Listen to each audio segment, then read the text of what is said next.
Hey listeners, how are you all? Thank you so much for being our awesome members. There's a lot to come more. Sit tight, be comfy, put your headphones, now let's begin. Bright blue eyes danced over one of the most beautiful things to have ever graced our young hero's sight. His mind swam through the warmth he got simply by being in her presence, his chest swell. Ling with the anticipation of what he knew was coming. He snickered to himself, knowing she was taking things so slow because she knew it drove him crazy. It was like a game. He hated the wait, but tension boiling up from below was so fantastically good that he wanted her to move a little slower. Slow down for me, baby. Naruto Uzumaki whispered, his mouth hanging open a little as the time was finally coming. Naruto-kun. Her soft voice passed over her silky lips as she bent over in front of him, her face near his own.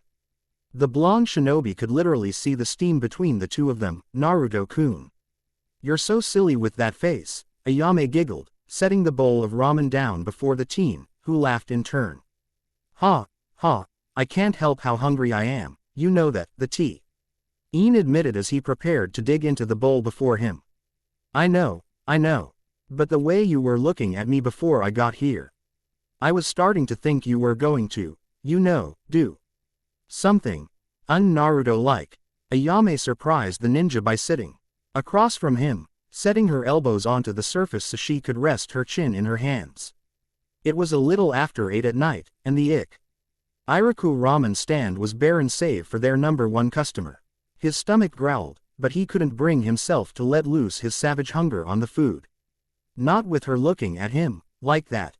He'd read about it before in mangas and even once in one of Ero Sennin's perverted books, but he hadn't ever seen it on a real person's face. But he could see it in her eyes, the infamous schoolgirl love sparkle. You're not even in school.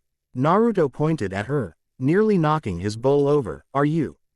What are you talking about, now? The daughter of the stand's owner asked, a look of confusion spreading across her face. Nothing. But what did you mean? Un-Naruto-like. What's not like me? After laughing a little, she replied, I meant, nothing, never mind. So how's your training been going? Oh, man, is she trying to make small talk with me? Okay, there's a few different things this could mean. 1. She wants to torture me and keep me from eating. 2. She wants me to do something for her. It's probably that. 3. No, not that.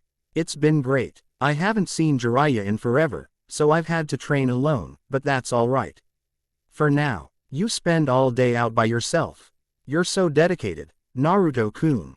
Ayame purred, the love sparkle lighting back up.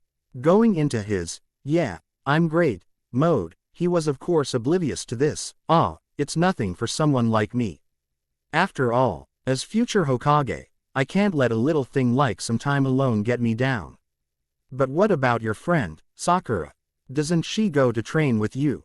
Ayame asked politely. Naruto thought back to the last time he had asked Sakura to train with him. If his somewhat blurry memory served him right, it ended up sounding like a date, and he wound up on the ground with a bleeding head. He woke up several hours later alone and it was nighttime. He learned to pick and choose his words with her a little more carefully, after that. No, not Sakura-chan. She'd rather not do that, I think. He admitted with a sigh. Well, if there's anything I can ever do for you. He jumped a little when he felt her foot under the table, stroking his leg. I mean it, anything, you just let me know, okay? Naruto-kun. He could now see the sparkle in her eyes, and he didn't think it was the schoolgirl love sparkle anymore. He thought it was the glazed look of being stoned out of your mind. He squeaked in surprise as her foot went just a little too high, and tumbled out of the booth in shock. Naruto-kun, where are you going? Ayame asked, her tone of voice nay that Naruto wasn't at all familiar with. It sounded like desperation paired with desire and sadness. Whatever it was that sounded like. I gotta go and do something that isn't here, see ya. He bolted from the stand, without having even touched his ramen. Oh man. What was that all about? It must have been some test by Mr. Ichiraku to make sure I was there for his food, and not anything else. Geez, he should know me better than that, after all the times I've been there.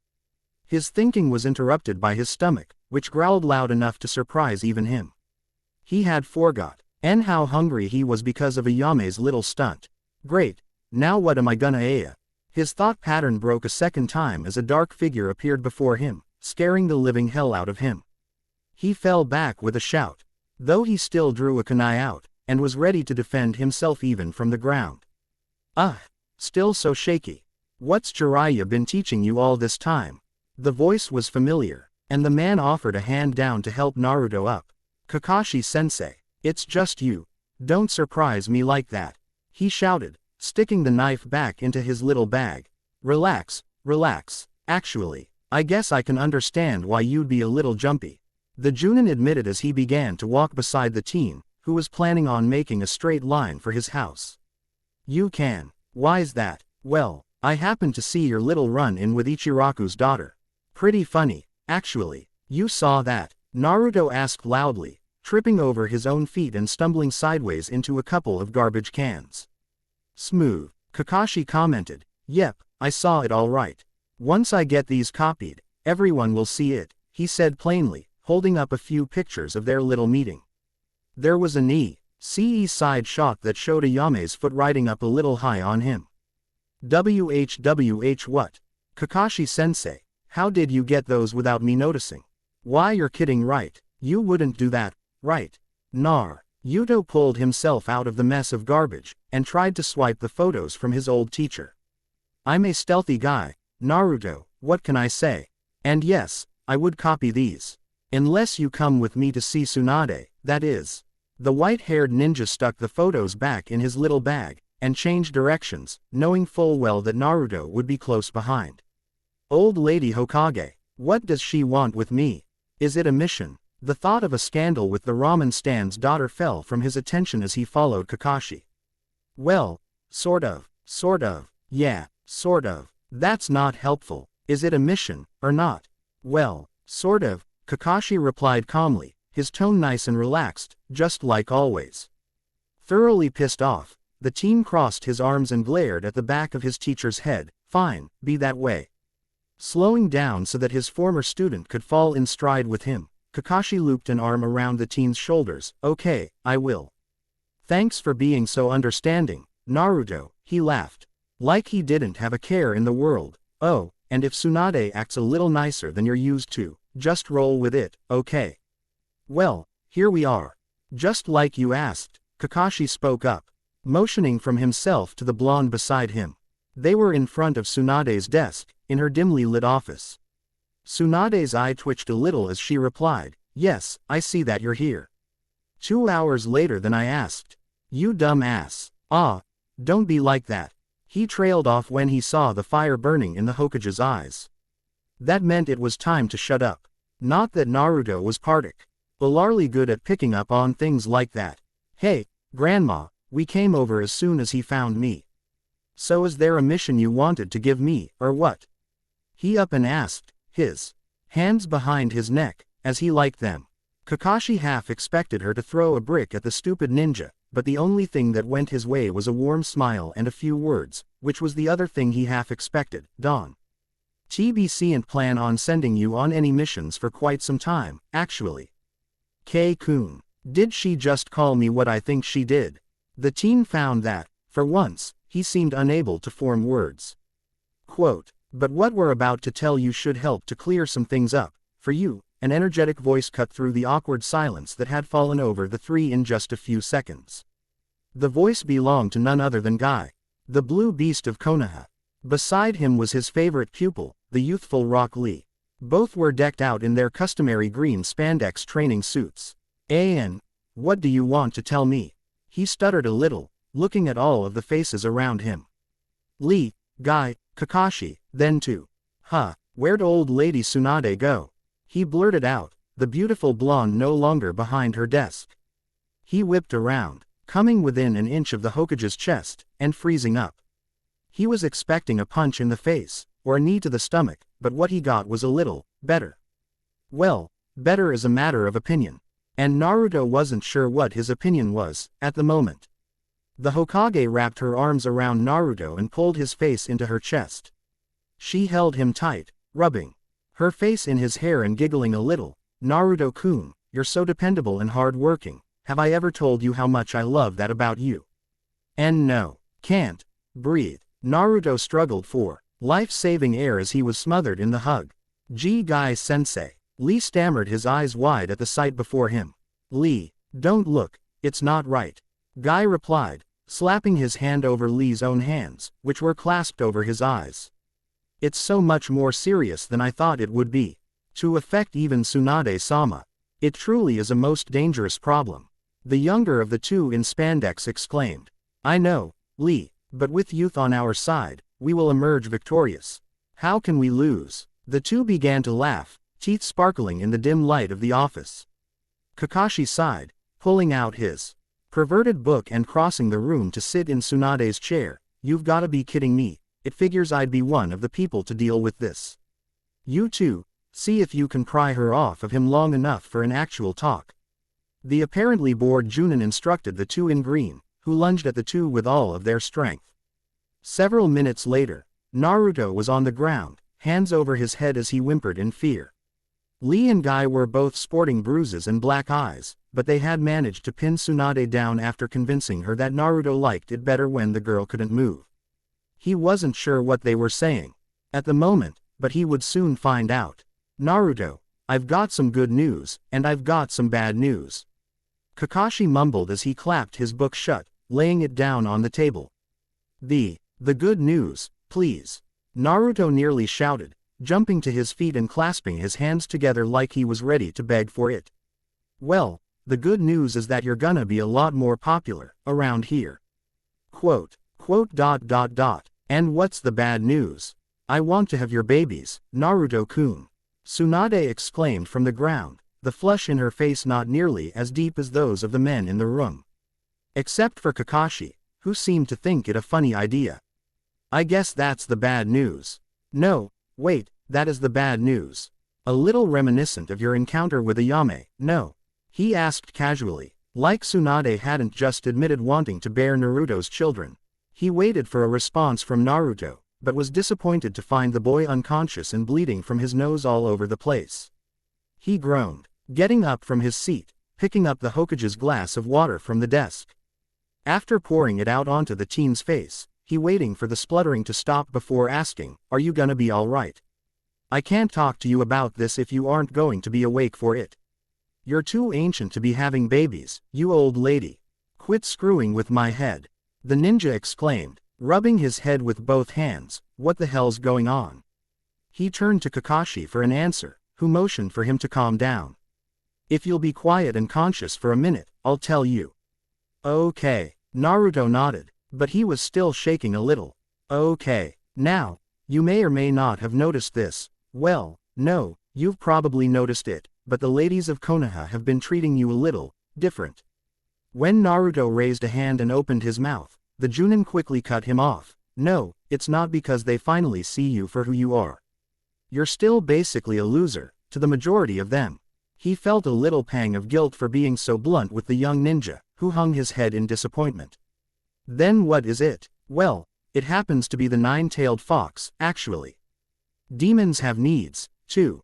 Like eating, and sleeping, sometimes, and exercise, getting warmer. Kakashi thought it was funny Naruto was skirting around the answer.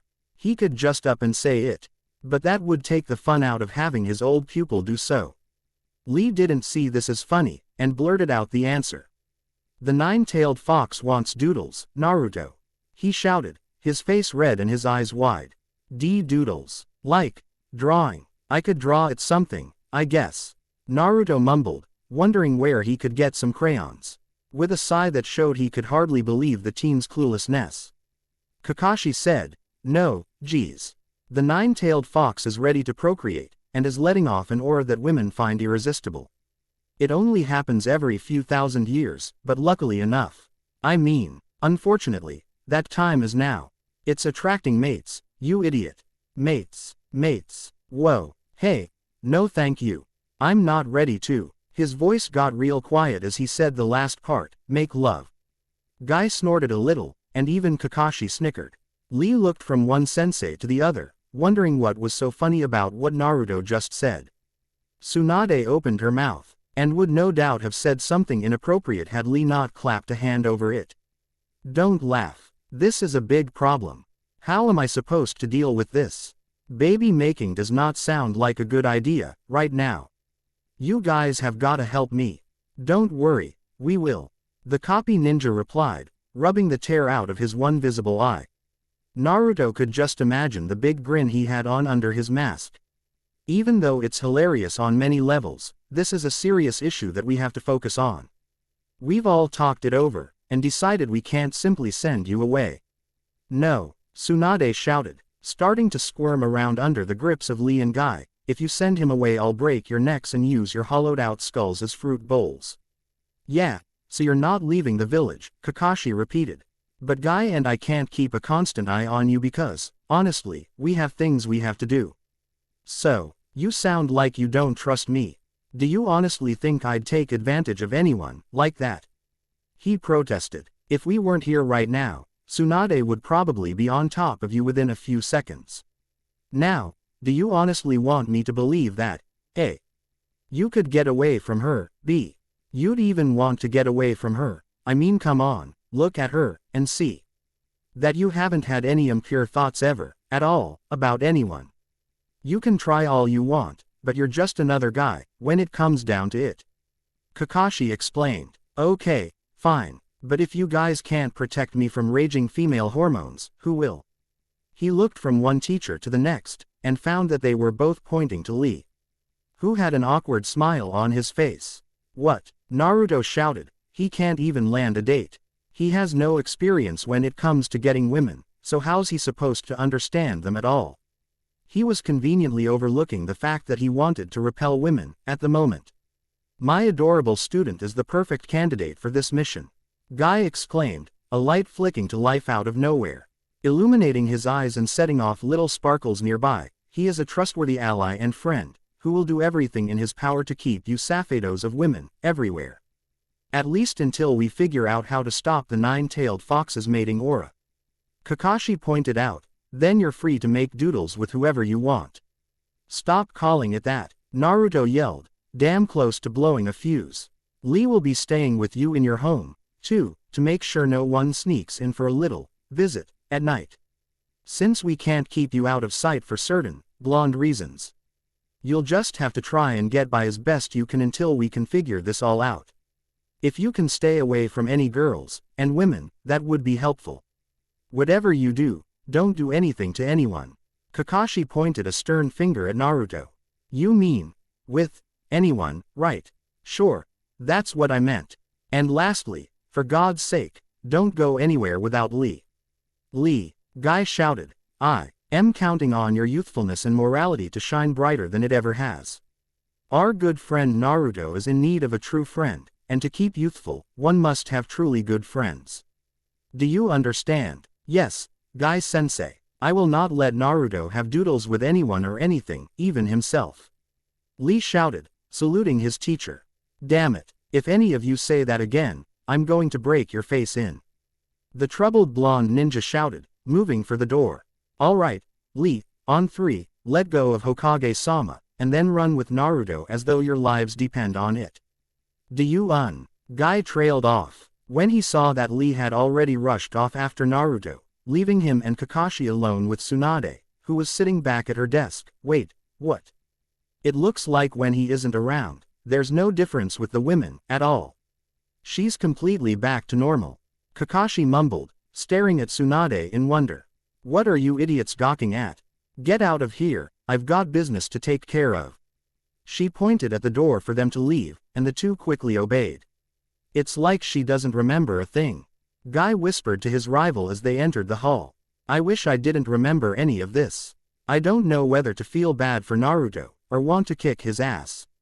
Author's other note. And there's chapter 1. Anyone interested in seeing where I can go with this? Think I should just stop right now? Got something you want to see? Whatever's going on, let me know. I think it could be pretty fun, personally. Well, thanks for reading. Butch. Or Where Men Fear to Tread. Author's note. Holy crap. Dude, I can't believe how many read this, or even how many reviews I got. Granted, I'm sure there were plenty of people who thought I was insane, but damn. Guess that's just what happens when you step into such a populated fandom. Anyway, thanks everyone who reviewed, you rock, and I will try and listen to you as best as logically possible. Oh, and I saw that there are like 20 other stories entitled Mating Season. So much for originality. Here's the little disclaimer bit. I do not own Naruto, but any other characters and ideas are my own.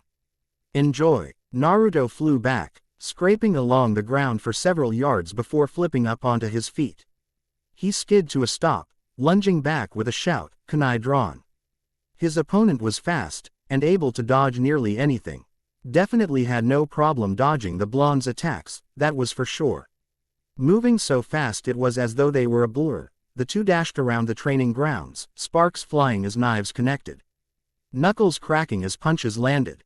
A fist to the face sent Naruto crashing to the ground, bouncing twice before rolling to a stop. Ow, I think that's all I've got in the tank, this morning. I really shouldn't have gotten talked into missing breakfast. With his one eye that wasn't swollen shut, he watched as his opponent slowly approached him. He understood the gamble he had taken very well, and he knew that he had just lost the bet. But that means that, no, not like this. I'm not even going to be able to enjoy it, like this. He grimaced back at the little smile on his enemy's face. He knew what that smile meant. It was a hungry smile, and he knew exactly what the fiend was hungry for.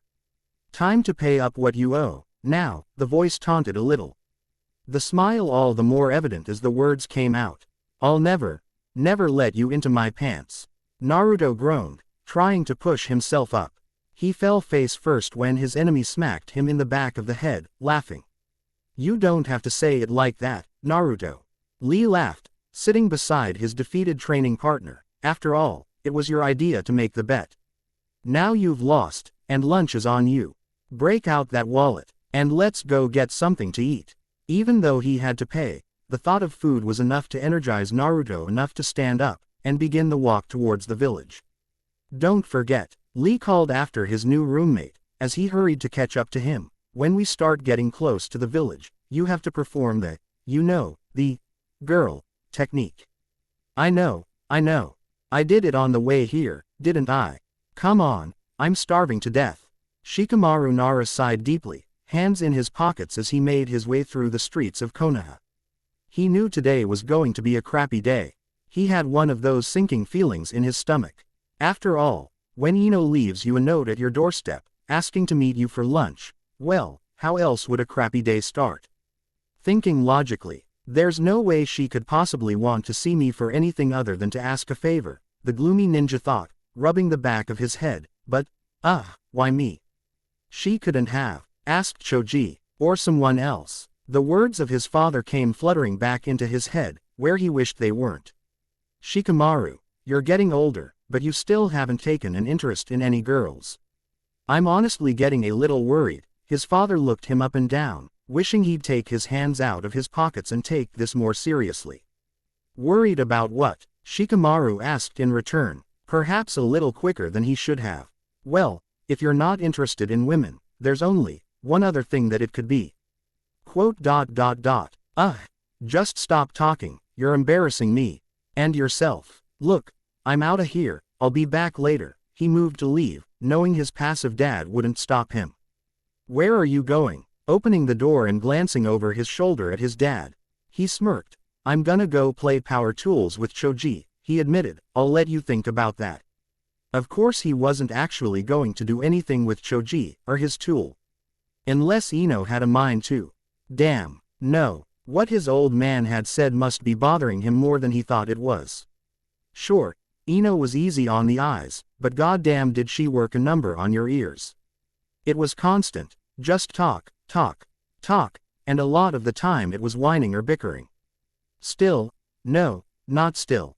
How troublesome, he mumbled to himself, not paying attention to where he was walking. He went straight by Ino and where they were supposed to meet, and would have kept going had she not chased him down and pulled him into a headlock. You think you can just waltz on away, like that? I didn't go through the stress of writing that letter for nothing, you know. The blonde, Kunoichi shouted, choking the life out of her teammate. Can't breathe. Dying. God. Shikamaru wriggled around in her grasp for a few seconds before she let go. Phew, you're crazy, you know that. I thought you were gonna. Wait, did you say stress?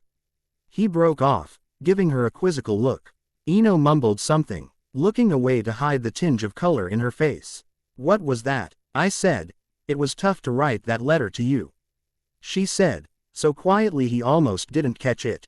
Reaching into his pocket, he pulled the letter out to read aloud. Shikamaru, let's have lunch.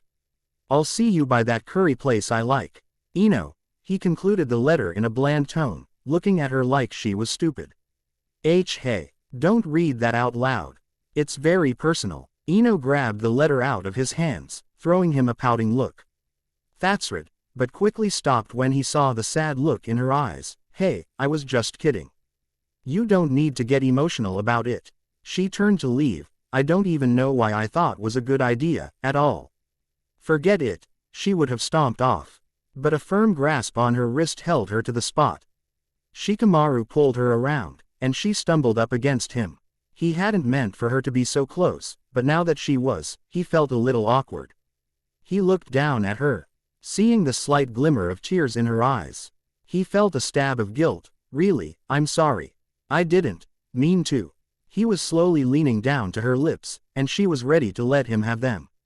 Ah, please let me be good, she thought, starting to close her eyes.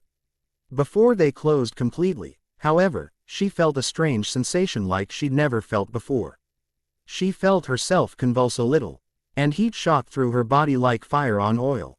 Her legs shook a little as her mind started to numb. God, he must be a fantastic kisser. We haven't even started yet, eh?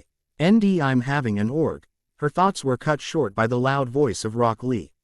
She jumped back, punching Shikamaru in the face, sending him flying into the side of the curry restaurant.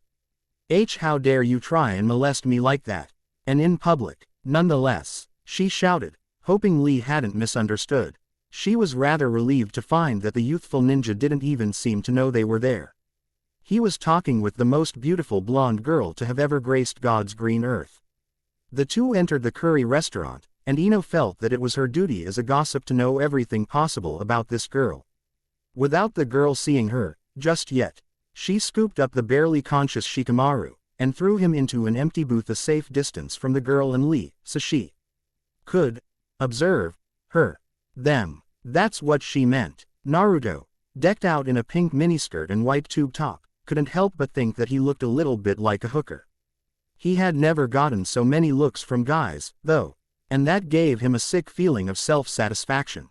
Then, he had to admit, there were a ton of girls still checking him out, too.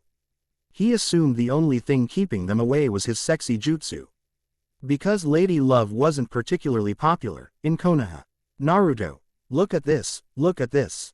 Lee chanted happily as the waitress set down their 2 plates of food, with a smile. Naruto, though, had his attention taken up by the slender waitress, who had dropped a scrap of paper onto the table with a number on it. She mouthed, "Call me," before winking and slowly walking away. "I don't think the sexy jutsu is cutting it, Lee."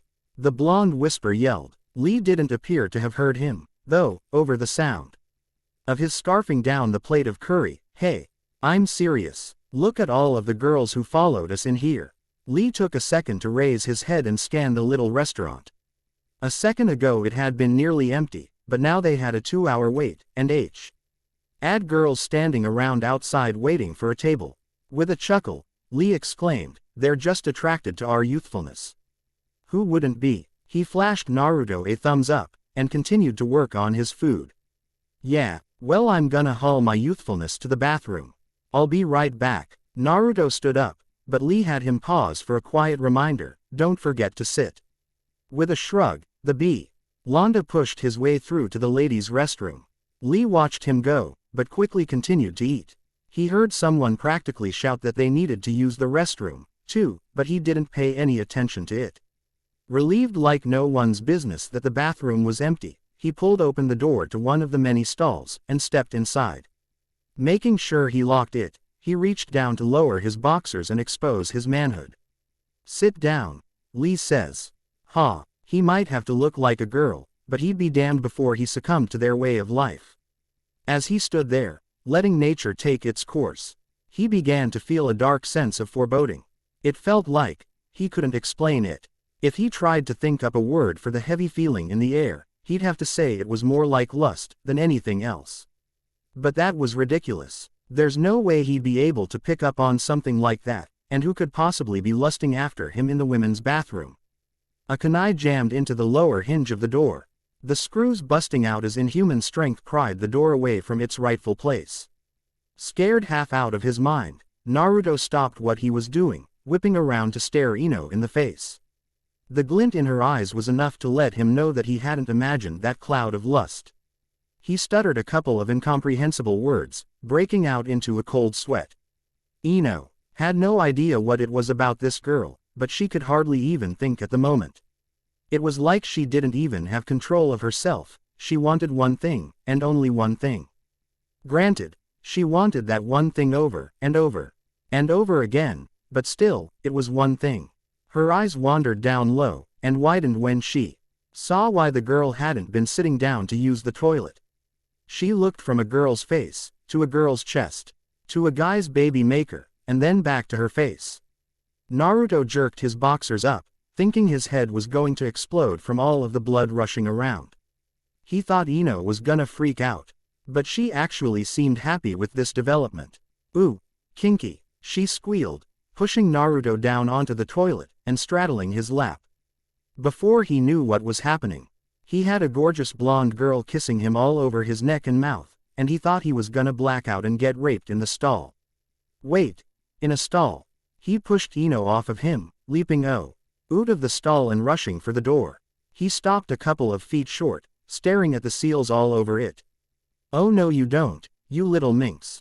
The blonde kunoichi giggled a little, slowly making her way over to her prey. Unless you want to blow us all to hell, you're not going anywhere. But while we're on the topic of blowing, oh my god, Naruto finally managed to speak, though it sounded like he was talking underwater due to all of the blood pouring over his mouth from his nose. Ino, stop it. You're gonna scar me for life. You know me. She paused for a few seconds, waiting for an answer. Realizing he was still in a girl's form, he quickly released the jutsu to reveal himself, back in his old clothes. See? It's just me. Ino exhaled deeply, incredibly relieved to find out that it was actually Naruto. Thank God, I'm not butch. She turned an even more sinister smile to him, now that she knew that the she was honestly a he. Look, he didn't think she'd believe him about the fox's mating aura. So he came up with a lie. I think somebody put something funky into your system. Like or something. Naruto-kun, Ino purred, walking her fingers up his chest to his lips. Then pressing herself up against him, I think you should put something funky into my system. Lee looked up when he heard a shout, Rasengan. The door to the ladies' restroom exploded, sending shockwaves throughout the vicinity and knocking nearby people clean off of their feet. Rock Lee jumped up, making a dash for the restroom to see if his friend was alright. Before he got there, however, a scorched black Naruto sped away from the charred remains of the ladies' bathroom, moving as though his very life was hanging in the balance. Calling after his friend, the youthful teen gave chase.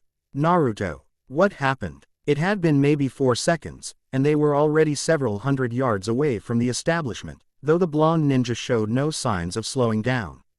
Next time, I pick where we eat, Naruto shouted, still stuffing toilet paper up his nose. Back at the half-destroyed curry restaurant, Shikamaru was nudging Ino with his boot. Hey, are you okay? He asked, giving her another poke. Thank. Gee God. Not butch. She mumbled, her eyes still swirling around as she lay in Uin bathroom. Shikamaru never found out what she had meant by that. Author's other note. God. I'd better be careful with the perverted stuff. I don't want to write an M-rated story. Course, I think it's all fine for people older than 13, personally. Well, I got this chapter out so quick because so many people reviewed, that seriously blew my mind. I'm leaving this pretty open-ended, so if anyone's got suggestions, you can tell me. I think I should do a Hinata one. Because that seems to be what people want. Well, thanks for reading. The Hermit's Plot. Author's note. Okay, to answer a couple of questions. 1. I don't know how I'm going to end this. Or if anyone is actually going to come out with Naruto as the prize. I'm honestly making it up as I go, there's no definite plot or ending. This entire chapter, right here, written on the fly, don't know if there's gonna be any serious, romantic stuff, either. This is, after all, my first shot at pure comedy. 2. I'm planning on each girl getting at least one chapter, though I might have own reader favorites get more than that. If anyone really wants something to happen, gratuitous sex aside, I'll probably give it a shot. Just let me know. I think I picked out a good one for this in the next chapter. Good God, I hope my semi-perverted mind can keep up. I do not own Naruto, but any other characters and ideas are my own. Enjoy. Jiraiya, towel wrapped tightly around his waist, laughed at Kakashi's accusation. Sure, it was true as all hell, but that didn't make it any less funny. If anything, that added to the hilarity of it. But what was really funny was how the Oppi ninja didn't appear to want to put a stop to it. Kakashi had his bare arms folded across his wet chest, towel around his waist. He had a washcloth wrapped around his head, from his nose hanging down over his mouth. His wet hair hung down over his Sharingan eye, leaving only the one eye exposed. It's not like it was intentional, or anything, that's just how everything had played out. The two men were alone in one of the several nearby hot springs, though this one had been targeted for a rather interesting encounter. The pieces of the game had been set, and soon the goddess of love would be smiling down on the whole resort. Jiraiya would be there, ready to gather all of the material he needed to complete his greatest masterpiece to date. Even the thought of what was coming sent his legs shaking, and his nose running red. Hey, Kakashi mumbled, slowly moving aside so that the streak of red in the water didn't collide with him. While this may be one of your greatest plots yet, I don't know if you can count on Naruto to actually follow through, unlike some people. He looked pointedly at the grinning man before him. He still has a solid grip on his morals. But that won't be the only thing he'll have a solid grip on. It's what, 10 in the morning, I can guarantee you, he'll be a man by this time tomorrow. Jiraiya snickered maliciously, knowing that one day, his pupil would thank him. If he ever found out who was behind today, he would thank him repeatedly, and beg for another opportunity to help with his writing. That was practically a given. Kakashi grinned beneath the veil of his washcloth. Sorry, but I can't let him do anything to anyone. At least not while the fox is pulling the strings. You mean, with anyone, right? Sure, that's what I meant. He exchanged the same words he had with Naruto. But if he doesn't play plumber with her, how am I supposed to get my material for the next volume of Ika Ika Paradise? The perverted hermit grinned when he saw that this question tripped the copy ninja up. That is a problem. Can't you just, I don't know, fill in the blanks from past experiences or something? Nope, that would ruin the authenticity of the whole experience. Don't you get it? As a faithful reader, I know that you, of all people, can appreciate the experience of my novels as though you were in them yourself. Because I derive them from real-life experiences and images. That, my friend, is why I knew you'd help me. Hey, I never said I'd help.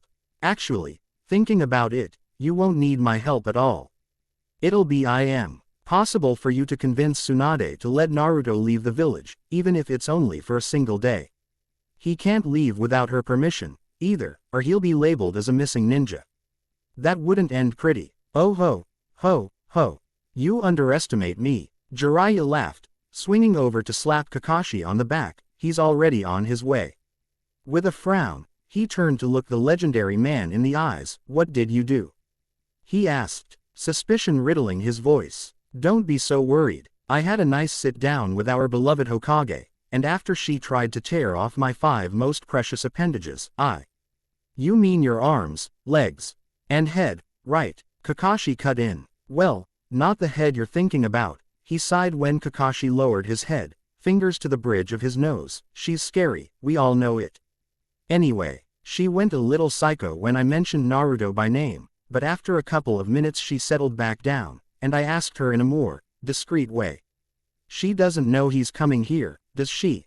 She thinks he's going for some kind of training, but I've got the paperwork saying it's alright for me to take a certain loudmouth with me for a day. Actually, Naruto doesn't even know I'm going to be here. And he never will. Jiraiya pointed a stern finger to Kakashi, who moved away from the perverted hermit. If you say so, but why aren't you going to let him know you're here? Couple of reasons. First off, he'll want to waste time training or something, if he finds me. Second, he'll think I'm up to something. Well, you are, Kakashi thought, sighing. Plus, he thinks I'm out tracking Akatsuki's movements, so I can't let him know I'm actually right here. Shouldn't that be what you're doing? Trailing Akatsuki? Ah, don't worry about them. Their activity has dropped off too. Practically nothing, so it'll be fine. Besides, I didn't call in the favors I'd been saving just to let the chance slip me by, Jiraiya chuckled slyly. Favors? You mean blackmail, right? Let's just say, I know some things about the Hyuga family that they can't afford to let out into the open. Some interesting things. You mean, I do. How interesting? Very interesting. Like, Chapter 22. Interesting. Like Chapter 22 interesting. But you can't tell a soul. Wow. That chapter changed my life, Kakashi admitted, his eyes a little wide from the surprise. You never looked at a kunai the same way again, did you? Kakashi shook his head no, or a ladder. What a scene. And then he brought out the cuffs. Both men inhaled sharply, letting the air come out slow and long, yep. Then, 9 months later, Hinata showed up and put a cramp on that area of my research. But it's okay, 'cause I'm sure she'll make up for it today, and tonight, and a little bit in the morning. So, what, is this a revenge thing? Kakashi wasn't sure what he should do. They didn't know for certain if anything bad would happen if Naruto made doodles, and he sorta. Lee had a good reason to let the teen explore his desires, now. Such a difficult decision to make. Okay, so I know how you're getting the Hyuga half of the party here, but what about Naruto? You know Lee won't leave his side. Not after Guy told him not to. Actually, Guy was how I got to Naruto, without my pupil ever knowing. Jiraiya snickered darkly, making Kakashi a little nervous. Wait, don't tell me that Guy. How else do you think he stayed in such good shape? Jogging. Chapter 18 was the high point in his life. The perverted author had to wait for about 10 minutes before Kakashi got back from the restroom, which now reeked faintly of vomit. Please don't ever tell me where you get your inspirations from, ever again. After several hours with a therapist, maybe I'll be able to forget what you just told me, the copy ninja groaned, rubbing his head. At any rate. So, you in, or what? Jiraiya ventured for a definitive answer. What do you need me to do? You sure this is a good idea? I've read a little manga, I know what goes on at these kinds of places. Naruto asked, constantly looking around in fear of being ambushed. He kept imagining Ino on top of him, and it was making it hard to walk. He and Lee were making their way towards a private hot springs, owned by a prestigious family, though Guy hadn't said which family. The dirt path they travel across rose up and down with the gentle slope of the land. A few trees dotted the scenery around them, but other than that there was practically nothing around. Why are you walking all funny like that, Naruto? Lee asked, worried. When all he got was an angry glare in response, he simply assumed that the exploding ladies' restroom had left its mark on his leg. Yesterday, all the more reason for a day of rest and healing. Of course this is a good idea. Guy-sensei said so himself. But what if there are? No, there will definitely be girls there. They love stuff like hot springs, and spas, and mud baths, and all that crap. But when I get in the mud, I'm all dirty and immature, damned hypocrites. I think it's different when you put it all in a tub. I think. But, Naruto, speaking of different, you seem a lot more youthful than normal, Lee pointed out, raising a hand to his chin and glancing at his friend through the corner of his eyes. What do you mean? Being the ultimate girl magnet aside, I don't think anything's different. I'm not sure. You don't have a single trace of acne on your face. your shirt's looking a little tighter than normal, your skin looks like it's glowing in the sunlight. If you struck the nice guy pose with all of your heart, the heavens would open up and rain down praise for you. Lee stopped walking, near shouting in joy for his friend. Oh, you don't think that maybe Naruto himself stopped walking? That maybe my youthfulness is rubbing off on you. After punching his odd friend in the arm, Naruto spoke, what if the mating aura is making me look better? I mean, animals do that kind of stuff, right? Like with smells and stuff. Oh, you might be right. Lee smacked his fist into his hand, his circular eyes lighting up as though he had just discovered something. Naruto, remember yesterday, before we got back to your home, when that mob of housewives from the market started to chase us down? Yes, the two continued to walk, their destination drawing ever closer. To break the bland scenery around them, a few little houses came into sight in the distance. Did you notice how some of them started to give up the chase when we were pulling away? Yeah, guess we were just too fast. But what do you expect? We are ninjas, Naruto replied casually, hands behind his head as he turned his gaze up to the clouds. But what you said about animals, that made me think, what if the aura is like a dog's scent, when they want to mate? You know, what if it only goes so far? What are you talking about? What if the women who stopped chasing only stopped because they were outside of the aura's range? Think about it. Why hasn't Hokage-sama hunted you down yet? She just let you go. I'll bet that there's a certain range. Wait right here. Let's test it. Naruto watched as Lee made a mad dash for the houses before them, and could barely make out his friend as he knocked on one of the doors. A woman answered, and Lee pointed Naruto out to her. At first, the blonde ninja cringed, and was ready to run, but nothing happened. Then, to his surprise, Lee picked the woman up, and began to carry her over to him. This will only take a second, ma'am. I'm sorry. Lee apologized, but he wasn't sure if the woman heard him over her struggling to get free. After he had moved about 10 yards closer to his friend, he stopped and asked the girl over his shoulder, do you want him? Now, when the woman screamed, no, he smiled, said, good, and continued to advance towards his ally. After repeating this process many times, the woman seemed to shiver under his hold, and then she felt really hot. He thought he heard a slight moan escape her lips, but he ignored it. Do you want him now? He asked, now about 50 yards away from Naruto. The woman, still shaking a little, burst free from Lee's grasp, and began sprinting towards the terrified blonde in front of her. Yes. She screamed, yes, I want him. Forming the seal, Naruto called a shadow clone to his aid. The clone rushed for the woman, diving into her chest and knocking her clean off of the path. Naruto, come on, Lee yelled, running away from the woman. Back on track to the hot springs. Once the two were a substantial distance from the houses, and the woman who had tried to jump him, they slowed down their running to a complete stop. What the hell was that all about? Naruto shouted, breathing heavily and pointing angrily at Lee. About 50 yards, Lee stated, nodding in self-approval, that's how far the aura reaches. That's what you were doing. Oh, not too bad, then. Quote, of course, with youth on my side, there's no way I can lose. Lee exclaimed, flashing a thumbs up. All right, now that we have a solid defense, let's head to the. Naruto whipped around, walking face first into a big sign that read, Hyuga Family Hot Springs. Looks like we're already here, Lee commented, not paying attention to his sprawled out on the ground friend. Neji, I'm asking this of you with the deepest of earnest. You must not let anyone touch Hinata. In the name of both the head and branch family, you must protect her innocence with all of your being. Neji Hyuga looked into the eyes of the man before him, Hinata's father. The guy looked like he was ready to keel over, the emotions on his face were all distraught, and his voice was a little quivery. If you're so worried, why don't you just cancel the trip? Hinata doesn't even seem all that excited about it, anyway, the teen pointed out, sliding a hand down into his pocket. And no, the elder Hyuga nearly shouted. I mean, no.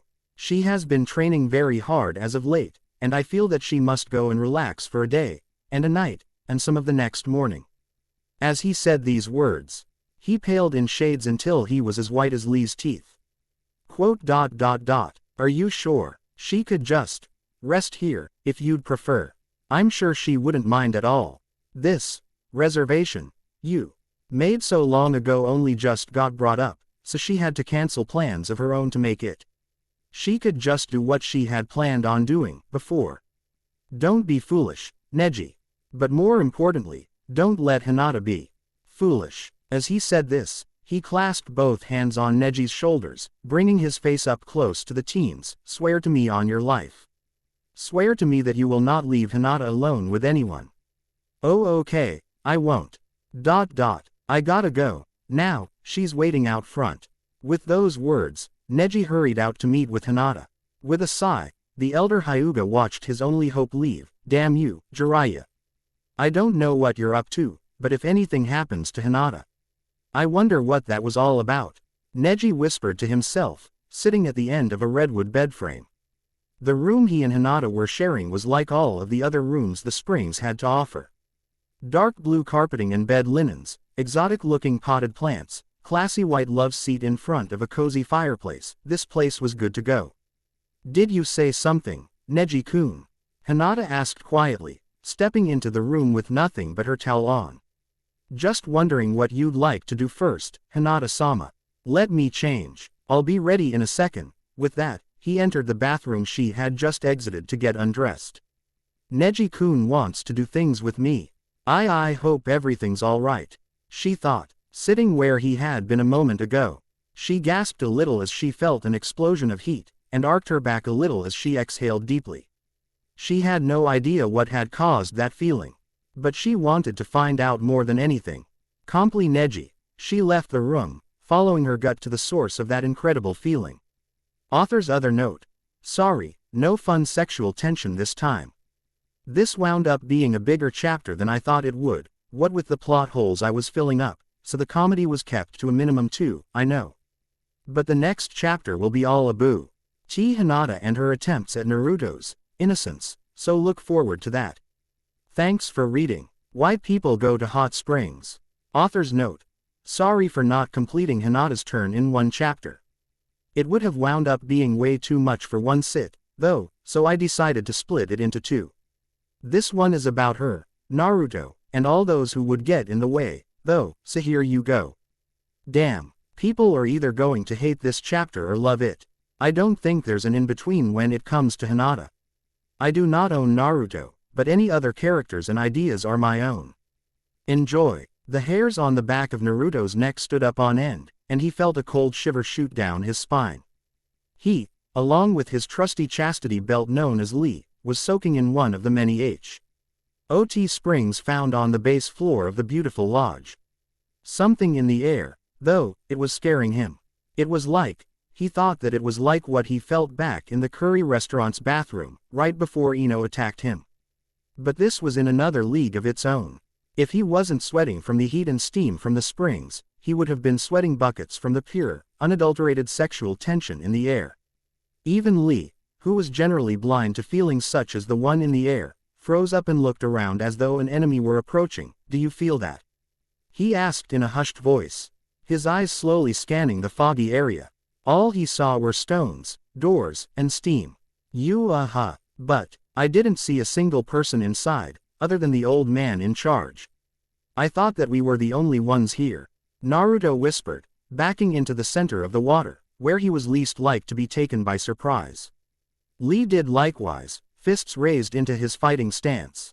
As he continued to stare through the steam like a hawk, yes, so did I. I assumed that Guy-sensei had informed the proprietor of our situation, and he had cancelled all other reservations. Perhaps I was wrong, and in reality, Guy's setting me up for a fall. He wants me to go down. Naruto started to panic. Lee slapped his blonde friend across the face. Don't say such things. Guy-sensei would never. A sliding door pulled open, and a slender figure stepped out into the hot waters. The silhouette of the person was slowly becoming more defined as it neared, and the more womanly curves G. Avenue the girl's gender away before a very familiar voice slid across the water. He's not the only one who wants you to go down, Naruto-kun. Both males' eyes widened as they heard the voice, and both took a step backward. Both were processing what she had just said, and as such, both had little red streams meandering over their lips and dripping into the heated water. Hinata Hyuga entered their vision, and was no longer obscured by the steam. A wet towel was wrapped around her gorgeous figure, and not a single inch of her was left to the imagination, it was so tight. Well, there was a little left to the imagination. But she quickly answered that question by pulling the towel off to the side, letting it drop into the water. Lee's head snapped back like he had just taken a crack to the face with a baseball bat. Blood exploded in front of him like he had just been shot by a 2-pound paintball. Never before had anyone had a nosebleed as severe as that one. Naruto had whipped around so as to save himself from the glorious image that would have burned itself into his memory. Hinata was nice to look at, but he respected her enough to not gawk at her, especially since she was only doing this because of the eager-to-go fox inside of him. Hina, ta. He stuttered, waiting for Lee to jump back up from the water and save him. He was thanking the heavens he had kept his towel on. Originally, it had been because Lee's eyes looked like they enjoyed to wander, but now he had a much better reason.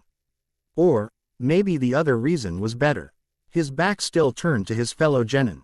All Naruto could hear was Hinata slowly making her way over to him.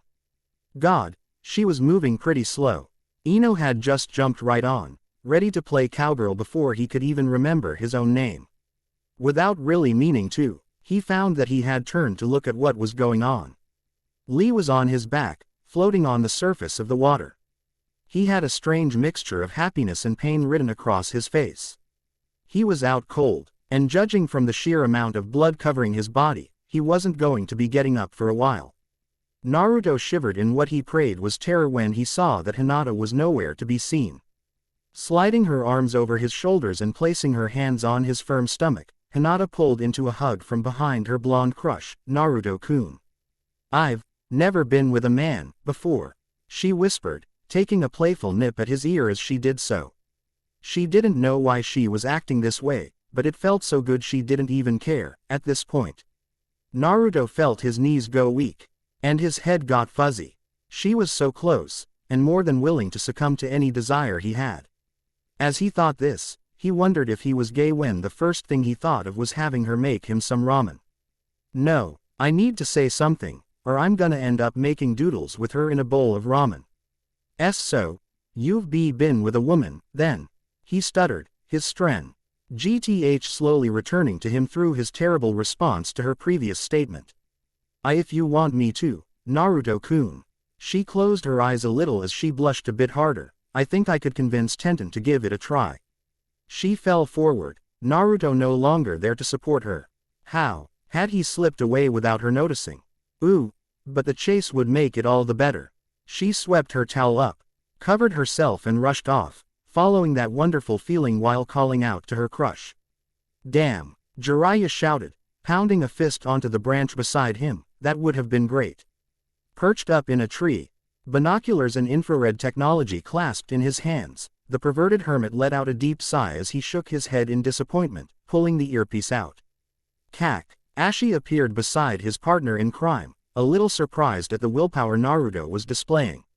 Sure, he knew the guy was hard-headed, but damn, maybe part of the fun of the day would be in breaking that will. Crap. Today wasn't supposed to be fun. He felt horrible about all of this, selling out Naruto's innocence, not to mention Hinata's, for his own selfish desires. And by desire, he meant erotica. And by erotica, he meant the next volume of Ika Ika Paradise. Yeah, that settled it. It was all for the greater good. So you got the transmitter on him, just like I asked. Good job, number one, Jiraiya commented, turning a sly grin up at his friend as he tapped the earpiece.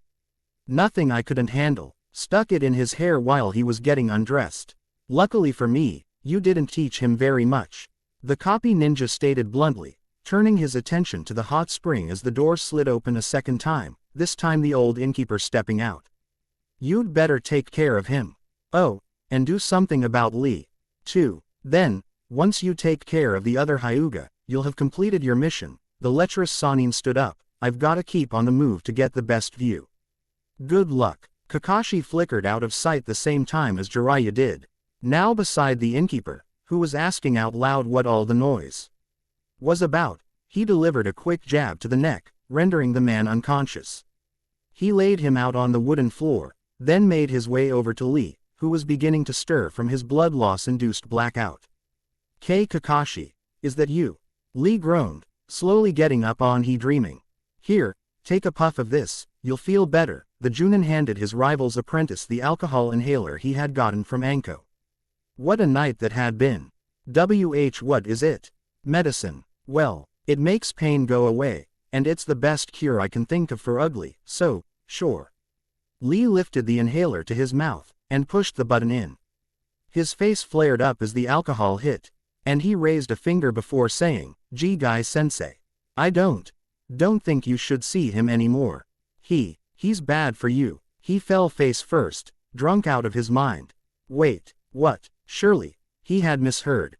Or at least misunderstood. Chapter 18 had been solid guy, girl, girl, and girl.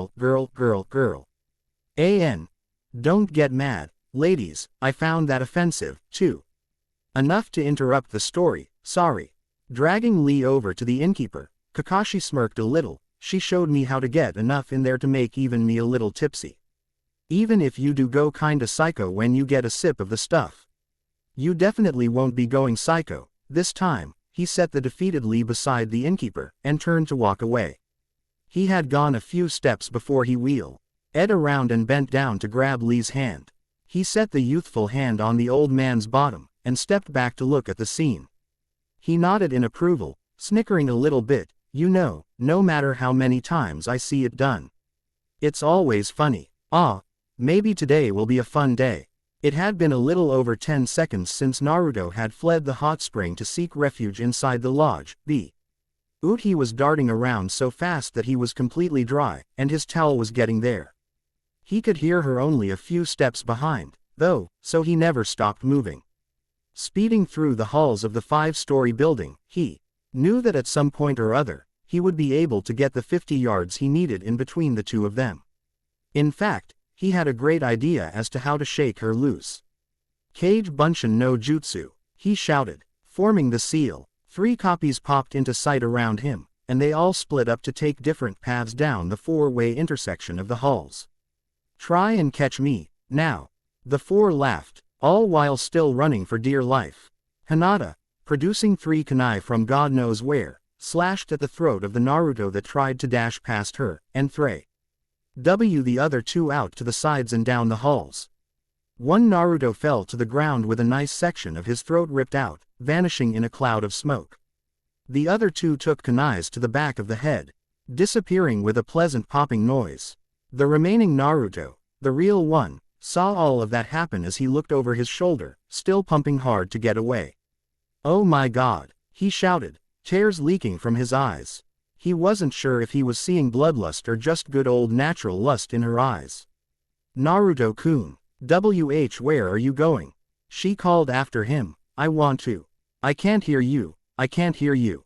Naruto began to chant, covering his ears while trying to think of an incredible turnoff. His mind struck upon Guy in a Speedo, and he was pretty sure he would never have to worry about having babies. Because he'd never be able to get it. A flying tackle from behind cut his thoughts short, the 2 rolling around on the ground for a few long seconds before they came to a stop.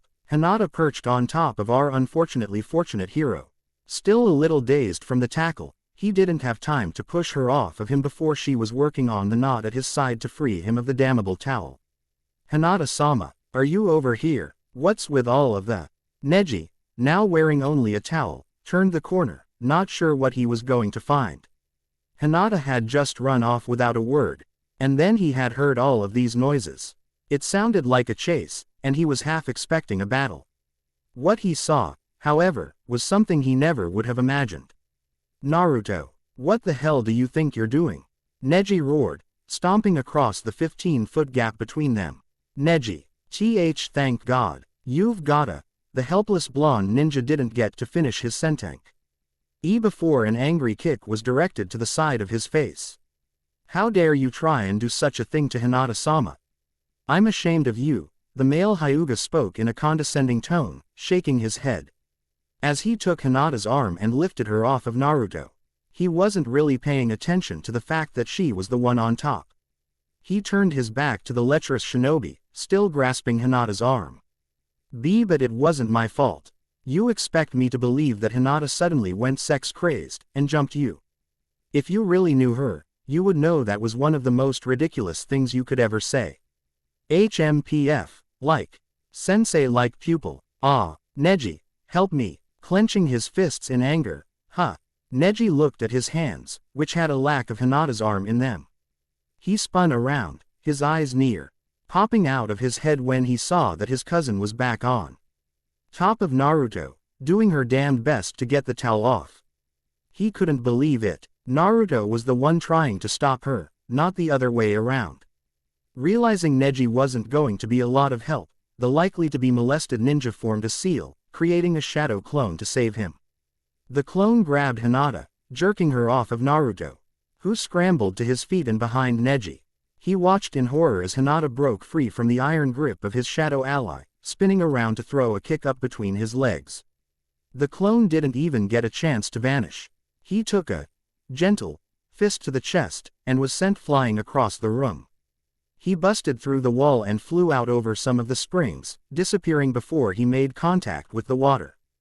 Glowing sexual frustration and danger, Hinata turned a needful look to Naruto, who shrunk behind Neji as though he could save him from what was coming his way.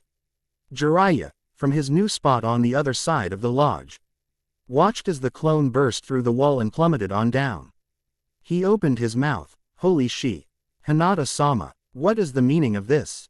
Neji practically shouted, doing his best to keep his mouth from hanging agape. He could feel Naruto trembling behind him, and he was up as close as possible, trying to use Neji as a shield. His eyes went wide as he felt something against him, down low. That had better be a kunai, you son of a bitch. Naruto quickly backed off a step, muttering an apology. Hinata saw, due to a mysterious bulging of his towel, why. Her blonde sex god had quickly backed away, and squealed, "En Naruto-kun. Is that for me? What a thoughtful present to give." Her face was a deep red, and it looked like she was gonna keel over at any second, she was trembling so much. What did you do to Hinata-sama? Neji turned to look at Naruto, who tried to speak, but found his voice rendered useless at the sight of Hinata dropping her towel. The male Hyuga turned to see what Naruto was near paralyzed for, and his mouth fell open as his eyes landed on his cousin's naked form. They both stood there, stunned out of their wits as the white-eyed beauty closed the gap between the two, a grin on her red face. I think I know what the problem is, Naruto-kun. Neji took a step back in uncertainty so that he was beside Naruto. Both could something terrifying in those pearly white eyes, something terrifying indeed. You're too shy to go it alone, aren't you, Naruto-kun? The girl asked in her timid voice, her hands shooting out to the two before her. Both pairs of eyes went wider than either thought possible as Hinata grabbed a handful of man in both hands. Neji-kun can help you. Right, Neji-kun. Incest. Jiraiya practically fell out of the tree as he screamed. Hey, wait, no, don't run. Kakashi, fix this. Naruto tore around the corner, slipping and rolling once before dashing away at breakneck speed. Neji was right behind him, tears streaming from his eyes as he tried to make sense of what had just happened. When he couldn't, he decided to just ask, what the hell's going on? What kind of sick jutsu did you NK? This is my fault. What else could it be? She would never act like this of her own volition. Naruto dove forward, slamming his shoulder into the wall before the two as the hall ended, breaking through to the outside world. He fell. The 2 stories he was up to land belly first in one of the hot springs. Neji landed on top of him, both scrambling to get back on land before Hinata caught up. Unfortunately for them, she was waiting at the water's edge, still grinning mischievously. Looking for something to save himself, all Naruto had to work with was water, he quickly found. He swung a hand down at the water, creating a big splash which drenched Hinata. Naruto-kun, you got me all wet. The girl exclaimed, not sure if she wanted to faint or push forward. Say it comes naturally, for the love of God. Jiraiya was cheering his inept pupil on, holding his hand up to the earpiece as he listened to every last word spoken. Neji was about to do whatever he needed to put a stop to this insanity. But a rock sped out of the steam and struck him in the head, knocking him clean out. Naruto gaped at his friend, who was now lying against one of the spring's stone edges. Well, that was easier than I thought it would be, Kakashi muttered, juggling two rocks in his hand as he watched everything unfold from a safe distance. Hinata pushed Naruto down, not even remotely concerned for Neji at the moment. She had found him, chased him, caught him, talked with him, and now it was time to make like bunnies on speed. Hinata, wait, don't do this. Why you're gonna hate me forever if you go through with it. Naruto tried to push her away as she positioned herself over him, leaning in for a kiss. Thank God she had put her towel back on before chasing after him and Neji. No, Naruto-kun, that's not the thing at all. I love you, she whispered, still coming in for the kiss. All thought left his mind at that moment. No one before, even under the mating aura's power, had ever said that to him. She pressed her lips against his, and he wrapped his arms around her. It felt like his skin was on fire, even though he knew he was wet. His soul took off, flying on cloud 9. He pressed against her, rolling over so that he was on top. Man, I know this is wrong, but I don't even care anymore. Not willing to waste time trying to untie the towel anymore, Hinata simply cut through the knot with her last kunai. The rest, good people, shall never be spoken of. Jiraiya, drooling all over himself as he watched her cut through the knot with the kunai, laughed heartily to himself. Success. I knew I could pull it off. Now for the best part. Hey, wait, what the hell? Two rocks sliced through the steam, moving like bullets straight into their intended targets. Naruto, just before he ripped Hinata's towel off, took a crack in the forehead, falling backwards, unconscious. As she watched in unbearable anticipation for the towel to fall away, Hinata felt something crash into the back of her head, sending her straight into dreamland. Kakashi put his video recorder away, shaking his head as he approached the two. Damn, I just couldn't go through with it, after all. I hope he got enough for the next volume, though. Jiraiya, realizing he had been betrayed, snapped his fingers with a groan. I should have known he wouldn't go through with it. Mark my words, Kakashi. I will have Naruto become a man, one day, and he will help me in my research. This is far from over, traitor. He flickered out of sight, planning the next plot for his studies. Naruto sat up with a groan, rubbing his incredibly sore head. He was in his apartment, and Lee was asleep on the floor beside his bed. How did I? What the, that was one crazy dream. I guess that's why people go to hot springs. After all, he laid his throbbing head back onto his pillow, letting himself drift back off to sleep. Kakashi grinned through the boy's window, looking fondly at the tape recorder in his hand as he hopped from building to building. Good thing Hinata won't remember any of this, she'd be crushed. With any luck, Neji and Lee will just let it die, and take it for a dream, too. He dropped into an alley, blending in with the shadows as he stroked the camcorder. One day, Naruto, I'll show this to you. Until then, you'll just have to believe it was a dream. Unless you ever figure out the password to get onto my website. Author's note. The Hinata chapter is now complete, and I've either made some fans, or some enemies. Stripped her of her innocence, for one thing. Anyway, that's not what I'm here to say. For the next chapter, I don't know what to do. So, in an effort to get my mind jumping, I'm going to let you guys vote on which girl gets to go next. Don't stop reading right here. Don't leave your vote in a review, because I will not count it. Send me a PM saying which girl you want to go next, and the girl who gets the most PM votes will have the next chapter. Why do it this way? It'll be easier for me to count the total votes. I think there will be more votes. I mean, come on, it'll only take a minute. And lastly, only good readers will vote. Because most people are too damn lazy. Just do it because I said. Again, I will not count votes left in any reviews. Voting options. A. Ayame. B. Tenten. C. Sakura. D. Tamari. E. Anko. F. Other. You'll have to tell me. Alright, cool. Now I'm going to apologize for the level of crudeness displayed in this chapter. 1. I do not endorse incest, although in certain circumstances, such as this, I think it can be funny. 2. Speed is a drug, and I do not endorse it. But whatever floats your boat. 3. The comment about the guy girl, and girl, suggests that guy was an all-star pervert. I'm not a guy hater. I like him, even though it probably sounds like I don't like him. Don't hate me for my bad jokes, ladies. I'm sorry. 4. I repeat, do not endorse speedos. Once again, not a guy hater. 5. I know, I ended it almost, not comedically. Hinata and Naruto seemed like they could use a moment, though. Oh, and don't be pissed at me for not letting them make doodles in the hot springs. Or remember what actually happened. Yeah, you thought they had, didn't you? Be mad at Kakashi, not me. Well, thanks for reading, and don't forget to send me a PM vote. CBOY. Author's note. Alright my brothers and sisters, here's how the voting went down. Remember, I only counted the ones from private messages. I spelled it out because I didn't want to type PMS. Oh, wait, crap. 8, 7, 6. Ino, Kurenai, and Hinata each with 1 vote. 5 to 4. Tenten and Ayame, with 3 votes.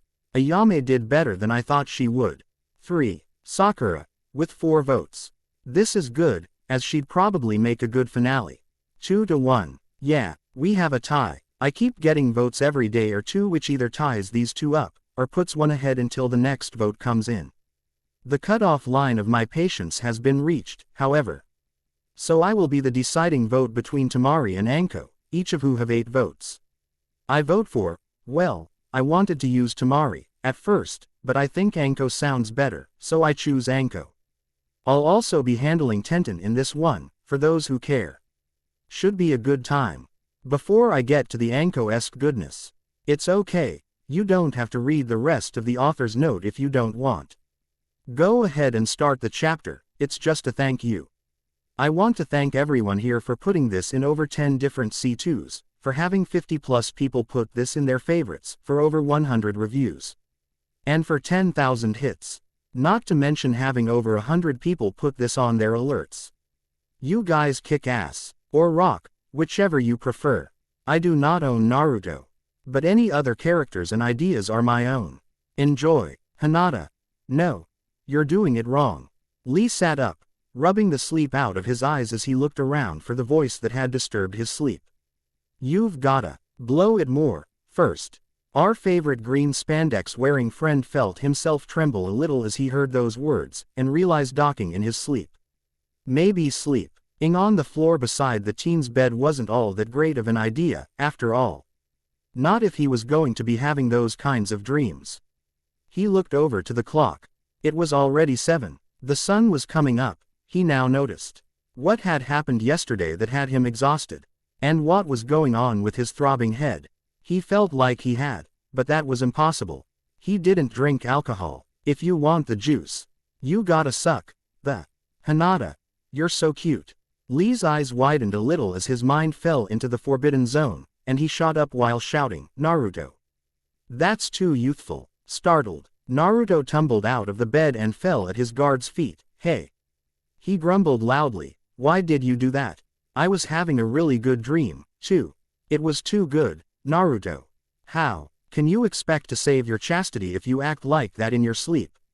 My what? Naruto climbed back into bed, hoping the dream would start back up from where it had left off. He was just about to hit the climax of pleasure. As he remembered it, why your, innocence, purity, wholesomeness. Lee struggled to think of a polite way to say it, hand to his chin. You sound like that funky cult down the street. I keep meaning to ask old lady Hokage to look into it, but I keep forgetting. Naruto, I mean you can't be dreaming about. Naruto opened his eyes back up to look at his friend, who was having a difficult time with it, but looked like he was about to say something he didn't want to. About what? You can't be dreaming about deflowering Hinata. It's wrong, and you know it. Lee had his finger thrust at Naruto, who looked like a train was about to run him over. What are you talking about? He shouted, jumping out of the bed to place it between him and his accuser. I wasn't dreaming about anything like that. We were eating ramen at Ichiraku's, for God's sake. Oh, so when you said she had to blow it more, you meant Right, what was I thinking? Sorry, Naruto. He started to laugh as though everything was okay, but the blonde wasn't ready to leave it at that. And don't you preach to me about not deflowering anyone. You think I don't hear you in your sleep? Naruto did his best impression of Lee's voice. Don't stop yet, baby, keep going. I'll show you what youth really is, Tenten. Ooh, that was training. I even train in my dreams. Training for what? The mattress tag tourney. Have you talked to Tenten about being your partner yet? Naruto, that's going too far. Tenten is a nice girl, and she would never play mattress tag in a tournament. Wait, neither would I. Lee was pacing the room now, casting upset glances at Naruto every now and then. So it's not for the tourney. Naruto was pleased with himself from hanging the subject off of his celibacy to his friends. He wondered if there really were mattress tag tourneys somewhere. Of course not. Lee practically collapsed from the blonde's stupid question. It's not training, then.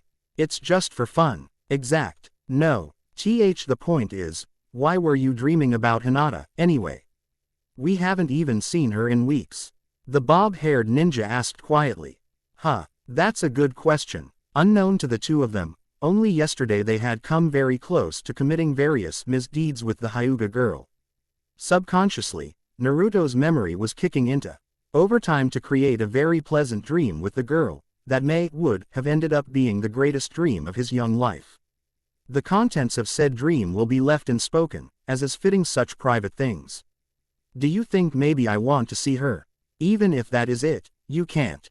At least not until Guy-sensei can figure out a way to stop the nine-tailed fox's mating aura, or it wears off on its own. Oh, I just remembered something really important. Lee dove under Naruto's bed, rummaging around for only God knows what. What are you looking for under my bed? I put it under here so I wouldn't lose it. But I wound up forgetting about it altogether. Guy-sensei gave it to me and said it would be helpful, but only use it as a last resort. Here it is. Lee rose from the ground, holding above his head a pair of iron underpants, complete with chains and a lock. What the hell is that? Naruto asked, hardly able to look at the monstrosity. It seemed to suck up all nearby light, and banish it to a darkness stoked with loneliness. As if he could read his friend's thoughts, Lee answered, that, my friend, is the power of the chastity belt. With it, you definitely won't be making doodles ever. You're out of your mind if you think I'm going to wear that steel thong. It isn't gonna happen, no way. I'd rather have every girl in Konoha do with me as they please. Lee, why are we trying to keep that from happening, again? At the thought of every girl, a few in particular, at his every desire and he at theirs, he immediately questioned the benefit of succeeding. Again, as though he could read the blonde's thoughts, Lee shook his head. Don't think like that, Naruto. Such as this untainted steel, you, too, must stay clean. Moving so fast he might as well have Veer left the spot. As far as Naruto was concerned, Lee had stripped him of his clothes, locked on the belt, and redressed him. Once the roar of wind the ninja had kicked up from his speed settled down, Naruto looked down to find himself clad in iron underwear. Oh, you did not just do that. The blonde mumbled, shivering under the cold embrace of one of the most dastardly inventions of mankind. It's for the greater good, Naruto. You'll thank me, someday. I'm standing here in a 30-pound, cold as Sakura's shoulder, piece of crap chastity belt. Don't you even think for a second that this is a greater good. And, hey, this is pointless. The kunoichi here will be able to pick this freaking lock. Naruto snapped his fingers, like that. In fact, he began the task of breaking himself free. Don't bother, Naruto. This isn't any ordinary chastity belt, oh no. This is the C-boy. Lee struck the nice guy pose, the flash of light from his teeth sending Naruto reeling, crumpling to the ground. What the? C-boy. What's that mean? He asked from the ground, hands over his eyes until he felt the heat from the shimmering teeth vanish. The C-boy is the ultimate tool for keeping from getting deflowered. Or deflowering someone. The C-boy is a revolutionary invention from Guy-sensei, cleverly named, as well. The chastity belt of youth is its full name, but everyone just calls it the C-boy. Lee's eyes were sparkling as he spoke, which confused the living hell out of Naruto. Why would Guy make something like this? I can't get it off. He was currently rolling around on the ground pulling at the thing. When picking the lock proved impossible. I'm not entirely sure, actually. I believe he said something about having made some mistakes in the past. Something about a chapter 18, but I don't know what he meant. He was pretty vague. Anyway, you can't get it off. Only I can take it off. Now that I've put it on, Lee stated simply, folding his arms as he began to leave the room. It was time for breakfast. His rumbling stomach told him. Naruto hurried after him to the kitchen. What do you mean only you can take it off? I mean that only I can take it off, Lee replied casually. Breaking an egg on the side of a pan, the sea-boy records the fingerprints of the person who locked it, and will only open when the same fingers try to pull it off. Guy-sensei only has 3 of these. Because they need so much chakra to be imbued when they're created. I don't know if he'll ever be able to pay Tsunade-sama back for her help. Ah, what am I saying? Guy-sensei can do anything. Naruto pulled his pants away from his waist to look down at the monstrosity guarding his loins, his eyes watering up a little. Then I'll just break it off. A Rasengan should get me free.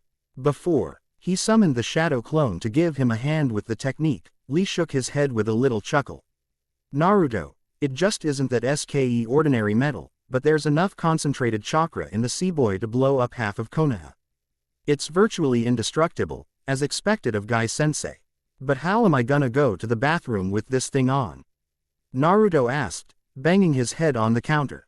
The sea-boy scans your insides for all traces of waste, and releases small amounts of chakra to remove all of it without a single bit of mess.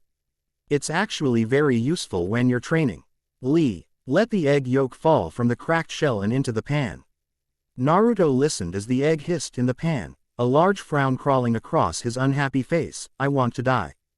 Don't talk like that, Naruto. We still have morning training after this. I can't stand morning training, Tenten sighed, laying down in the grass to watch the clouds. She had been at the old training grounds for over an hour, and was getting bored, fast. I especially can't stand morning training when my teacher doesn't even show up. The girl exclaimed, rubbing her head with both hands in frustration. Well, I'm sorry to have caused you so much grief. A relaxed voice broke into Tenten's attention. If it was so bad, why didn't you just go back home? Tenten sat up, looking over her shoulder to find Anko, who had a little smirk plastered across her face. She looked both surprised and displeased at the same time. Her coat hung loosely over her shoulders, and was left undone to come mighty close to exposing herself beneath her mesh shirt.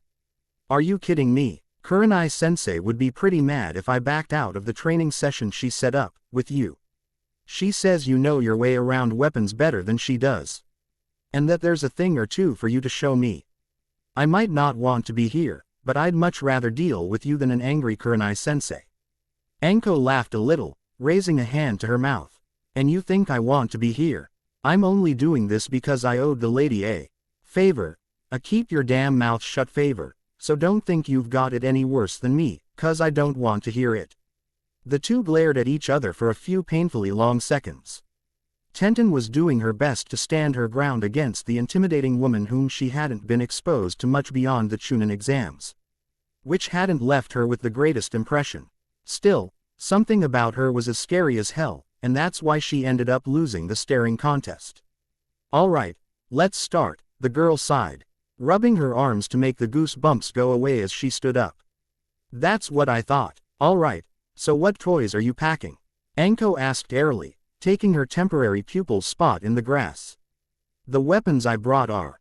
I didn't ask you what weapons you brought, now did I?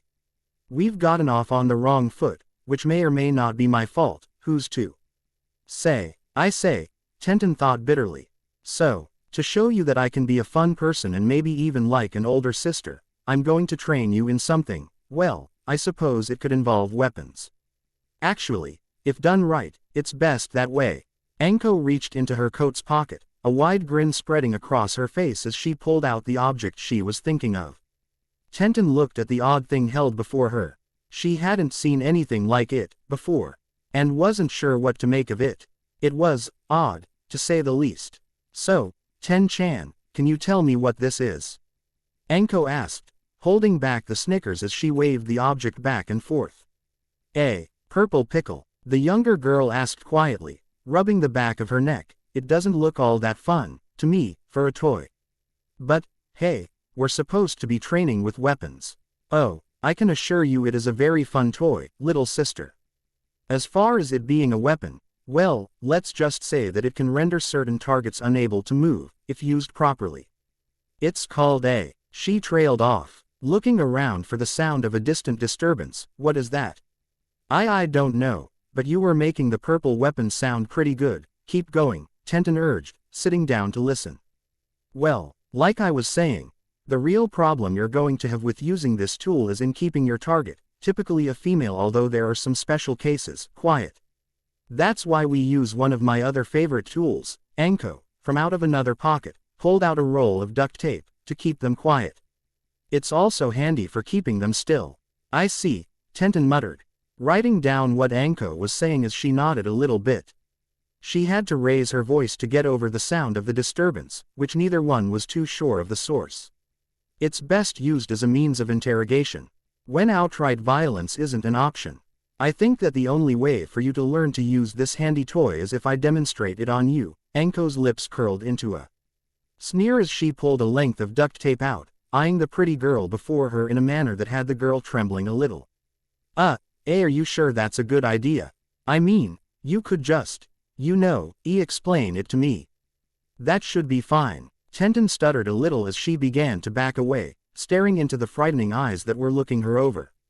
She also found herself staring at purple pickle-ish object in her teacher's hand, which she was beginning to think was a devious weapon for the most forbidden kinds of torture. But she had to admit, she was intrigued as to how one would utilize such a pathetic-looking weapon into something as lethal as Anko made it sound. Now, little sister, do as teacher says. The Junin purred, pulling the duct tape out a little further as she inched closer to her cowering victim. Kurenai won't be happy if she finds out you were being difficult. Tenten slowed her retreat. That was true. It isn't gonna hurt, is it? Maybe a little, at first. If after 1 minute you want me to stop, I will, Anko stated with a chuckle. The noise from earlier was growing louder, maybe even taking on a recognizable feature.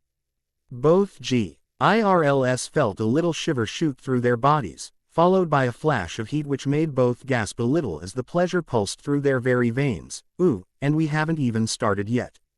Anko laughed, excited. As that, Naruto? Tenten asked, staring at a figure flying through the sky. The soaring shape was probably only about 40 yards away, and was screaming loudly as it came speeding towards the two. It was Naruto. They both found out as the boy collided with Anko, sending the two sprawling to the ground and sliding several yards before coming to a stop.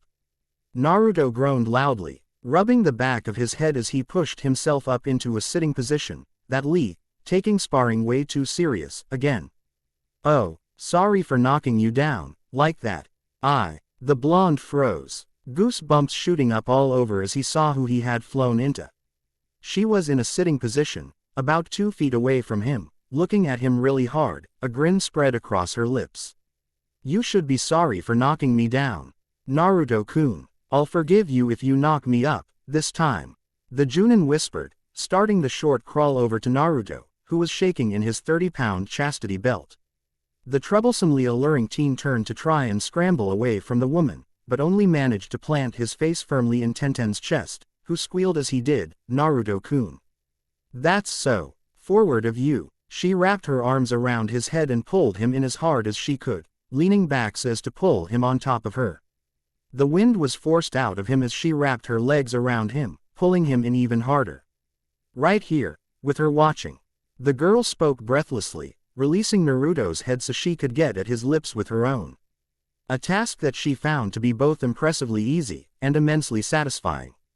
Hey, Anko yelled, grabbing the back of Naruto's orange jacket and lifting him into the air as she glared at the gasping girl on the ground. He flew into me, so I get to go first. You watch. The Junin dropped Naruto to the ground, who was still a little weak in the LS. It was wrong. It was definitely wrong as hell. But good, Mighty God, did it feel right.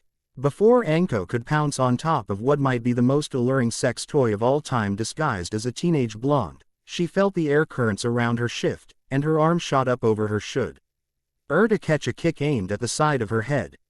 She wrapped her fingers around the ankle of her assailant, and swung him around full circle before flinging him to the ground behind Naruto. Lee flipped mid-air, skidding to a stop all while kicking up dust. He flung several smoke bombs in front of Naruto, shielding them both from sight as they attempted an escape. Naruto, come on! The youthful teen shouted, grabbing his friend's arm as he lunged up into the air. Just when they both thought that they might stand a chance of getting the 50 yards they needed, a snake exploded from the smoke, sinking its fangs into Lee's leg. Pulling him down into the murky area below. Save yourself, was the last thing that he said before vanishing completely in the darkness. With a heavy heart, Naruto landed a short distance from the smoke and started the dash to save himself. Anko, with the wave of her hand, dispersed the smoke in an angry show of sheer power. She glared down at the injured Lee, who was looking back up at her with defiant eyes. Tenten, the Junin shouted, pointing at the boy on the ground, get him out of the way, then come find Naruto and myself. We'll continue our lesson with him as our helper. The woman vanished, chasing after the pure feeling she was picking up coming from the teen. Lee tried to get up to follow, but Tenten pushed him back to the ground. Working together with Anko was the best way to get what she wanted, and she knew it. She could afford to share, so long as she got enough game time. Tenten, you can't do this, Lee practically yelled, but he was trying his best to keep under control. Lee, I need your help, Tenten stated simply, putting her hands on her knees as she bent over a little to look him in the eye. There is no way I'll ever help you with that. You're only acting this way because, if you help me with this, I'll get you, too, right after. Lee opened his mouth, but no words came out. He raised a finger and tried to speak again, but no words came out for the second time. Okay, he needed to slow everything down, and really concentrate on not only speaking, but on what he was actually going to say. Sure, he had been experiencing strange feelings for Tenten for a while now, but this was definitely not the way to act on them. He needed to explain to her why she was behaving this way, that he would never take advantage of her, and that he had real feelings for her. Rock Lee exhaled deeply.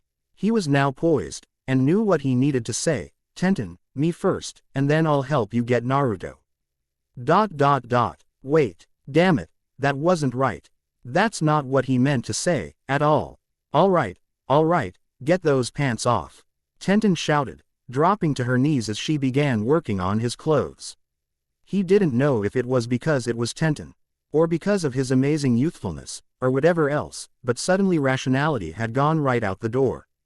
Naruto didn't exist at the moment, and the same went for the nine-tailed fox's aura.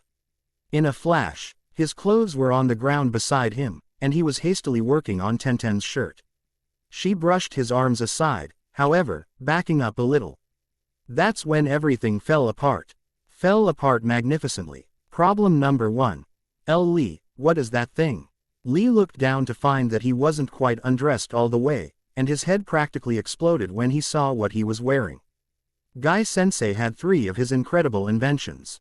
One for himself, one was a spare, and one for his favorite pupil. Lee was currently wearing one of the 3 Sea-Boy monstrosities, and only Guy could remove it, which he said he would not do until the boy turned man at 18. Lee fell to his knees, fists raised to the heavens as he let out a cry, Guy-sensei. Problem number 2. Lee. Why are you half naked? Tenten asked sheepishly, covering her eyes and turning around. Lee ceased his drawn-out cry to the skies above, and his eyes went wider than even he thought they could. Naruto must have gotten over 50 yards in between himself and Tenten, which meant that she was back to her normal self. Why are my clothes coming off? The girl roared, realizing that she was damn close to half naked herself. Did you do this? Problem number 3. Tenten had brought her summoning scrolls. Swimming in nothingness, drifting in black, sleeping through life, it was nice, for a change. No big worries, nothing that needed any attention, just time to relax and reflect on life as a ninja. Why did he not have ninja clothes like the guys on TV, or in movies? You know the kind. The badass midnight black clothes. But no, he was stuck in orange. Granted, he had a black t-shirt, but he had always had an affinity for orange which kept him from changing. Speaking of changing, he was gonna have to change into something a little warmer. It felt like there was a nasty draft. Naruto's eyes popped open. He was staring up at a dark ceiling, lying naked on a cold table. He tried to move, but his arms and legs were strapped down by, was that duct tape? So, you finally wake up. He heard a familiar voice, though it sounded as though she had just run around the world. She was so out of breath. Anko stepped from the darker end of the room into view, wearing the most revealing clothes Naruto had ever seen. He quickly clenched his eyes shut, trying not to think about her figure in those black leather straps. Ooh, but it wasn't going too well. Was that a whip she had been holding? She had looked to be a bit on the sweaty side, as well. Oh my god, don't do this. Naruto tried to beg, eyes still shut. Do. Phew, baby, you've got some serious recollection to do. He felt Anko lay down beside him on the table. Since there wasn't very much room, she was more or less laying half on top of him. What did you do to me? He opened his eyes, looking down to the rest of himself to make sure he was all right. His face went blank when he found that the sea boy was still clasped firmly to his waist. There's only a few things, that we didn't do. Maybe I shouldn't have drugged you so bad, so you could remember. Why, you were actually pretty feisty. Anko sighed deeply, too tired to even do any more. She wanted to, but there was just nothing left in the tank. But I'm still wearing the sea boy. And I'm tied to a table. And Naruto-kun, even with the belt, you can still get the job done. And it was your idea to get on the table. The woman trembled a little as she said this, as though he were remembering something that Naruto now wanted to remember really, really badly. How long have I been in here? He asked, panicked. Anko tried to reply, but passed out before she could. Wait, untie me, first, Naruto shouted, trying to break free, but unable to do so. Well, so you were in here, after all. The blonde ninja turned to the sound of the familiar voice, amazed to find none other than Kakashi descend the shady stairs and enter Anko's basement, which was decked out with various instruments of varying uses. Kakashi-sensei, thank God, you've gotta get me out of here. I can't remember a thing. And I don't even know how long I've been in here. Quick, untie me before she wakes up. Kakashi, with a slight chuckle, strode across the room and ripped through the tape with a kunai. Well, Naruto, I can certainly say that it's a good thing you put that ridiculous underwear on. It looks like even Anko wasn't able to get it off. Naruto hopped off of the table, looking everywhere for his clothes. He spotted them on the floor a few yards away, and quickly put them back on. And if you're really interested in how long you've been in here, well, you went missing about. Kakashi looked at the black clock on the wall. About 32 hours ago. Open, but the first thing that came to his mind and out through his gaping mouth was, how did I survive that long without eating anything? Oh, I'm sure there was plenty of eating, on your part, Kakashi admitted, folding his arms and nodding a little bit. What did that mean? Only that. I'm sure Anko fed you well enough to keep your energy up. Yeah, that's what I meant. Now, come on, let's go see Lee and get that god-forsaken thing off of you. If Guy made it, then it can't be trusted and you must never, ever, wear it again. The two began the climb up the stairs. So, Lee's all right. I kind of had to ditch him to get away.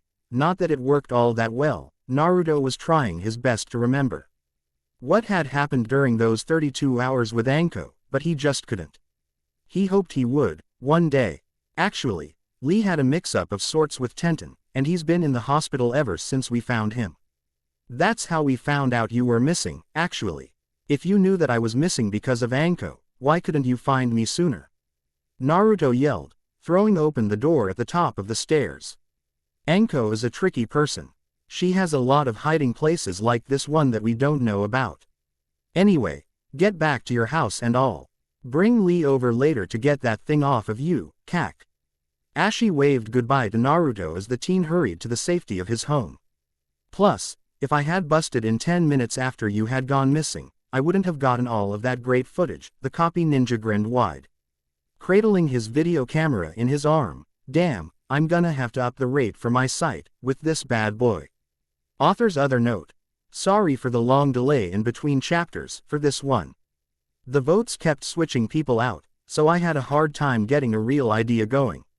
Also, I found out that someone had been plagiarizing mating season, and that one kind of threw me off a little bit. I'm just glad that someone brought it to my attention so that I could correct that mistake. If you want credit for a story, then sit down and write one. Don't steal other people's work, especially mine. Because I'll kick your ass. Through the computer. Yeah, if you'd like to share it with other people off of this site, then simply ask me for permission, tell me where it's going, and give me credit. And it's all good as far as I'm concerned. Well, thanks for reading. The Desert's Dessert. Author's note. This chapter will focus on the vote's runner-up, everyone's favorite sand goddess, Temari. But a suggestion from a certain Ambrant Arandel has convinced me to add someone else to the chase, as you will see shortly. I'll give him credit at the end. I do not own Naruto. But any other characters and ideas are my own. Enjoy. Man, this has got to be one of the worst missions we've ever gotten. It's not that bad, and it serves a purpose. The purpose of he said mission was to gather information concerning the development and strength of Konoha's young ninjas, to help gauge the village's future strength as an ally. The three on the mission were of an ally to Konoha, and they were openly led into the village to make their observations. They were supposed to be helping out in the academy's classes, but they hadn't gotten much done, honestly. Wet nursing doesn't suit me, okay. And as far as purpose goes, I could be doing more meaningful things with my hand down my pants. A mighty swing of a closed fan found its way upside the gruff teen's head, sending him to the ground face first. Several nearby children laughed and pointed at the spectacle. Gaara of the Desert, currently serving as a jungle gym for 14 small children, turned his eyes lazily to his sister and brother. Temari and Konkuro respectively. His brother was laying on the ground, eyes swirling around as Temari stood over him, pointing and telling him what a scumbag he was, and how he needed to grow up. Gaara had come a long way since his lost battle against Naruto. The Shukaku was still in there, but it wasn't a dominating presence any longer, as though the defeat had ubdued it in a way he never would have been able to. He still didn't talk much and he preferred not to express any emotions, when possible, but he enjoyed the company of his brother and sister, now. What was even more surprising was that they seemed to enjoy his company, as well. Incompatible and rough as they may be at times, they were a family, and they meant something to each other. Why can't you be more like that Nara guy?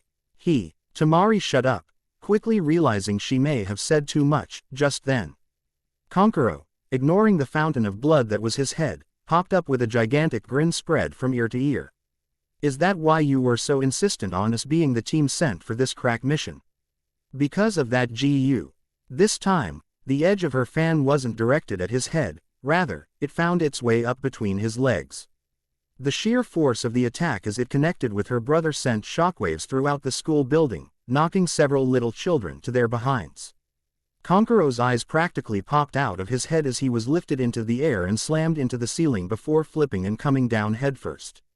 Temari, with a grunt, hoisted the still folded fan over her shoulder, spinning to gain momentum to her swing, which slammed her puppet master brother in the back of the head, sending him flying past Gaara and into a bookcase, which tumbled on top of the devastated teen.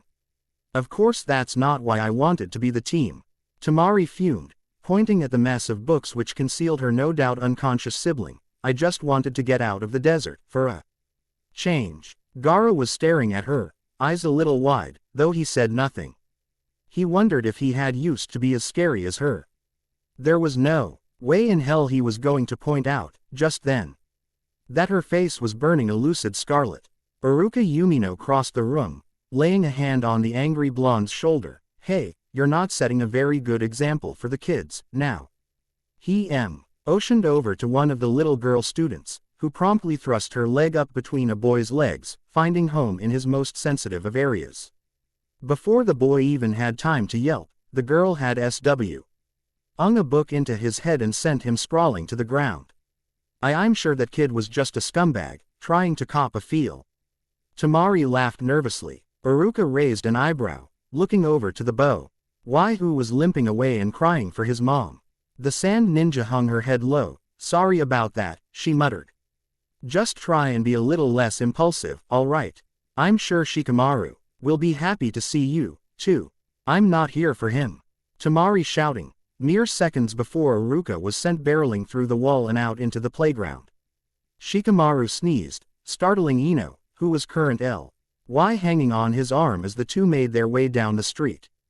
The Chunin didn't particularly want the blonde ninja groping all over him, but he found that when she wasn't there grasping his arm he missed the weight.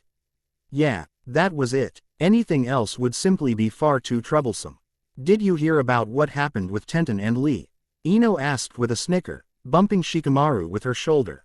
No, I don't really keep up with gossip, the Nara admitted, more than just a tinge of boredom in his voice.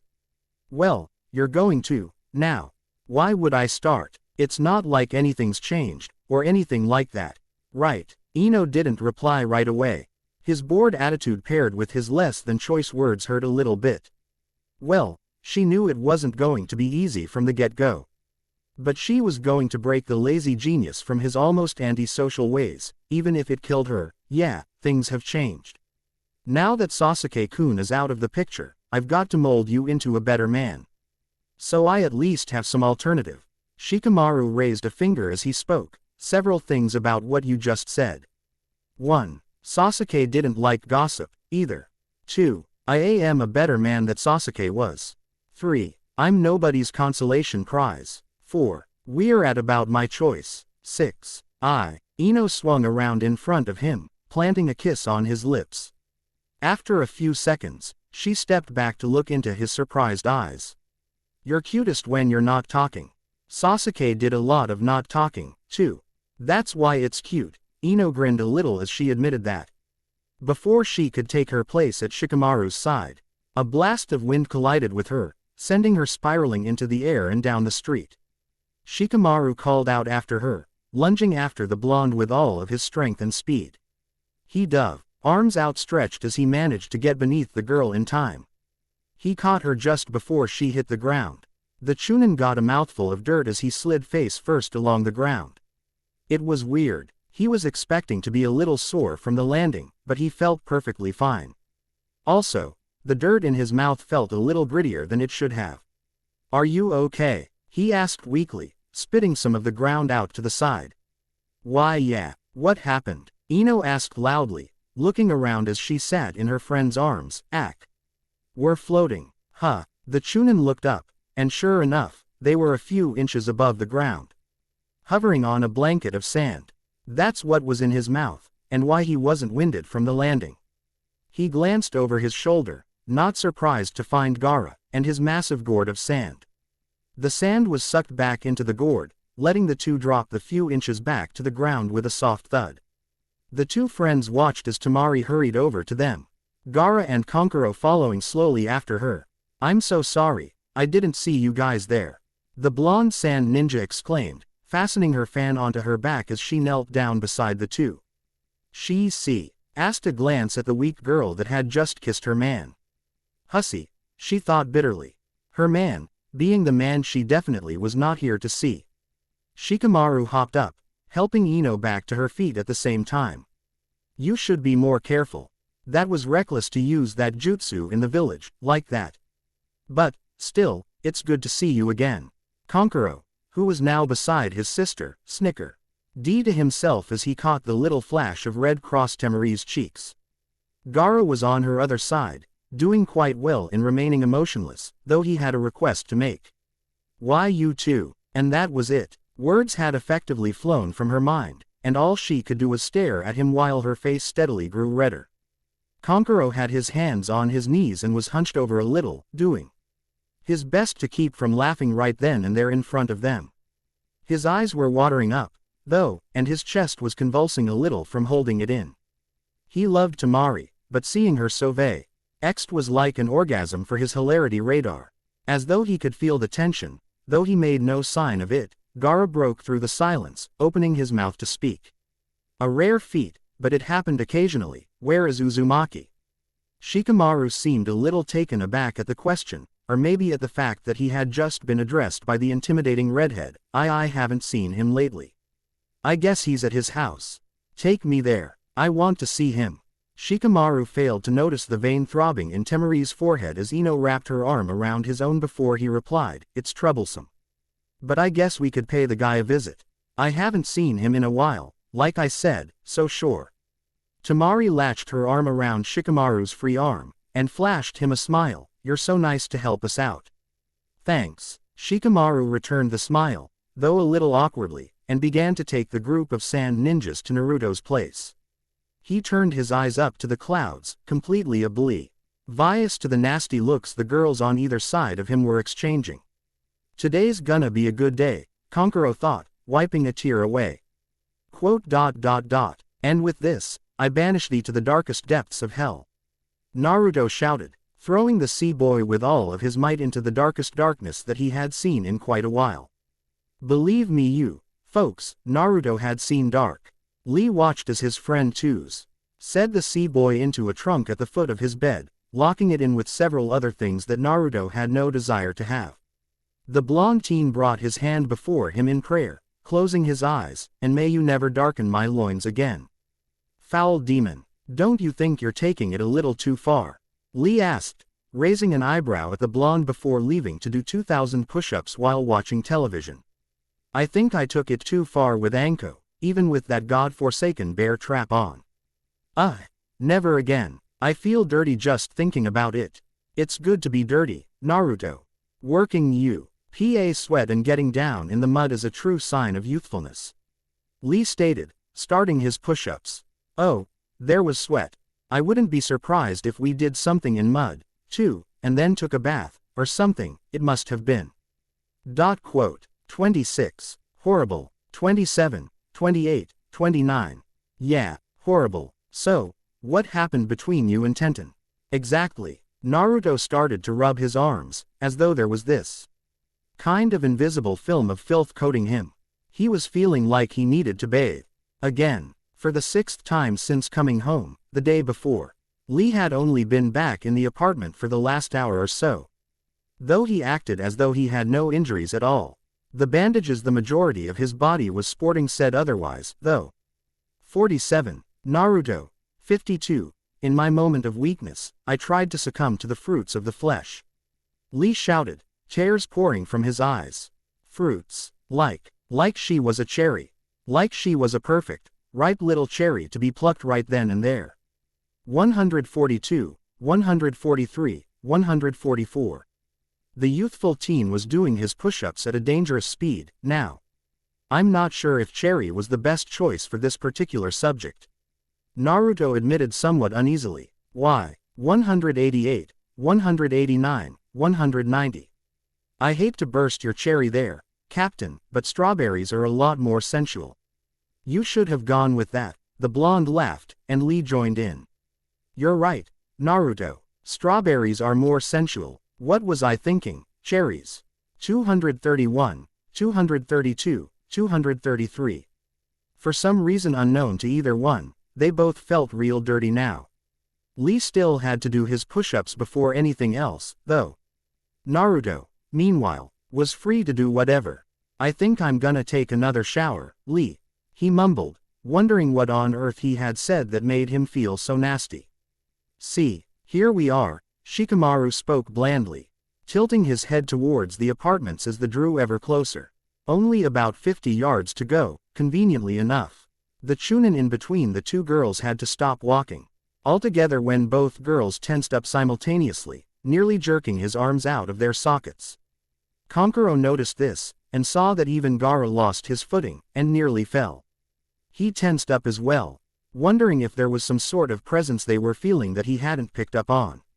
In fact, that was very true. Temari, Ino, and Gaara were all picking up on a presence. Or maybe it was the presence that was picking up on them. Either way, all three were shuddering under the heat that was splashing around in them. Shikamaru broke free from the trembling girls' grasps, looking them each in the face. What's wrong? Are you two all right? He looked around for a second, wondering if maybe they were being targeted by an enemy. It didn't seem that either one of the girls had been struck with anything, however. Gaara was acting a little shaky, as well. He turned his wandering gaze back to the girls, frowning as he saw they were breathing hard. Temari's eyes rolled up a little as a soft moan escaped her lips. That didn't sound good, Kankuro muttered, backing away from his sister. Actually, it did, Shikamaru replied honestly, backing up beside the puppet master. The two males still under control of themselves watched as Gaara hunched over, continuing the march to Naruto's apartment. Temari and Ino, apparently out of their momentary stupor, followed after him as though nothing had happened. Genius called after them, taking a ginger step forward. Hey, why's Gaara walking like that? Kankuro asked quietly, pointing to his brother. Shikamaru shrugged, following after the three. It appeared that everything was okay now, so maybe they had just imagined it. Or, far more likely, they were just over-exaggerating it. But that noise Temari had made had seemed awfully erotic, sounded about right. But that would be troublesome for him to dwell on, so he just let it go. The group, rather quickly, made their way up the staircase to the second floor's worth of apartments. Shikamaru pointed out Naruto's door with a rather shaky hand. The look on Gaara's face was terrifying. It was terrifying because it was a look he had never seen before on his face.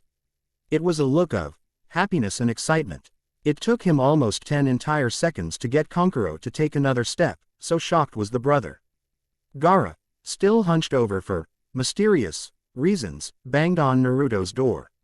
1744, 1755, 1756, 1757. A rather urgent-sounding pounding at the door interrupted Lee's vigil. Not willing to get up and fail his quest to hit 2,000 push-ups, the youthful youth pushed himself into a handstand, and walked across the room on his hands. He used his feet to twist the knob, opening the door to find a big shock, indeed. "You!" Lee shouted, losing his balance and falling on his face. "How youthful!" Shikamaru piped up from behind Gaara, who was waiting to be invited in. His hungry eyes were scanning the room. At least they were, up until the point where Lee drew mped to his feet and placed his face about an inch away from Gaara's. "Are you here for our rematch? You helped me out when I fought Kimimaro, but I knew this day would come." Lee jumped back into the center of the room. Getting into his fighting stance, "I'm ready." "Where's Naruto-kun?" the devil of the desert asked plainly, assuming it would be all right for him to enter, which he did. "Naruto-kun," Lee echoed, easing out of his stance and scratching the back of his neck. "He's taking a shower, right now." He would have sworn he saw Gaara twitch when he received the information. Shikamaru was practically thrown over the railing and to the ground below as Temari and Ino pushed their way into the apartment, each one flushed a pretty red. They were looking all over the place. "Where's the shower?" Ino practically yelled at Lee, whose eyes were huge as he measured the odds of his survival. Shikamaru's survival, Naruto's virginity's survival. He didn't count the Anko debacle. The sea-boy hadn't been removed, after all. Kankuro entered the room, now, looking around not for Naruto, but for a hint of sanity, or an explanation. Lee lunged into the hallway, placing himself just before Temari, whose eyes blazed with the passion of not youth, but lust. Maybe it was youthful lust. He didn't get much time to look. With a smirk, the blonde teen stepped aside to allow a wave of sand to smash into Lee, crashing him through a wall and into Naruto's room. The sand hardened around him, locking him down to the floor. Before he could shout for help, a lens of sand covered his mouth, keeping him silent. The sex-hungry group of three turned to the sound of running water, each ready to make Naruto their own. Naruto was humming away happily, rubbing shampoo in his hair. It was his favorite shampoo. No, silly, not ramen-scented. He had tried that out, but it made him hungry, so he couldn't enjoy the shower. His favorite shampoo, that didn't make him hungry, was none other than Johnson & Johnson Baby's shampoo. 2-in-1 detangler. He stopped humming, breaking out into the lyrics. "Tonight, I'm gonna have myself a real good time. I feel alive, and the world turning inside out, yeah. I'm floating around in ecstasy." So, he got his voice real high-pitched. "Don't Stop me now. Don't stop me, 'cause I'm having a good time, having a good time. He didn't even hear the doorknob fall from its place and clatter noisily to the ground. It slowly crept open. I'm a shooting star leaving through the sky, like a tiger, defying the laws of gravity. He started to hum through the words he didn't know, but he made sure to keep the right rhythm and watch his place. He didn't notice the shadow approaching him, obscuring the light through the glass stall.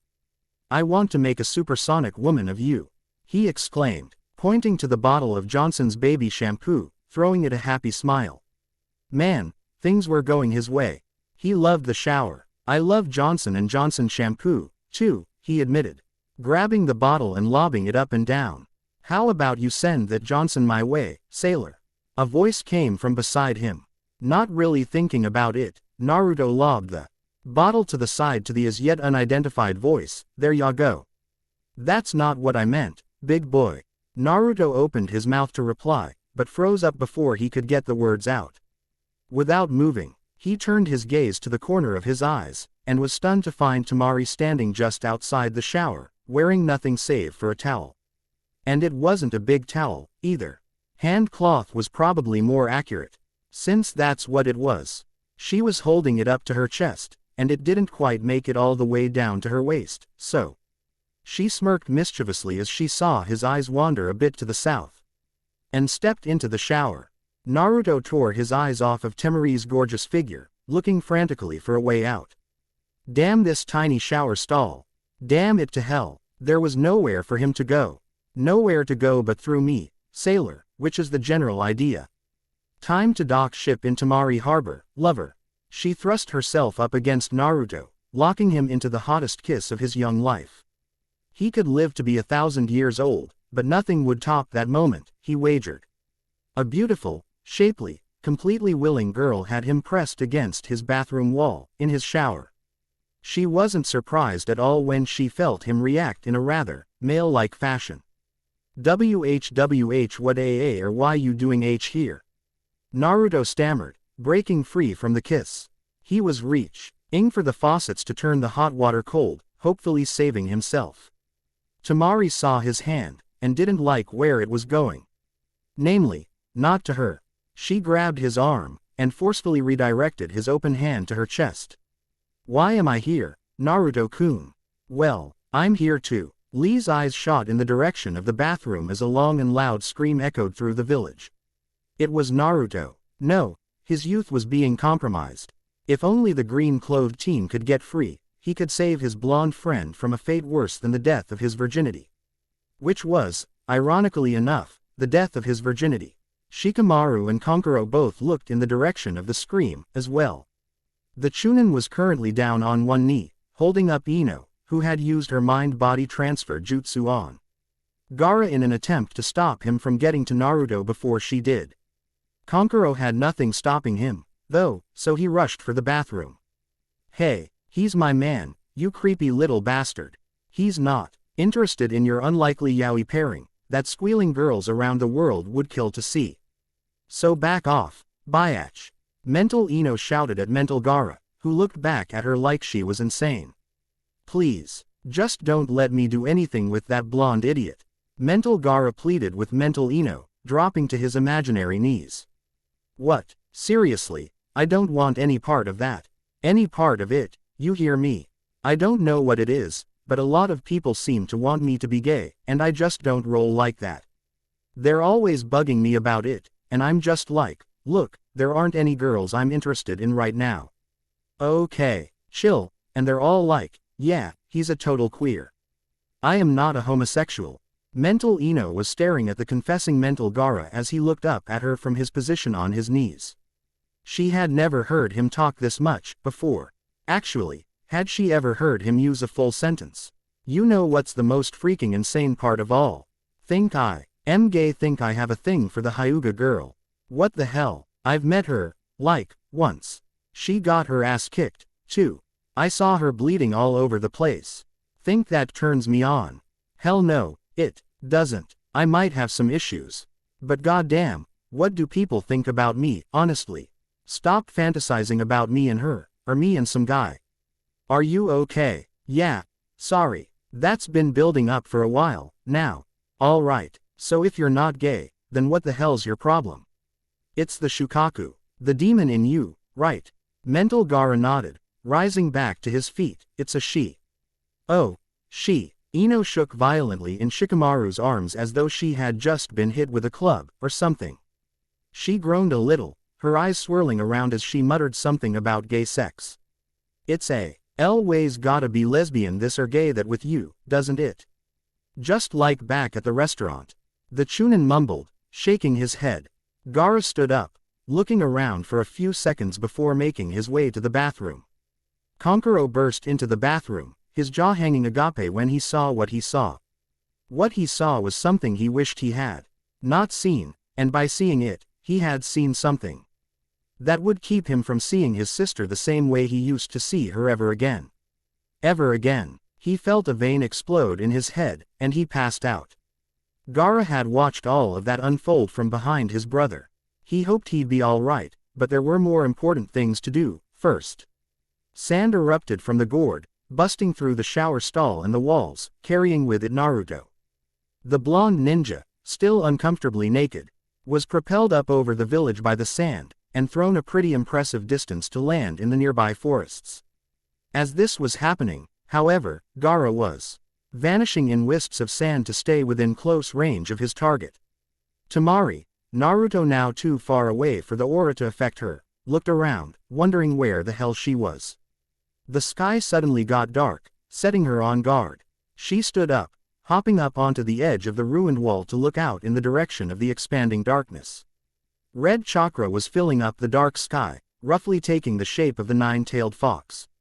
Just in front of it, an enormous amount of sand and chakra were forming the shape of the Shukaku, which turned itself around to allow the nine-tailed fox to, well, there's no polite way to say it. Suffice to say, never before was there doodle making on so grand a scale. Well, that doesn't look good, Shikamaru mumbled, suddenly beside Temari. What in God's name is going on? Temari asked, sending a glance in Shikamaru's direction. I have no idea, and I don't think I want to know, honestly. The goddess of the sand now realized she was naked, and punched the side of Shikamaru's head, knocking him down into the bathroom. Get me a towel, for God's sake. Rubbing his now throbbing head, the Chunin looked for a towel to hand the girl. He let his hand pass over the actual towel, and instead tossed her the washcloth. Temari looked at it for a second as if the Nara fool was joking, then looked over at him. He had a sly grin on his face that suggested he really was just kidding. He was reaching for the real deal towel, now, but Temari saw some things through the destroyed walls that made her pause to think. Konkuro was currently unconscious on the ground before them. Lee was trapped beneath an unbreakable blanket of sand, and Ino was currently knocked out, too. They were completely alone. Shikamaru, I don't think I'm going to be needing that towel, after all, she whispered, lobbing the washcloth back to him. Shikamaru raised an eyebrow. Looked like things were going to get troublesome. Really troublesome. Kakashi, like every other person with sight in Konoha, turned his eyes up to the sight of two gigantic figures of chakra doing the nasty. Well, that doesn't look good, he muttered, looking for a moment at his video camera. No, not this time. I don't think I need you for this one, my friend. He pulled his forehead protector down over his good eye, so both were covered. He started the walk to where he believed the two to be. Let's see if I can fix this without seeing anything, that would be nice. Author's other note. Alright, I only had 3 or 4 scenes in there that I left up to the imagination, because that's just how I roll. Sorry folks. Ambranta Randall was the one who suggested to me that the Shukaku be female, which sounded like a good idea to me, so I ran with it. Props to you, man. The so-ing Naruto was singing in the shower was Don't Stop Me Now, by Queen. Cool song, check it out. I don't own it, by the way. You guys know that how in some sports they give a 2-minute warning. Yeah, well, I'm sort of like that. Only instead of minutes, I go with chapters. I only have 2 more planned chapters for mating season, and then it will be complete. Just thought I should let you players know, so when the last one rolls around, you won't all be like, what the hell, where did that come from?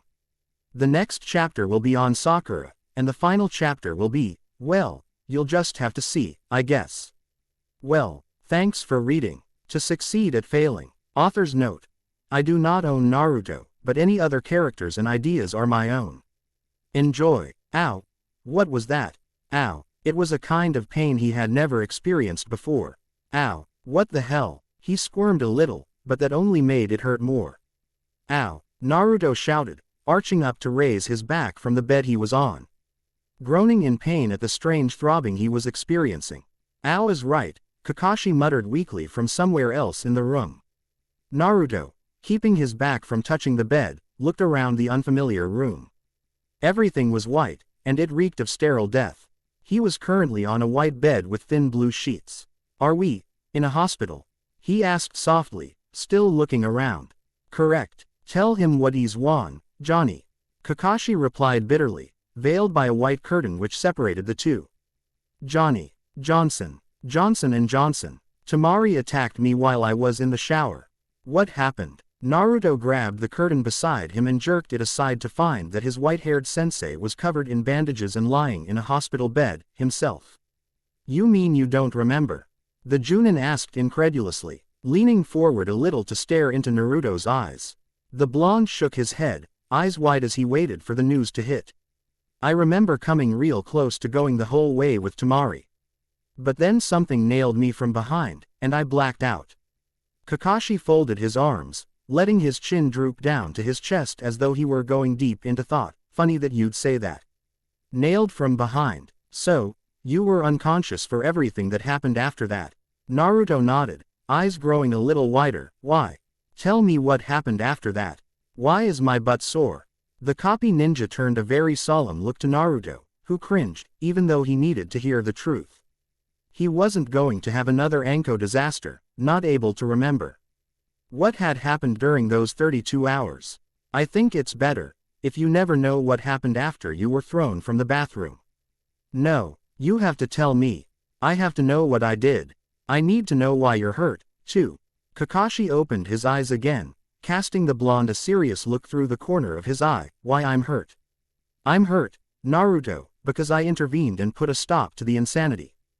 Getting you away from Gaara was one of the most difficult things I've ever done. Gaara, he found out about me and Temari. And, he was the one who blasted me through the wall. Yes, he was under the influence of the Shukaku, it turns out. He followed after you into the forests where you landed, and that was where he. The Junin trailed off, looking across the room to their window, which was letting in bright rays of sunlight. Yesterday afternoon had been the time of the two demons in the sky. A full day had gone by, since then. Where that my butt hurts because he. Naruto now trailed off like his sensei had, eyes growing just a little wider as recognition dawned on him. I'm sorry, Naruto. I'm sorry that I didn't get there in time to stop him. Kakashi apologized, a sincere look on his face. But Gaara, he sought him. He kicked my ass, didn't he? Naruto burst out. He got the wrong idea about Temari and me, and he kicked my ass while I was knocked out. That's so pathetic of him. To beat me up while I'm passed out. Kakashi took a few seconds to stare at Naruto, who was still arched up over the bed to keep his backside from touching the bed. He had two immediate options. 1. Tell the team the truth, which was that he had been abused as jail bait, or 2. Go along with the conclusion Naruto had come up with himself. Kakashi imagined what would happen if he chose the first option. And it wound up with Naruto plunging a kunai into his throat, and splattering the room with blood. He thought about it for a moment. No, he didn't want Naruto to die, Then if he was a little upset with the guy. Besides, why make more room for the janitorial staff? Yeah, that's what happened. I knew it, and he must have literally kicked my ass, because my butt is so sore. Naruto tried to laugh a little, but found it to be tougher than he thought it would be. He wasn't too mad at Gaara, because he was just trying to protect his sister, after all. Yeah, you could really say that he banged your ass all over the place. Kakashi muttered with a forced chuckle, laying back down. All the way. He immediately wished he hadn't said that, and clenched his eyes shut tight before hitting himself on the head. But Kakashi-sensei, we shouldn't be here in a hospital. What if a girl gets too close? Kakashi waved off the worried comment. Don't worry about that. Guy, Lee, and Shikamaru have removed all female personnel and patients from the hospital, and have set up a barricade which no woman may cross. Besides, I've got some good news, for a change. Naruto's ears perked up as he twisted his neck to look at his sensei, without letting his back down. Yeah, I know, I'm surprised, too. Anyway, the nine-tailed fox seems to be letting the aura fade away.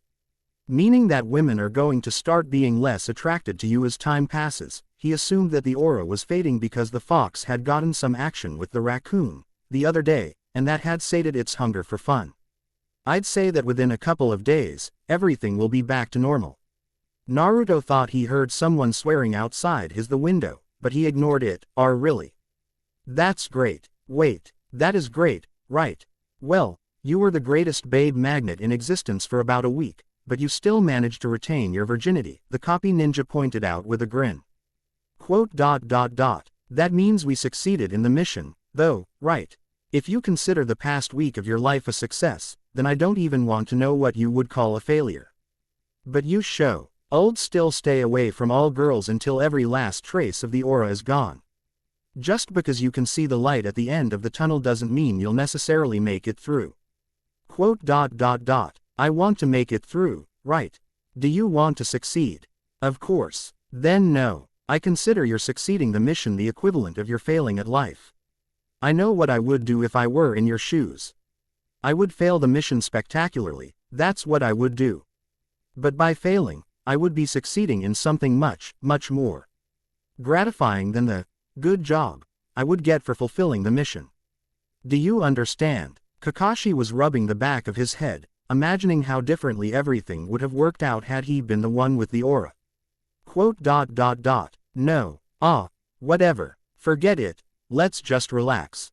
Perched out on the windowsill of the hospital room was Jiraiya, who had listened to the entire conversation, rather unhappily. It was time for his master plan. He had to initiate it before too long. Or else he would lose his chance forever. The perverted hermit jumped down to the ground, muttering to himself, time to visit the Akamichi family, and make good on a certain favor they owe me. I'm sure they remember chapter 11 very well. With that, the legendary ninja was off to blackmail the hell out of another friend, so he could get his devilish plan up into the air. What? Sakura thundered, slapping both hands down on the table, which rattled and threatened to cave under her strength. I kid you not, Ino stated, folding her arms. She was calmly sitting on the other side of the table. Completely unmoved by her friend's outburst, he tried to freaking rape her in his shower. I was there, and so was Shikamaru. You can ask him, if you don't believe me. Naruto might be a freaking retard. But even he isn't that stupid. The pink-haired genin stated, easing herself back down into her seat. Jealous because he never tried to rape you? Ino asked slyly, lowering both elbows onto the table to leer at her friend, who was a little red from that question. Sakura muttered some sort of pathetic response, letting her head droop a little. The blonde leaned forward, intrigued and surprised. What was that? Another mumbled reply, followed by leaning in a little closer. Say it again. Sakura jumped back up, slamming a fist down on top of her friend's head. I said he did try to rape me, already. Ino, as though her head-splitting injury had never occurred, shot up to stand beside her friend. What? She was the one to yell this time. She threw the girl back down into her seat, and dropped back into her own. Tell me about it. When did that happen? Sakura continued to mumble in a low tone that Ino couldn't really pick up on, so the blonde threw a spoon at her head. Sakura took the spoon to the forehead, her head snapping back in surprise. What the hell are you throwing things at my head for? She shouted, grabbing her fork. Ino scooted to the side to avoid the eating utensil, which was now sticking into the back of the booth, because I can't hear you. Besides, with such a big forehead to aim at, how could I resist? Shut up, you stupid pig. You're just bitter because no one cares about you enough to even want to rape you. That's not true. Shikamaru would, if I asked. Well, I didn't have to ask Naruto. He just did it. Oh, well, congratulations. That nightmare would doodle a potato if he could figure out how. Doodle? I don't know, I've just been hearing it, lately. Look, forehead, Just spill it and tell me about what happened. Ino pointed at her sort of friend, hoping that their little argument was finished so they could get to the scoop beneath it all. Sakura took a deep breath, sliding down her chair until all but her eyes and forehead were visible above the table. Okay, this is what happened. She began, elaborating on her encounter with Naruto. And so you see, that little bondage rape scene goes a long way in ruining your life. Jiraiya stated simply, wagging his finger at the elder Akamichi. He was currently sitting in the living room of the Akamichi family, speaking in a rather low tone with both of Choji's parents. Why you wouldn't? There's no way you would go public with that information. It was 17 years ago. Choji's only 16. It would kill him if he found out how he was conceived. Choji's father exclaimed, jumping up from his seat and dropping to his knees before Jiraiya. You mean how you had her tied to a fire hydrant, and were screaming, bark for me. Bark for me. I'm sure Mrs. Inuzuka wouldn't have appreciated that, very much, not when you were saying it to your lovely wife, instead. Mrs. Akamichi paled, and fell back out of her seat, unconscious. Baby, that's all in the past. Choza exclaimed, stumbling back to his feet and over to his wife, fanning her with his open hand. You know it was just a one-time thing. I wanted you to bark for me, not that floozy. Dad, what are you guys talking about? The two men in the room nearly snapped their necks in turning to look to the open. Choji and Kiba were standing there, looking very confused. Nothing. Your mom's just taking a nap, that's all. Go train, or eat. Yes, go eat, buy whatever you want and just tell them to put it on my tab, it's fine. Choji was gone, dragging Kiba with him. The dust had to settle before anyone could tell that the two were gone. Choza turned very serious eyes to Jiraiya, who grinned a little in return. I wonder what Kiba would have to say if he found out that you were his. Whatever you want. I'll give you whatever you want, you just keep quiet. Okay, that's what I wanted to hear. Jiraiya chuckled to himself. Ino blinked a couple of times. Most of her major cognitive functions had shut down, so she was mostly a pretty shell with functioning organs. What she had just heard did several things to her, but the one thing about it that may as well have ripped out her spinal cord was that she was jealous of Sakura for her slight encounter with Naruto. Yeah, Sakura mumbled, still a pretty crimson. Wow, Ino replied quietly. Both girls sat there for a few minutes, both getting redder as the moments ticked by. Finally, the blonde girl mustered up the courage to ask a very important question. How big was it? Sakura looked at her friend like she was insane. Excuse me, how big was it? You've gotta tell me at least that. I'm not going to tell you how big it was. That's private. I know it's private, or I would already know. Come on, seriously. Sakura looked away, hiding her face behind her hands as she covered up the embarrassing blush. Ino grabbed her friend by the arm and pulled her around to look her in the eye. Only one of which was currently exposed from her concealing grasp. If you don't tell me how big it was, then I'm going to tell everyone. No, you damned porker, I should have known you'd pull some crap like this. Don't call me porker, damn it, your forehead might as well be a beached whale, but you don't hear me calling you whale girl, now do you? So confess, now, or I go public. God, blackmail's a bitch, Choza muttered, opening the drawer to get the most forbidden item of the Akamichi clan. It had taken him almost 20 minutes to break the chakra seals locking the drawer up, but he had done it. And he was about to do something he knew he probably shouldn't do. Sakura took her hands before her to give a visualization of the size. Ino's eyes went wide as she saw the length Sakura settled upon. That's like 1.5 feet. You're freaking kidding me. And no, that looks about right. I know, it was so huge, I didn't really know what to do. The pink-haired genin admitted weakly, as though the simple memory of it made her lightheaded. I know what you do with it. You stick it in your mouth. The rest usually takes care of itself. I know that, but it was just so sudden. Girl, when someone gets you a banana split that size, you don't question it. I know you guys were just sharing, but that's still a lot. But don't you think that it was too much? What if to Naruto, sharing ice cream is like an engagement or something? Sakura asked sheepishly, praying to God it wasn't. The thought had her long gone red, though. Don't worry about it. So he treated you to ice cream.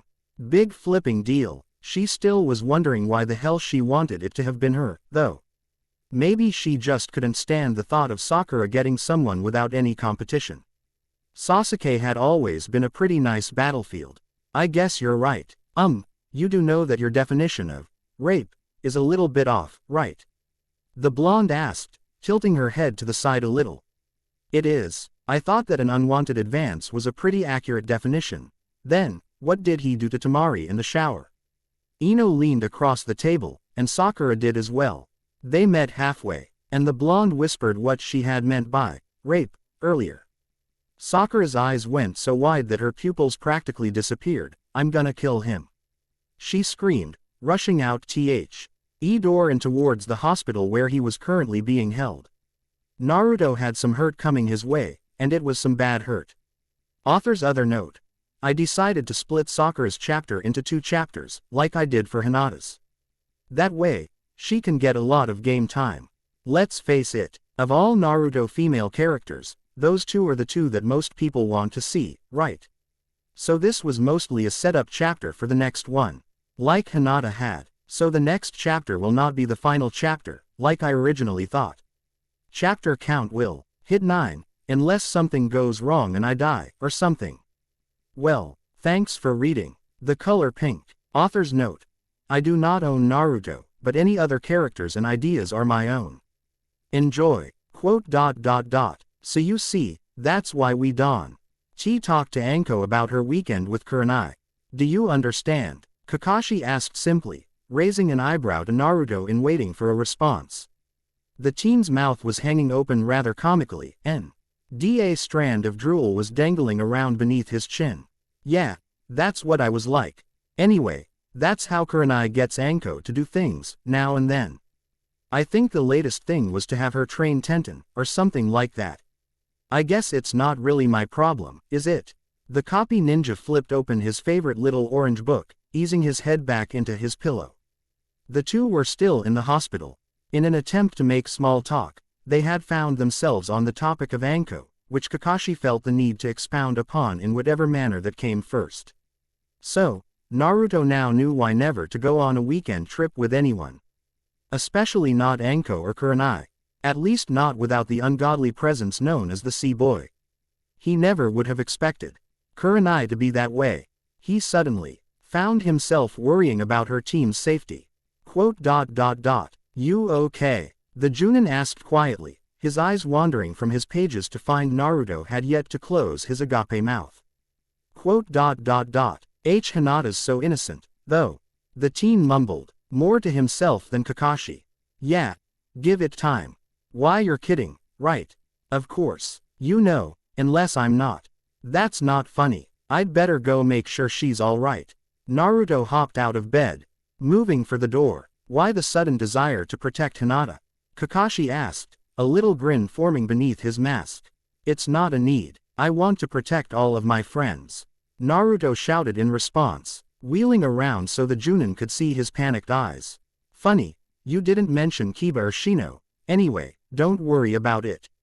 Kurenai can be a little out there, sometimes. But she wouldn't do anything to anyone underage. That's where Anko's got her beat. It wasn't Anko's fault for whatever she did to me. It was the aura, that's all. What? Oh, right, I forgot about that. Then what did you mean with that comment? Naruto asked, tilting his head a little to the side.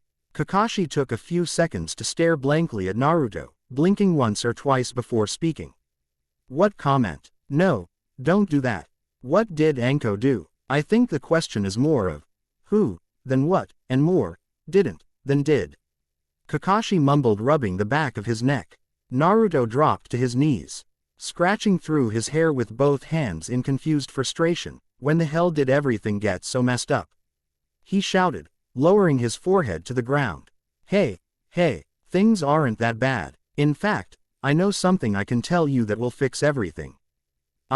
The door behind Naruto exploded off of its hinges, speeding over him and across the room to slam into Kakashi's face, smashing him up against the wall and knocking him clean out. Naruto, A familiar voice rang out from behind him. A very familiar voice, and one that he normally loved to hear. But this time, it brought with it two different terrors, one of which was unfamiliar. Physical harm was a great possibility, but physical relations was far more likely. In the worst-case scenario, for Naruto, there would be both. Shikamaru wondered if he had done the right thing. It seemed that without hardly any problem at all, she sweet-talked Lee, then clocked him upside the head with what he thought was a wrench. She then convinced Guy that Kakashi said he couldn't do backflips around the village 500 times while rapping about youth, and the blue beast was backflippin'. Away before anyone could say another word. She then approached him, and said something about Ino. Shikamaru replied that girls were troublesome, and stepped aside. Yeah, he had done the right thing. Kakashi was in there, anyway. He could handle it. Oh, Naruto moaned in terror. My. Sakura continued, eye growing wide. God. Inner Sakura practically imploded when the sexual overload Rom the aura blew through her like a bullet through tissue paper. The blonde sat there on the ground, hands over his head as he cringed in fear. He knew there was something only a couple of inches from the back of his head. But he didn't have the courage to move, and he was a little ashamed to admit that he didn't want to move, in case the aura was still strong enough to work its magic. Was it so wrong for him to want the girl of his every waking daydream to want him back? Well, no, not really. Sakura stared at the wrench in her hand, which she had barely managed to stop swinging before it cracked Naruto's head open like a coconut. She was shaking just slightly, and her hands were starting to sweat. She could feel her face gradually rising in shades of red, and it was making the hairs on the back of her neck stand up on end. It was like she was near Sasuke, only magnified to levels she didn't even know existed. Naruto, very slowly, took his hands off of his head and turned to look at Sakura. Hi, saw Sakura-chan. How's it going? His eyes, his incredible, deep ocean blue eyes, she felt her knees start going weak and she began to slouch a little. His silky voice, with a hint of desperation, floating over his soft, gentle lips, the wrench slipped from her grasp and clattered noisily to the floor. His tight physique, the way his shirt had to stretch to get across his chest. Oh, dear sweet God, woman. Now, inner Sakura screamed, urging the, incredibly unwilling but wants to so bad, Sakura on. And now, I know what you're thinking, and do you? Sakura interrupted, her legs quivering under her as though she had gained several 100 pounds in the past 10 seconds. Why yeah, and you should know that it's only because of. Shish. Sakura finally succumbed to the unexplainable weight that was building on her shoulders, falling to a sitting position, directly in front of Naruto. She pressed a finger to his lips. Don't talk. Naruto watched in pure horror. Glee as Sakura's hands began to work on her pink and red clothes. All of those times before when things like this had happened, something or other had gotten in the way. Whether it had been a person, his morals, or some random situation that he had no control over. But this time, Kakashi was unconscious, Lee was nowhere to be found, and his will was shot to death from all previous encounters. More importantly, this was Sakura starting to undress, a simple 2 feet in front of him. He had never been so excited in his. Oh, goddamn it all to hell. No, it's because it was Sakura that he knew he couldn't let her do it. The blonde reached out, grabbing her arm. Sakura, don't. His voice sounded surprisingly strong as he spoke, and it filled him with confidence. He turned a steely gaze to her own, which was practically begging him to grab a handful of something other than her arm. Kakashi kept the groan from escaping his lips as he opened his eyes, squinting hard to see straight. He just heard Naruto tell Sakura to stop. That was really, Naruto was really, damn, what had hit him. For a long time, I've tried to get you to notice me. To get you to see me, like you did with Sasuke. Everything I've ever done to show people who I am and who I could be, even Hokage, all of it, I did it because I wanted them to acknowledge me. I did it because I wanted them to care about me. Because I couldn't stand being alone. But, more than anyone else, Naruto let go of her wrist, standing up and taking a step back. I wanted you to acknowledge me, Sakura. Kakashi discreetly reached out from his bed and flipped the latch to the window, pushing it out and open to let a breeze in. Naruto turned around to show Sakura his back, lowering his solemn gaze to the ground, because I've loved you from the very first day I met you, Sakura. The breeze through the window picked up as he spoke, tugging at the bandages he bore on his arms and forehead so that they drifted along beside him in flowing white ribbons. And I won't let anything ever cheapen what we could have together, especially not this. Kakashi nodded in approval. It may mean that the teen was failing at life, but at least he was doing so in a dignified and cool manner. It was a good thing he had been there to open the window and let the breeze in. Of course, just because Naruto said all of that didn't mean anything, in the long run. Having taken his eyes off of her, Naruto was completely blindsided by Sakura as she hurled herself through the air to tackle him. The two collided with the wall above the empty hospital bed, then fell down onto it on the rebound. He wasn't sure how it had happened, but Sakura had managed to stay on the top, keeping him from making a quick escape. How the hell did you stay on top? He sputtered, grabbing her by both shoulders in an attempt to keep her from pressing herself on him any more than she already was. She was currently straddling his stomach, and her shirt was starting to slide off over her shoulder and down her arm. Oh, did you want to take the top? She replied breathlessly, pausing to wait for an answer. And no. Great. I think it'll be more fun this way. Her hands shot down and she practically ripped his shirt off. Somebody help. Kakashi heaved himself off of the bed and dove into Sakura from the side, the two of them tumbling to the ground in a heap. Naruto. I'll still consider you a failure at life, but nothing you just said will matter at all if you let her follow through with this. So run. Naruto didn't even take the time to reply. He was out the door before Kakashi even finished speaking. It's not gonna matter anyway, because she isn't going to remember any of this. He thought as he started his frenzied dash for safety. Kakashi snickered to himself, looking down at Sakura, who he was perched on top of, holding her down with his weight and his arms. It's not nice of you to come onto him like that. Not after all of this time. Actually, I'm hoping he comes onto me, if you know what I'm saying, Sakura replied plainly, a smirk on her face. Where'd you learn to talk like that? Why does my head? The copy ninja wobbled a little bit before teetering too far to the side and falling off of the genin. He tried to push himself up, but his arms were practically useless. Sakura hopped up, pulling the needle out of her sensei's side. It's only a mild sedative, so don't worry. Alright. Medic ninja in a hospital. So tackle her. Smart. Kakashi managed to stutter through broken gasps as he began to drift into La La Land. Well, mild if you're a rhinoceros. Oh, Naruto-kun. Sakura sang happily as she pranced out into the halls to hunt down her newest desire. Okay, so I can't just leave the hospital, or else a whole bunch of girls are going to try and catch me. Naruto shivered as he tore through the halls of the hospital, doing what he could to get enough pace in between him and Sakura for the aura to lose its effect. Kakashi said it was weakening, so the range had to be less than 50 yards by this point. That was good news. So I get that guy evacuated all the women, but where are all the men? The teen began to panic as soon as he realized that the hospital was pretty abandoned. It's a good thing I evacuated all of the men from the hospital, too. Now my eternal rival and the friendly young libido victim will be, Guy thought happily as he continued to backflip around the village, dropping fat beats like they were bombs on his enemies. His crew was gonna flip when they heard his off-the-hook lyrics, he just knew it. He struck the nice guy pose to no one in particular mid-flip. Naruto found his way to the staircase, and immediately began the ascent. He was moving so fast that it was a wonder he could control himself at all.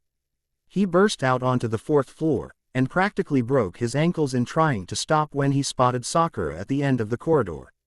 Before he had even touched the ground, the pink-haired genin had closed the 20-yard gap between them and was about 4 feet away. The teen landed on his back, but quickly rolled backwards and scrambled to his feet. It would be pointless to try and run without any sort of backup, and he knew it. The women under the influence of the aura were relentless, and D seemed to grow faster and more cunning every time he had to deal with one of them. I have to say something to buy some time. He opened his mouth, but found that words weren't an option at that particular moment. He just now realized that Sakura wasn't wearing her normal clothes anymore. She had somehow managed to switch out into a very short nurse's uniform. No, not the not sexually suggestive scrubs, but the uncomfortably sexually suggestive white mini uniform. It was the kind that made going to the hospital worthwhile for dying old men, the kind that people buy dating simulation games for. The kind that was currently rendering Naruto incapable of walking. Ooh, so you like? Sakura asked sheepishly, edging forward slowly, making sure to swing her hips as she did. She loved how he was just staring, taking in every last inch. Much very I'd like, was the jumbled, incomprehensible response Naruto managed to get out, though just barely. But Naruto-kun, Sakura raised her hands, starting to undo the buttons from the top. I look much better without it. God, I'll bet that's true.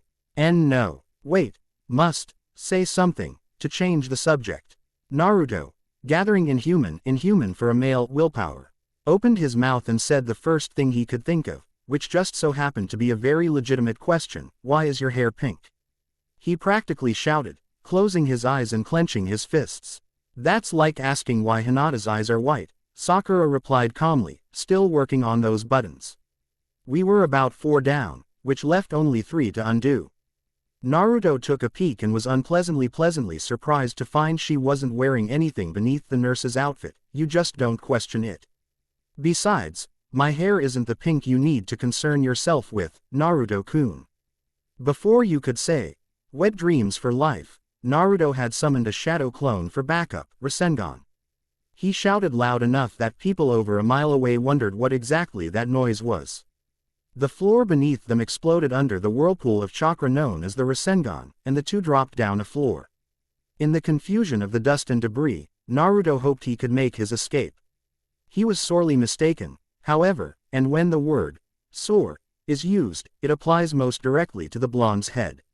From out of the dust, Sakura's arm shot out, equipped with the wrench she had used to chastise Lee for getting in her way. The tool found its way down onto Naruto's head, striking him so hard that he smashed down through the already weakened 3rd floor, and plummeted down to the 2nd floor. Looks like old lady Tsunade's strength is starting to rub off on you. Naruto managed to mumble, eyes full of tears and limbs practically useless as he lay there. Defeated both physically and emotionally. Who on God's green earth could possibly resist everything that had been thrown his way? No one. Not even the gayest of men would have been able to show the self-restraint he had. And just look at what it had all gotten him. A headache that would probably never go away, several missed chances with gorgeous girls, and now he was going to lose. To the one girl he had taken a moral stand to, and even confessed to. Life sucked, in a beautifully ironic and bittersweet way. Sakura hopped down her newly made hole in the floor, landing beside Yuto and leering down at him with hungry eyes. What are you going to do to me? Naruto managed to ask in a shaky voice. What do I want to do? Sakura asked impishly, slowly circling her incapacitated prey. She started to look around for something that might be of use. Her eyes landed on a room number 269, how oddly accurate.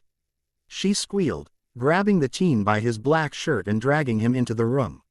She practically slammed him on the bed, and was on top of him before he even realized he was on a bed.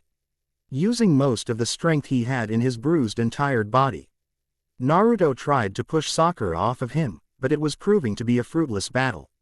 Naruto-kun, Sakura groaned in between kisses to his neck and now bare chest. If you don't cooperate, I'm going to have to use this. She flashed a needle, like the sedative I used on Kakashi. Sensei. This will be much more fun for everyone if you enjoy it, too. So now you're gonna stick stuff in me, to get me to listen. Not if you stick stuff in me, first. The cosplaying girl giggled hungrily, still kissing him all over. She was now working on his belt, which was complying far too easily to be on the blonde's side. So this was it. He didn't have enough strength to fight her off. Everything he had said earlier meant nothing, now, because he was too weak to keep this from happening. His only option was to stick stuff in her. Now, just like she said. Oh well, At least this time he would be conscious for it, and would remember it. Maybe it. Wait, yes, or no, depending on how he'd look back on this event. That was his only option, and it was a far better option than he would have thought. The last of his strength was utilized into grabbing the kunoichi's wrist, and twisting her arm just a little. The needle in her hand found its way into her exposed thigh. Ow, Naruto-kun, that hurt. If you wanted to play like that, all you had to do was ask. Because I don't mind. Sakura slumped forward, lying on top of him as the sedative took effect. She was soon breathing peacefully, half naked on top of the near mentally wrecked Naruto. He nudged her off of him and rolled onto his side so that he was facing her back. With a sigh that he wasn't sure signaled victory or defeat, failure or success, he put his arms around her waist and kissed the top of her head. He deserved at least this much. At least for a few minutes. Maybe, one day, she would want him for him, and not for something he was beginning to consider a curse. Jiraiya lowered his infrared goggles, sig-ing a little as he rubbed the back of his neck. Naruto was a good guy to the core, and he had found both a newfound respect and pity for the guy. How could he not be scoring left and right, up and down, and every direction in between? Well, he'd let him have his little cuddle bunny moment, because tomorrow, oh, tomorrow, indeed. It would be a day that no one would ever forget.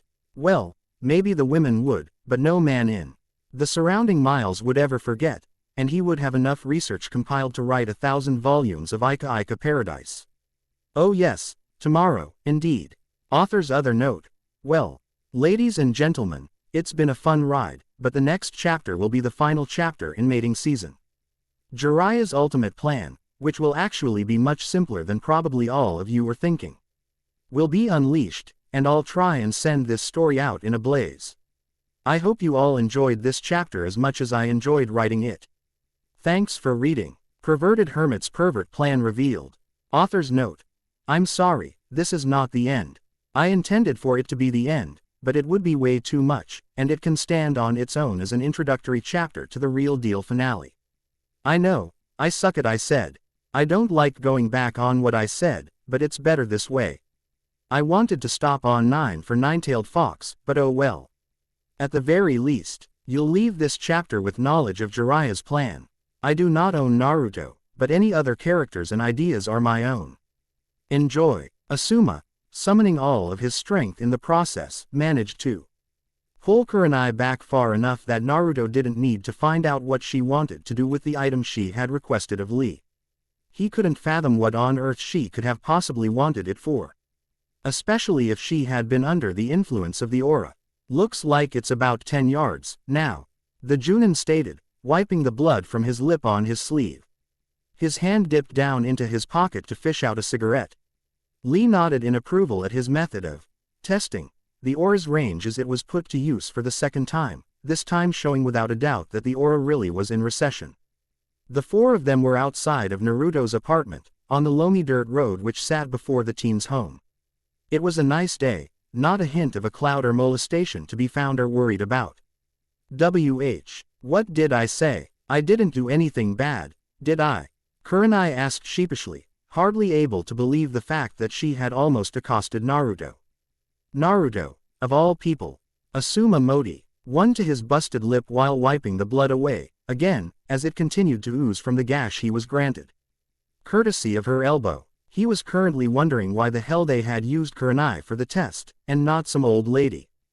Or something. Sure, she had volunteered upon overhearing Lee's request, but still, it was odd that Lee had gone to him as opposed to Guy, too. He had asked why, but the only response he had gotten had been something about AC boy, and he had no idea what that was, and he had little mind to find out.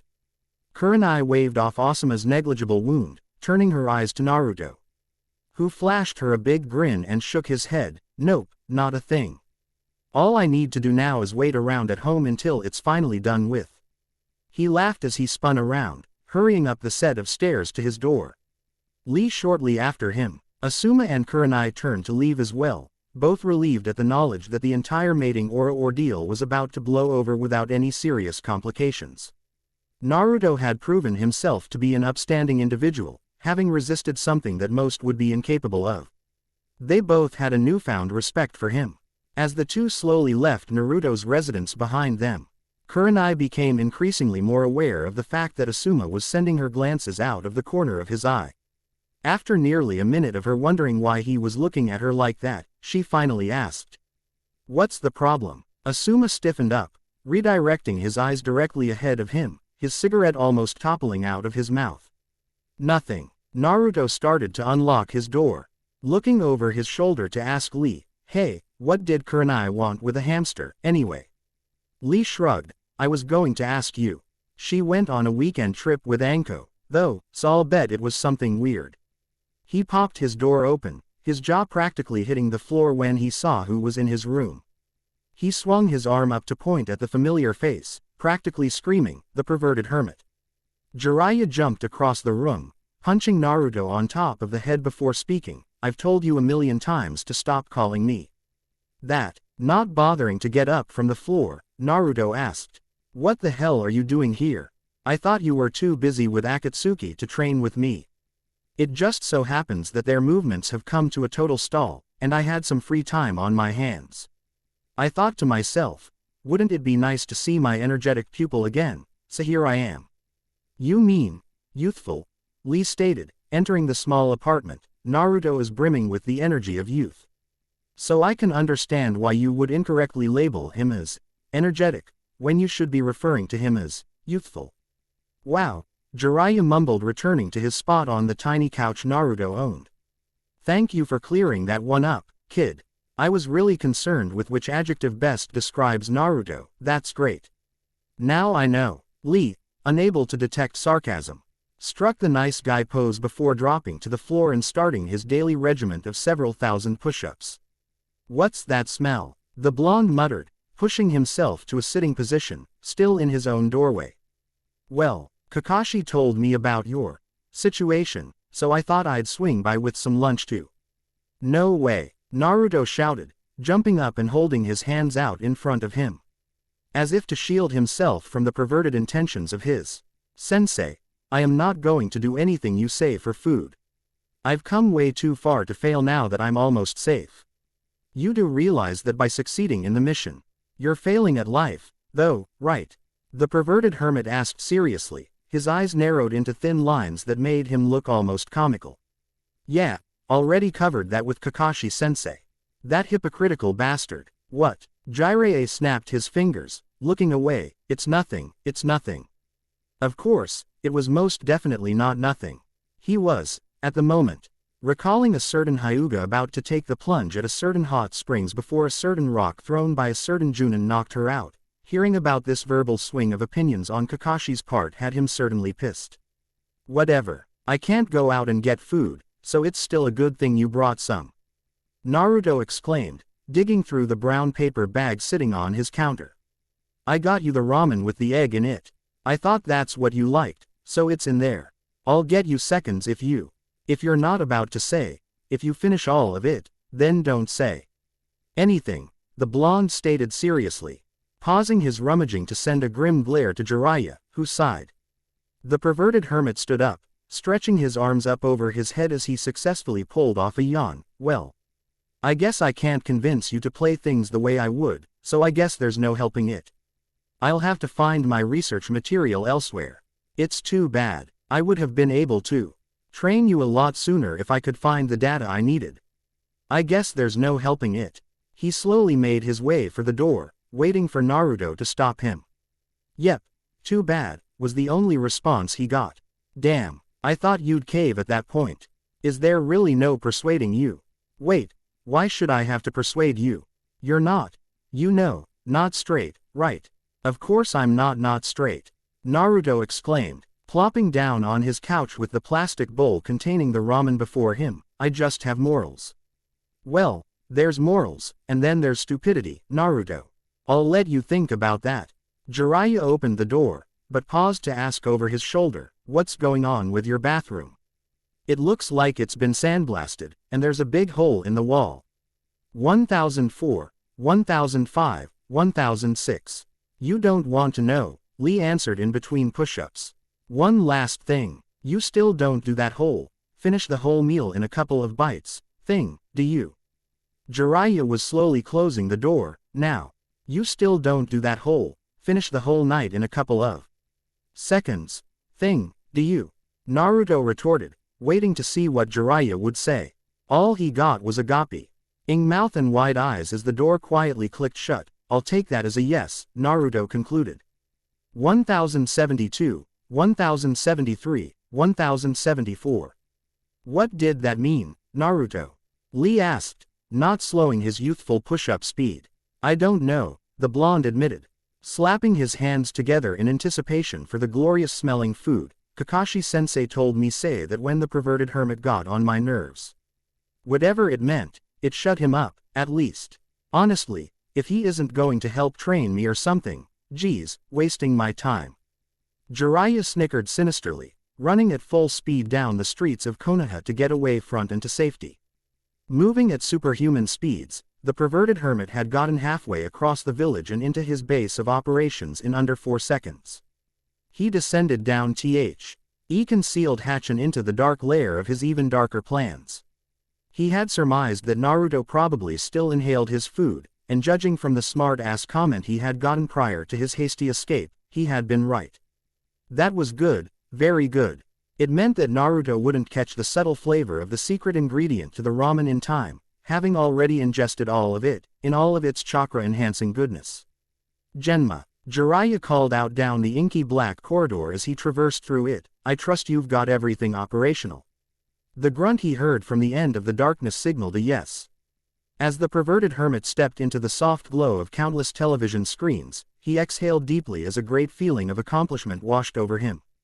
Tell me again why I'm helping you.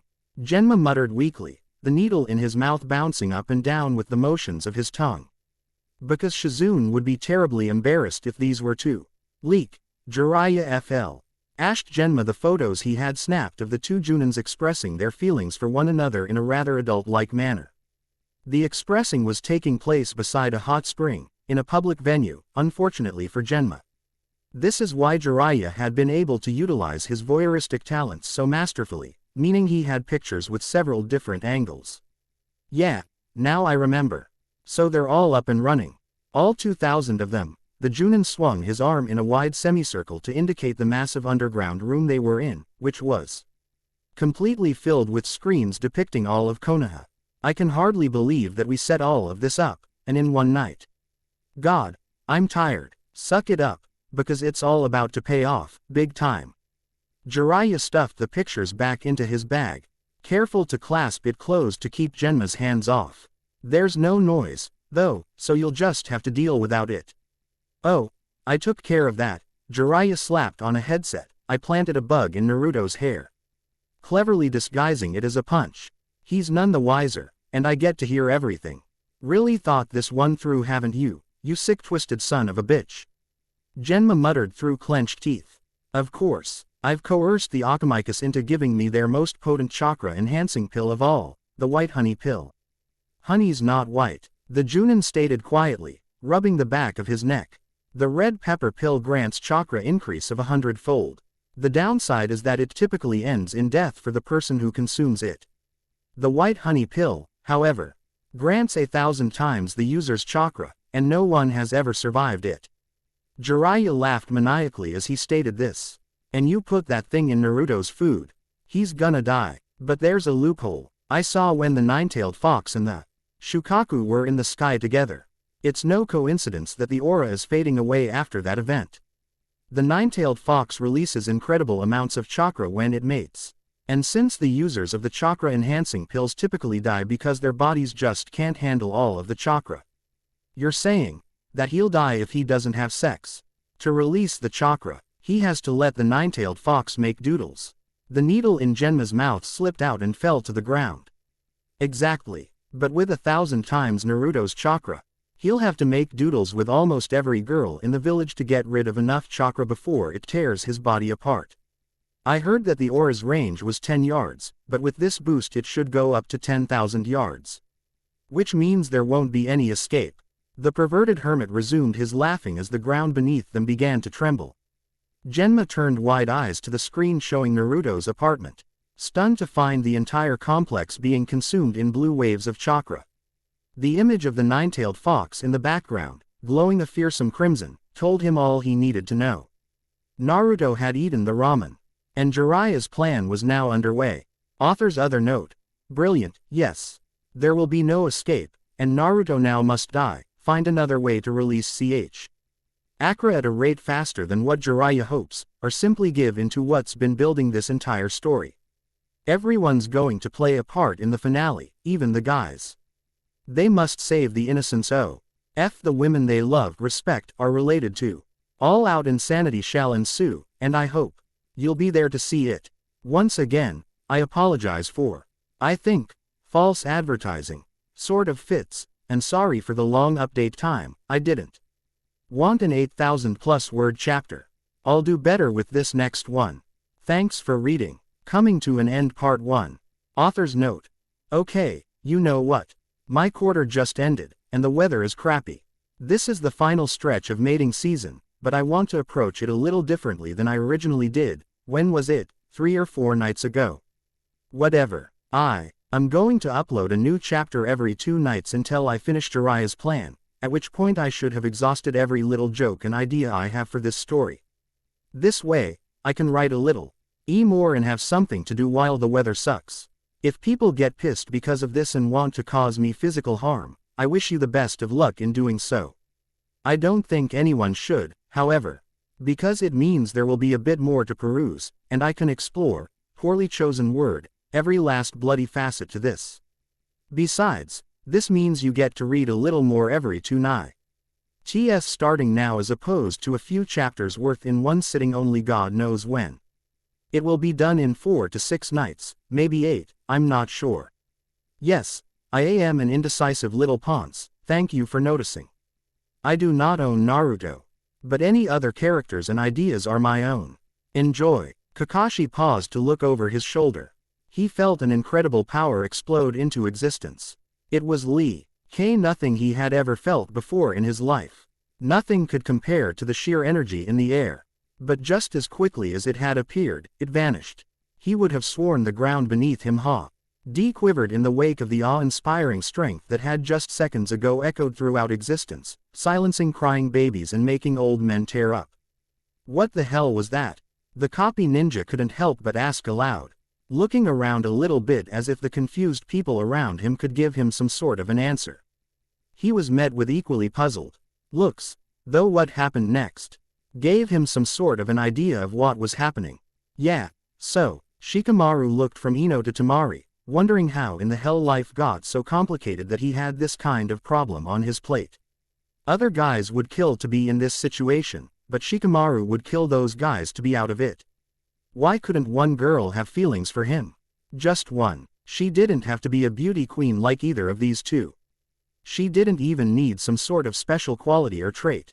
Hell freaking no. He'd be perfectly fine with your average, run-of-the-mill girl.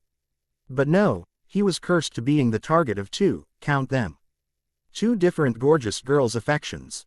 Life sucked. Holy hell, feelings suck. He thought, amazed that he was getting flustered.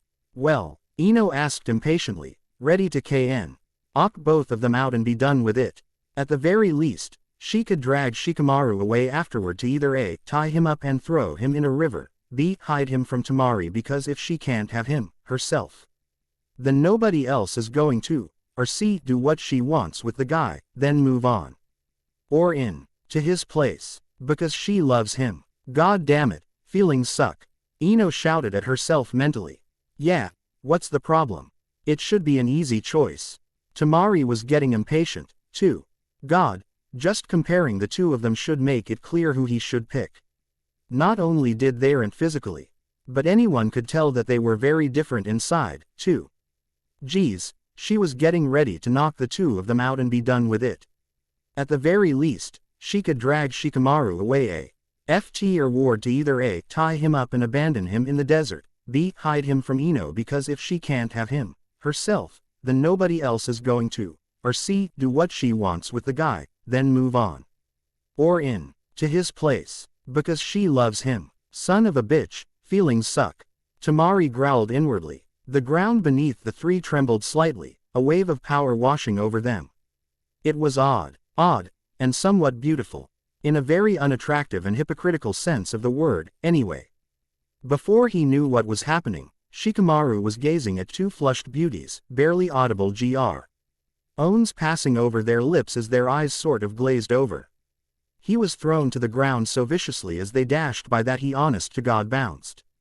It's really hard for me to do this. Tea to talk. Shino Aburame nodded a little bit to affirm that Hinata Hyuga had hit the nail on the head with that assumption. The two were currently in the forests outside of the village, where they had been training. But it's even harder when it's about, feelings. Why you can tell me anything, Shino.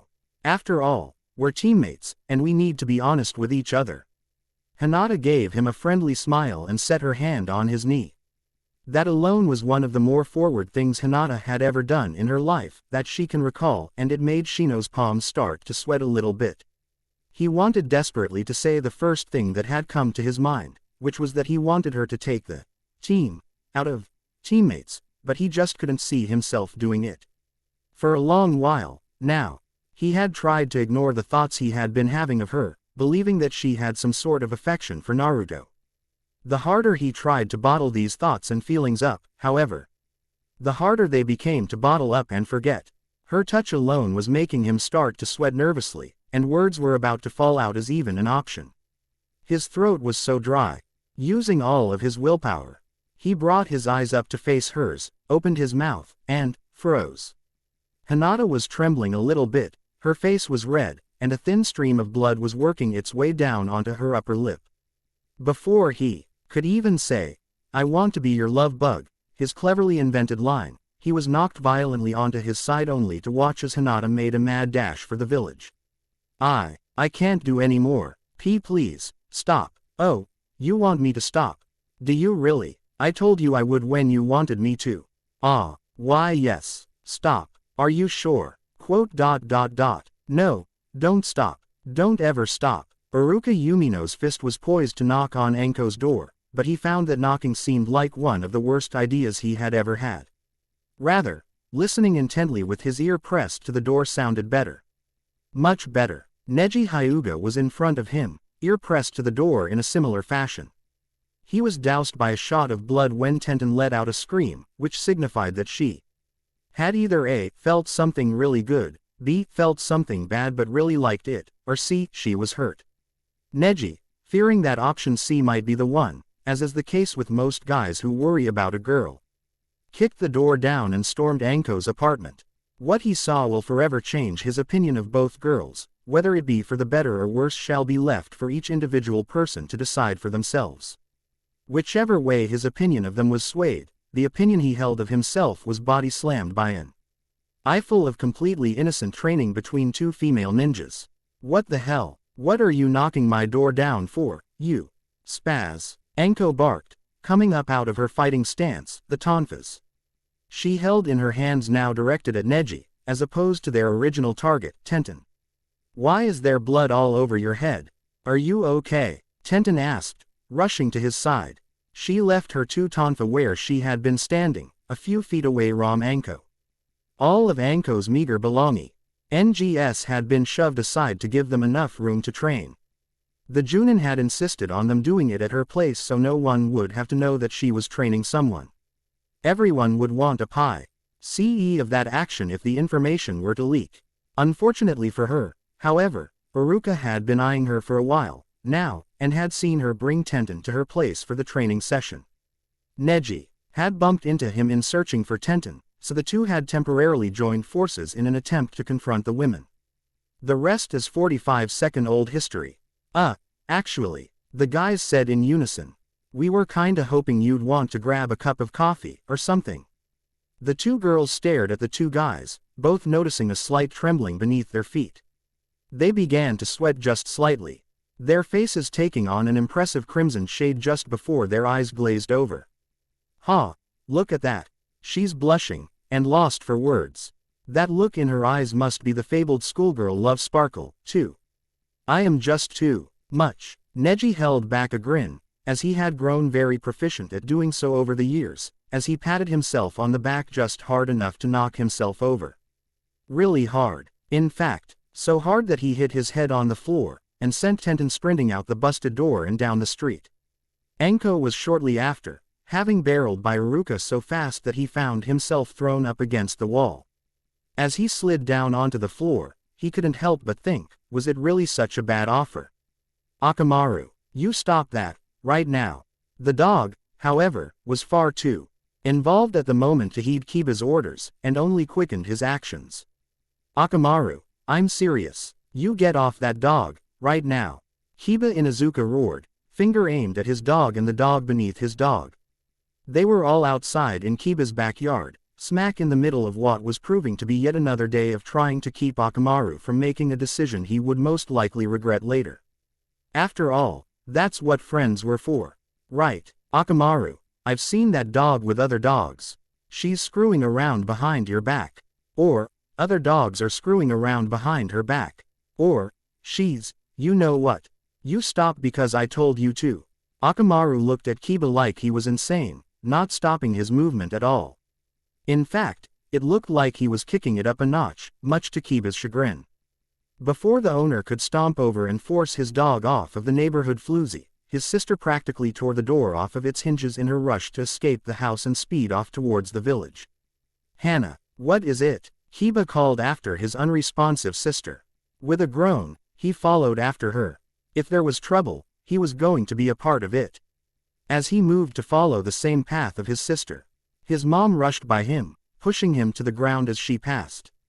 He looked up from the ground, wondering what in the hell was their hurry. Kurenai, Tsunade, and Shizune watched as Asuma squirmed a little bit. Obviously uncomfortable with his current position, which he promptly told the three women. Being the benevolent ladies that they are, the three women listened and scratched his nose and forearm. Though he stoutly refused to tell them what they wanted to hear. Being that he was currently tied up and hanging from the ceiling, PF Tsunade's office didn't really help his willingness, either. You know you want to tell us what she said. Shizune teasingly twirled her finger around on Asuma's chest, which was facing the floor. I'll tell you what Kurenai said to Naruto W. Hen you grow a pair and impregnate Hokage-sama. Asuma stubbornly refused, closing his eyes and turning his head as much as he could to look away. God, he was wishing he had a cigarette, right about now. That's impossible, Kurenai exclaimed, aggravated. Yeah, I'm menopausal, Tsunade finished casually. Asuma clenched his eyes shut tight after hearing that. WTH, that shouldn't be the impossible part. Before the conversation got carried any further, the building trembled just slightly enough that it could be felt, and nearby objects vibrated just a little. He heard the door fly open, at Y.Ch.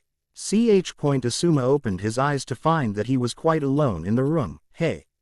He called out after the three, you crazy bitches took my smokes. Come back, mister. Ichiraku looked back and forth, no. T surprised to find that business was slow, yet again.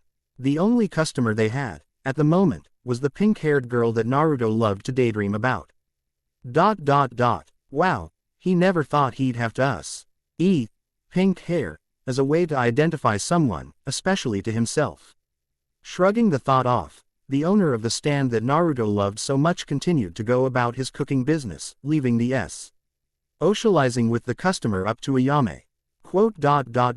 But I really don't see why you don't give him a chance, Ayame said quietly, using her finger to poke down an ice cube in her glass. Because he doesn't deserve one, that's why. He's so stupid. I can't believe you'd even think I should give him a shot, Sakura replied, looking at her ramen more than eating it. But he can be sweet, too. He always tries his best, and he says nice things. When he can think of them. Think. That's a funny word to describe Kiba. Well, I think that if he's really trying to learn, you should tutor him. He did ask, after all. Just because I'm a genius doesn't mean I can teach an idiot. Oh well, so, do you like Naruto? No, that's a terrible question. Besides, I don't know why, but when I think of him, I start to want to wear a nurse's uniform. And wonder why my hair is pink, Sakura admitted, wondering if she should have just told that to the girl that Naruto probably sees every blessed night. Ooh, that sounds like low. Ayame trailed off as the ground beneath them quivered just barely, and she began to get hot. Her breathing picked up speed, and her eyes sort of dimmed a little. Before Mr. Ichiraku knew it, he was the only one at the stand. A little frustrated, he threw his apron down and stomped into the back. Why'd I even bother? Jiraiya, still laughing rather maniacally, watch. The screen which had Kakashi smack in the center of it. The copy ninja was spinning around in confusion, gawking at the women around him in the street. They were beginning to sweat and tug uncomfortably at their clothes, breathing harder and harder as each second went by. He barely had time to escape before the women started a stampede down the street, to what destination only God knew. That's right, Jiraiya was beginning to feel like God, and he was loving every second of it. Genma's voice snapped him out of his happy thoughts. You bastard. How dare you do something like this to Naruto? He trusted you. You fought alongside one another, risking your very lives as brothers would. You were almost a father to the guy. Then I will do for Naruto what my father did for me. Jiraiya replied in a low tone. Your father set you up for death or crazy mob sex? Jiraiya let the question fall, because that was another story for another time. Actually, he was too absorbed with the screen, displaying Naruto's apartment to care much what Genma had to say, at the moment. The oceanic blue chakra erupting from Naruto like a geyser receded from sight as it faded away into nothing, leaving hardly any trace that it had even been there at all. Lee, sprawled out on the ground with his hands over his head, yelled out, Naruto, what was that? The blonde shinobi looked around as if he was expecting something else to happen, but was pleasantly surprised to find that nothing at all was coming his way. No pain, no trouble, no nothing. I don't know. Either that was the best damn ramen I've ever had, or we've been painting for too long. We haven't painted anything, Naruto. Then that was the best damn ramen I've ever had. I'll have to ask Ero Sennin where he got it from.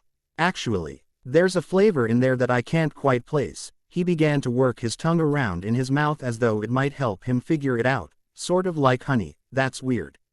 Never tasted anything like that before. Sitting up now that he was sure nothing bad was happening, Lee looked around for a few seconds as he sensed something in the air.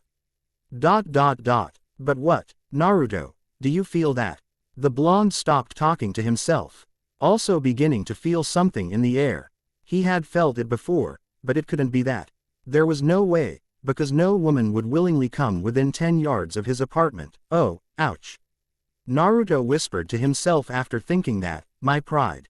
The green spandex wearing ninja rose to his feet, slowly spinning around to completely scope the room as he edged towards Naruto. This is bad. Naruto, I don't know what it is, but it feels bad. But not just your normal everyday bad. It feels like a youthful kind of bad. Really youthful. Like naughty. Naruto suggested meekly, cowering behind Lee. He had his back pressed up against his friends, so that they could see in both directions at once. They both knelt down simultaneously as though it would provide them with a little extra cover from the feeling in the air. Both felt a little embarrassed that they were hiding from a feeling, but neither one was going to confront it unless they absolutely had to.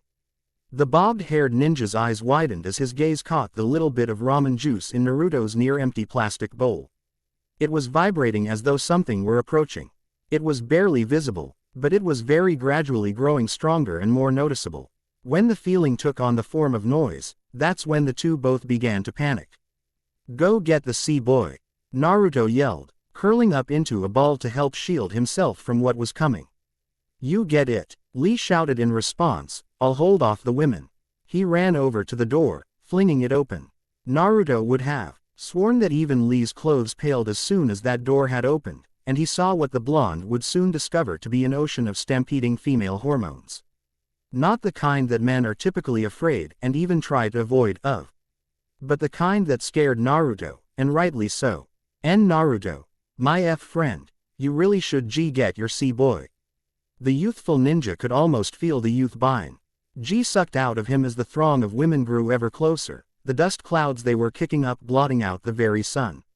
Author's other note. I'm never promising an ending ever again. I've learned a lesson today. And the other days before this one, that led up to this one. I can't ever stick to anything, anyway. Except the every 2 nights thing. If I've forgotten, neglected a girl you wanted to see, tell me and tell me fast. Because I'll have the next one up in 2 nights. I'm gonna go write more, now. Thanks for reading. Coming to an end part 2. Author's note. As promised, right on time, the next chapter. Thank you for 300 reviews, too. You guys rock. I do not own Naruto, but any other characters and ideas are my own. Enjoy. The calm. It was unbearable. There was no noise. There was no motion. Nothing. None of it. It was as if all sense but sight had failed the world in that moment, leaving behind the sour aftertaste of hope. The hope that they had successfully evaded succeeding at life, as Kakashi put it, when in reality, all they managed to do was to put off the inevitable, it seemed. Now that Lee was standing in Naruto's doorway, looking out at the unfathomable ocean of women before him, he realized that success was not an option. There was absolutely no way in hell that he could keep every last one of the women away from his blonde friend. His innocence, whatever tattered remains of it that had survived the week, would soon be lost in the flames of misguided passion. Naruto, who was still curled up into the fetal position on his floor, could hardly move. He didn't know whether this was because he was about to have a mental breakdown, or maybe because deep down, he was dying for them to storm his house right then and there. No one could say he hadn't tried. If anyone could have seen the past week of his life in detail, watching every last bit, it would be impossible for them to truthfully say that he hadn't tried his damned best to be a gentleman. He had turned down so much. So very, very much, and in the end, his only reward was to get his ass kicked by Gaara for a misunderstanding between him and his sister. But maybe his real reward for being so chivalrous was today, in some kind of twisted, ironic way. Naruto, you've been through so much this week, Lee whispered, a hand on each side of the doorway's frame as he stared defiantly out into the sea of women. The sound of his own voice surprised him, the strength he could detect in it. He knew it was impossible to stop them all, but he was going to go down doing everything in his power to help his friend, because that's what real friends do for each other. Youth wasn't even a factor anymore. The two were true friends, and they would always be so. Even when they were both old and decrepit. And I won't let all of your effort go for nothing. Spoken like a true ninja, Lee, a familiar voice stopped Lee a split second before he lunged out to certain doom.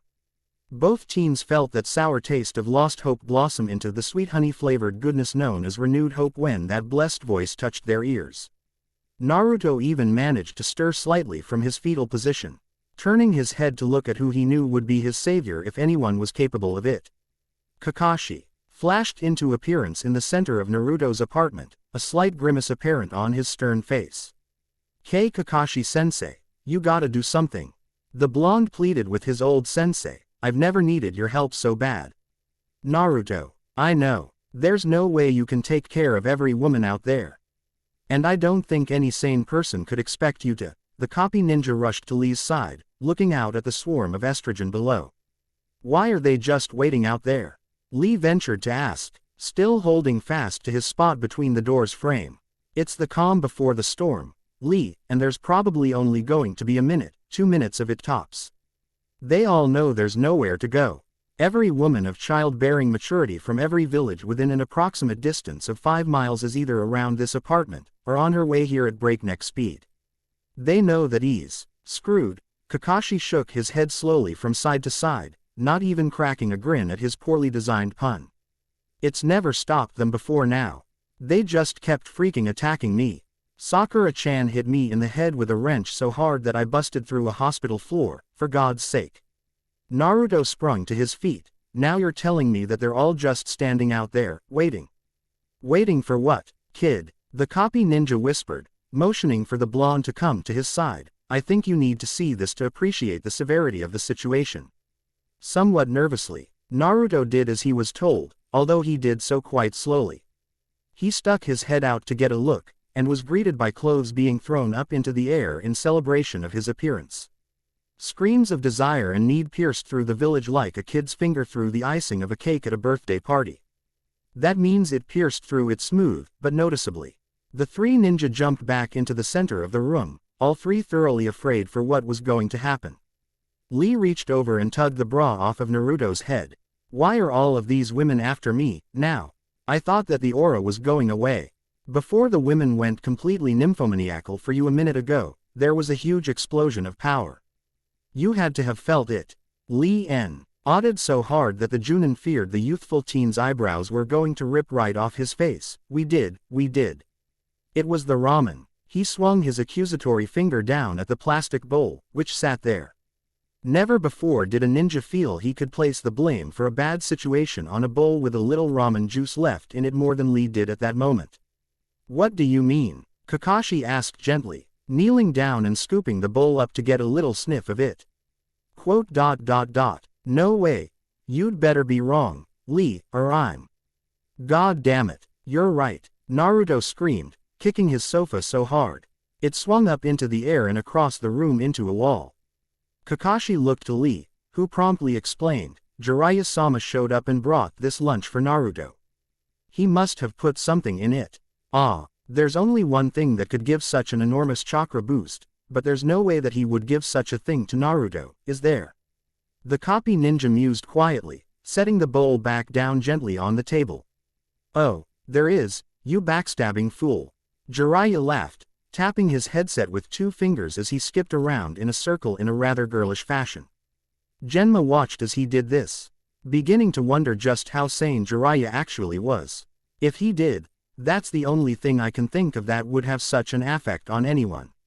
But that means that all of the chakra in you will. Kakashi turned a wide eye to Naruto, hardly able to believe that his very life might be in danger. When it was just his chastity, it had been pretty much a joke that he planned on laughing at for the rest of his life. But now, things were getting serious. Now. What is it, Kakashi-sensei? Naruto asked, wide-eyed and terrified. The Junin looked back down into those big blue eyes, trying to process what was happening, but he would never want you to die.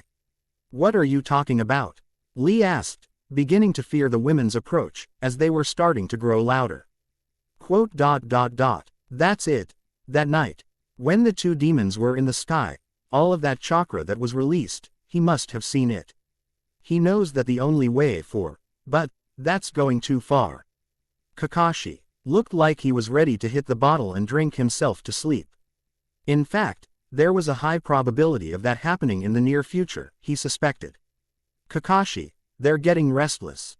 Naruto started to get nervous. More nervous. What do we do? The copy ninja thought about it for a moment. There had to be a way to get rid of all of Naruto's excess chakra in a better way. He just needed time to think of that way. The ground began to shake as the women launched themselves forward, ready to take what they had come for. Run! Kakashi shouted, grabbing Naruto and Lee by the collars, and rushing for the hole in Naruto's bathroom. Run all you like, Kakashi, you can't escape, Jiraiya muttered softly, listening intently to the sound of frenzied footsteps, coupled with the cries of amorous women growing ever louder. And now that you know what's going on, you know that you will have to let him do it. With a frown, Genma asked, why the hell are you giving the play-by-play commentary, you head case? For dramatic effect, you smart ass, now shut up and watch. Kakashi came to a screeching halt as Anko dove in through the gap in Naruto's bathroom wall, at the moment wearing only her fishnet clothing. Lee jumped in front of Naruto, poised to kick the Junin's head clean off of her shoulders if she refused to be cooperative. Naruto-kun, I think we should ditch these 2 and experiment a little bit. The woman purred, producing several various objects that Naruto couldn't name. One of them, however, did strike him as a little odd. What's going on with the purple pickle?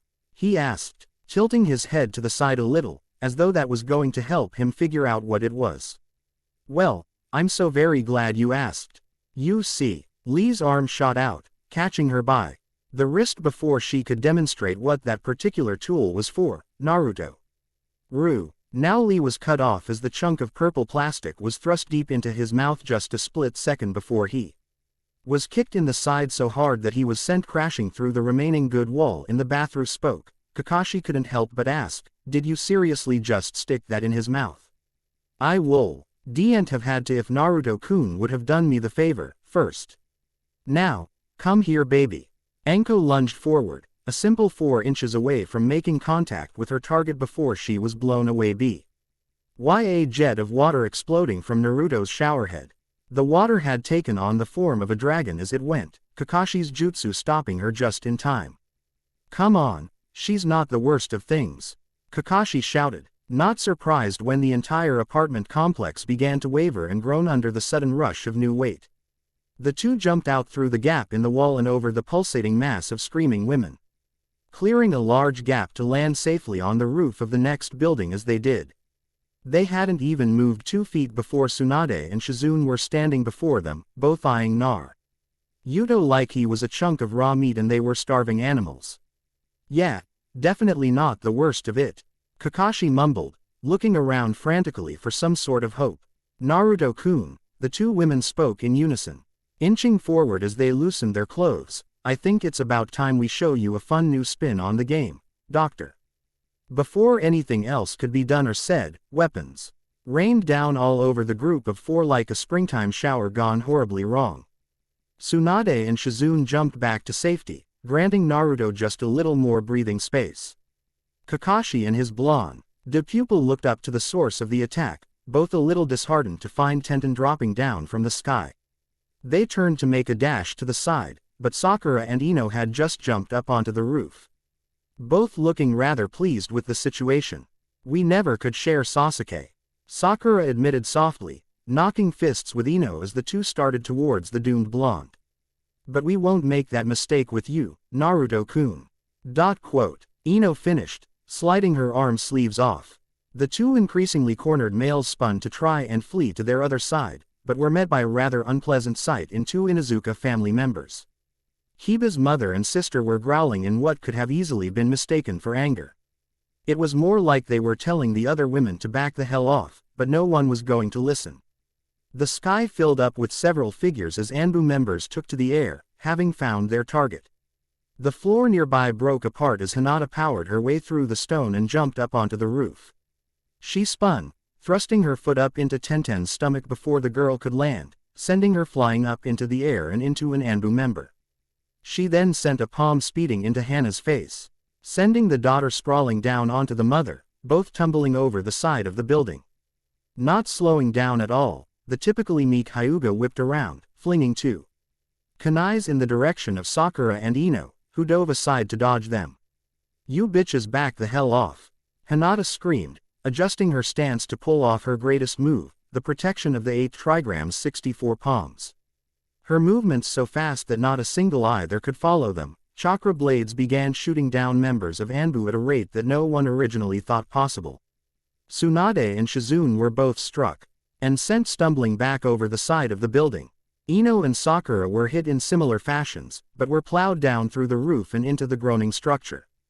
Good God in heaven, Kakashi muttered to himself, lifting his headband to watch her moving with his Sharingan. I didn't know she could do that. Naruto pulled Kakashi down to the ground beside him to help make him a smaller target for the chakra blades. He needed to keep the white-haired Junin with him at all costs, because without him, he was as good as screwed. He didn't even take time to grin at his poorly formed pun. Once the last member of Anbu had been successfully removed from the sky, Hinata stopped her onslaught, throwing a fist into the air. Hell yeah, Naruto is my man. The two guys slowly stood up, the buildings wavering beneath them now quite noticeable.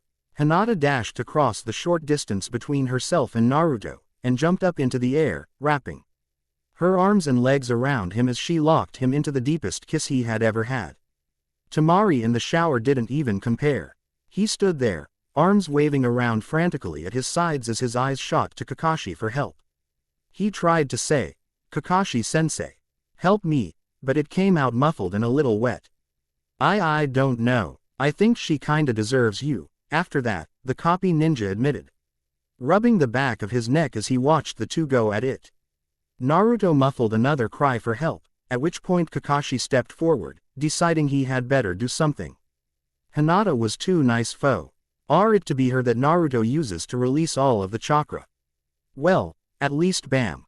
Kakashi had made the fatal mistake of getting too close to Hinata when she was under the influence of the mating aura. Her foot had instinctively shot out to the side, catching him between the legs, mortally wounding him. Or, at least, it felt like a mortal wound. Naruto's eyes widened as Kakashi crumpled to the ground, curling up into a ball and groaning in pain. He stumbled back a step, falling backwards, with Hinata still on top. She immediately discarded his orange jacket, digging her nails into his chest. Ow, his black shirt as she continued to kiss him. Yes. Jiraiya pumped his fists into the air, watching Naruto on one of his many screens as the Hyuga girl was finally taking charge of the situation. I'll bet you wish you had just let her do it with him at the hot springs. Now, Kakashi. You brought this on yourself. Genma, who was watching a different screen, let out a sigh of relief as he saw someone rise up from the sea of ladies. He appeared to be heading towards the epicenter of the earthquake of women, having been alerted by the use of a familiar jutsu. What? No, Jiraiya shouted, putting both hands on the screen as the moment was destroyed in one fell swoop. Neji Hyuga grabbed his cousin by the hair, spinning with her and flinging her as hard and far as he could over the side of the building. He looked down at the twitching Naruto on the ground. What the hell is going on? I thought that whole hot springs trip was just a bad dream, but I'm missing a day, and now this. Explain. The sound of a ladder being dropped against the side of one of the many holes in the ceiling caught their attention, drawing frightened looks from both. Women began to climb up the ladder and fill up room on the roof at a rate that had both teens horrified. A crash sounded from beneath them, causing the entire building to begin crumbling in on itself. Wow, what a punch, Genma bled to himself at how a single punch from Tsunade had completely blown out the entire first floor of the building Naruto was on. Kakashi, forcing an unbelievable recovery against such a devastating attack, pushed himself to his feet and scooped Naruto up. The blonde held on for dear life as the Junin jumped over the side of the falling building, his boot landing square on a face that was hungry for Naruto. The graceful ninja jumped from head to head atop the pulsating river of flesh, using all of his maneuverability to its fullest, dodging outstretched hands which threatened to grab him and pull him and Naruto down into the depths. Neji followed suit, realizing quite clearly that whatever the problem was, Naruto was at the center of it. While jumping along shoulders after the Junin toting Naruto, Neji was joined by Lee, whose clothes were torn up, and his face rather bruised. Lee, are you all right? What's going on here? The genin asked his fellow teammate, the two speeding along down the street. Before Lee could speak, Kiba and Shino had joined their ranks.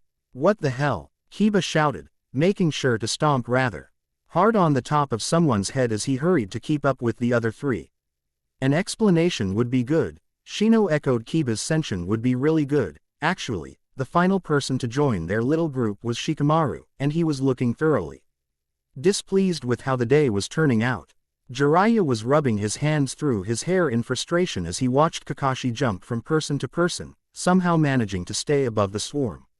How is that possible? The perverted hermit groaned. He needs to make his damned mind up, and stick the hell with it. He's seriously pissing me off.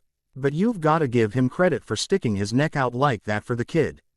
The blackmailed Junin accompanying Jiraiya stated, because there's a big old guillotine called Naruto's death, hanging out there ready to slice straight through him if he doesn't let Blondie take part in any games. Have I mentioned you're an evil bastard?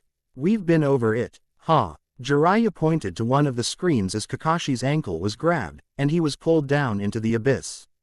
Kakashi-sensei, Naruto yelled as the copy ninja used all the strength he could muster to lob the teen back to the group of 5 male ninjas.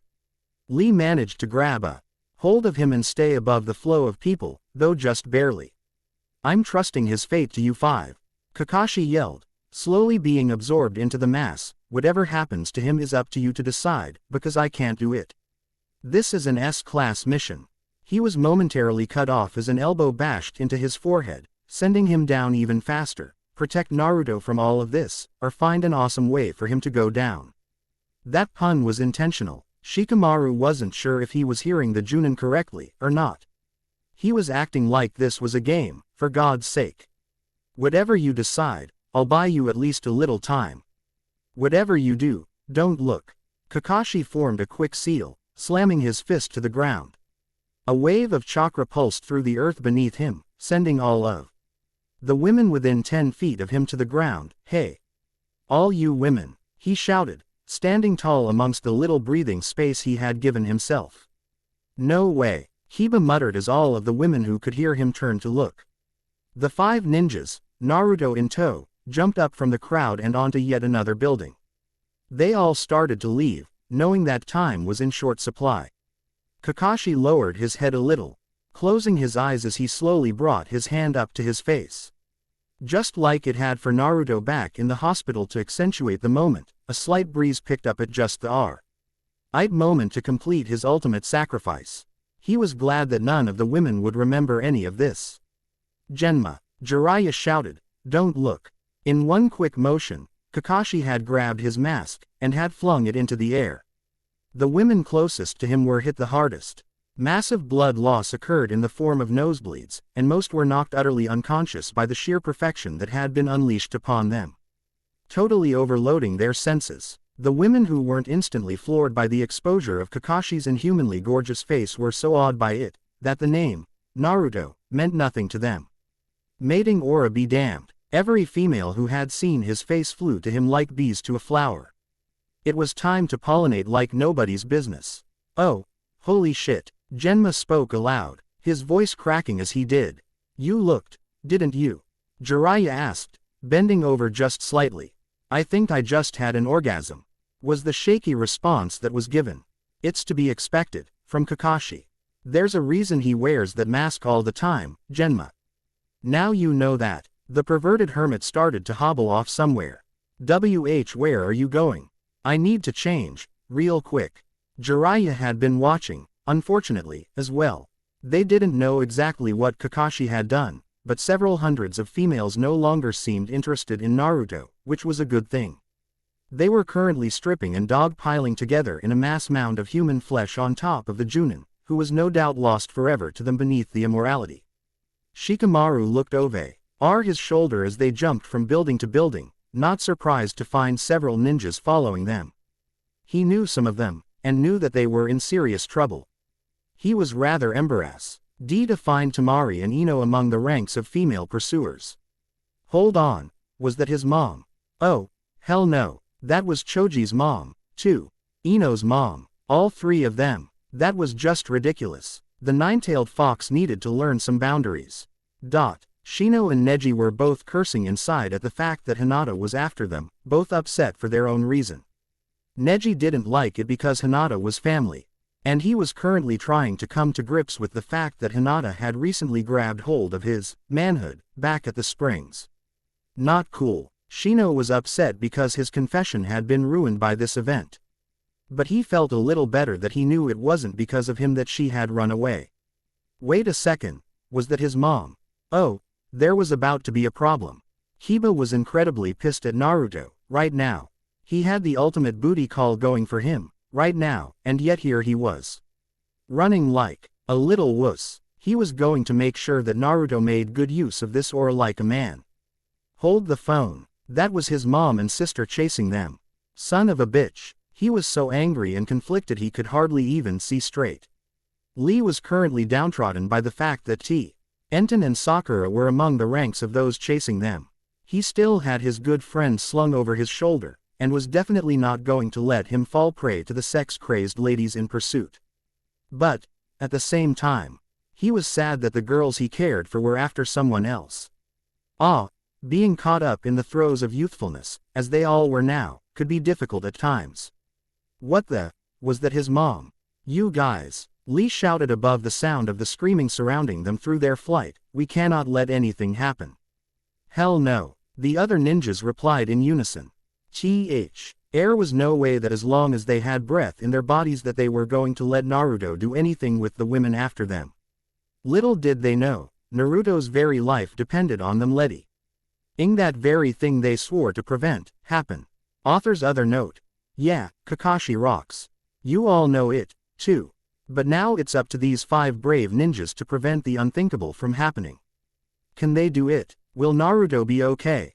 Only time will tell. Thanks for reading. Coming to an end Part 3. Author's note.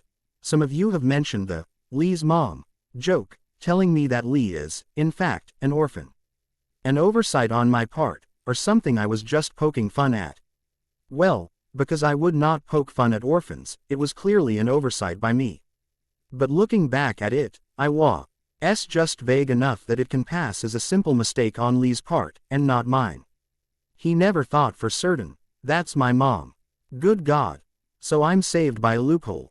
No irreparable damage done. Why? Oh, you gotta wonder if I did it on purpose or not, huh? I am now sick, and I don't mean that in the fun way.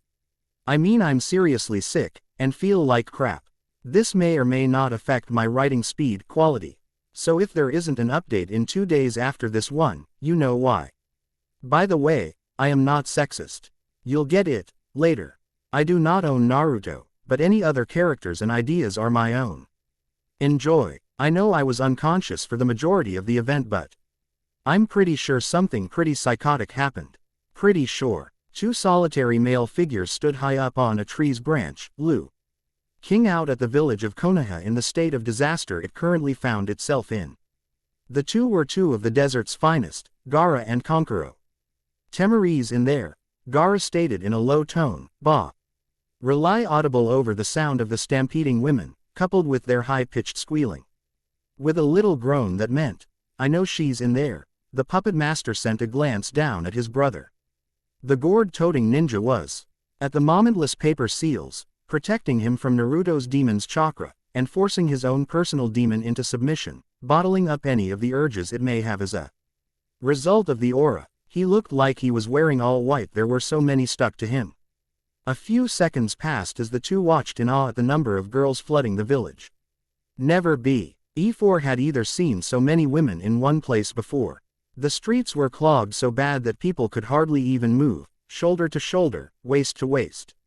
The unfortunate, clumsy, and the slow were trampled beneath the mobs as they mercilessly moved forward, all with that one single motivation in their minds: get to the source of the feeling, and use it for gratuitous self-satisfaction. Repeatedly, if she wants to be a part of this, I say we let her. God knows I wish I was a part of this. Konkuro grumbled, folding his arms moodily as his eyes caught a young woman pulling her top off as she joined the fray in the streets. No, Gaara spoke bluntly, his own arms folded. The Shukaku might not remember what had happened, and he assumed that none of these women would, either, but he sure as hell remembered what that goddamn fox had made him do. He remembered pleading with the blonde girl in his own mind to keep him from doing anything, and he remembered doing said anything. Growling a little bit as he slapped on another seal just to be safe, he spoke again, she's our sister. Besides, I have a score to settle. What score? Konkuro asked, still following the now topless girl with his eyes. How very forward of her. You just need to know that we won't be leaving Konoha until Naruto Uzumaki is pushing daisies. Let's go.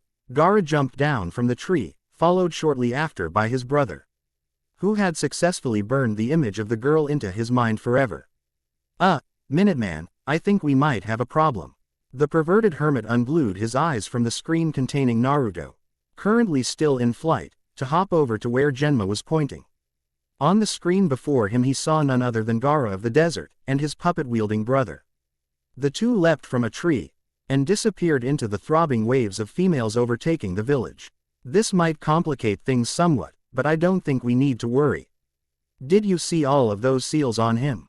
There's no way that he'll be affected by the aura, Jiraiya assured his unwilling accomplice, returning to his spot where he could view Naruto and his eventual failing of the chastity mission.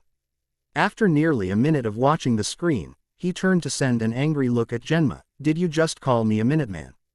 Guy watched in horror as his pupil fled the scene, Naruto in tow.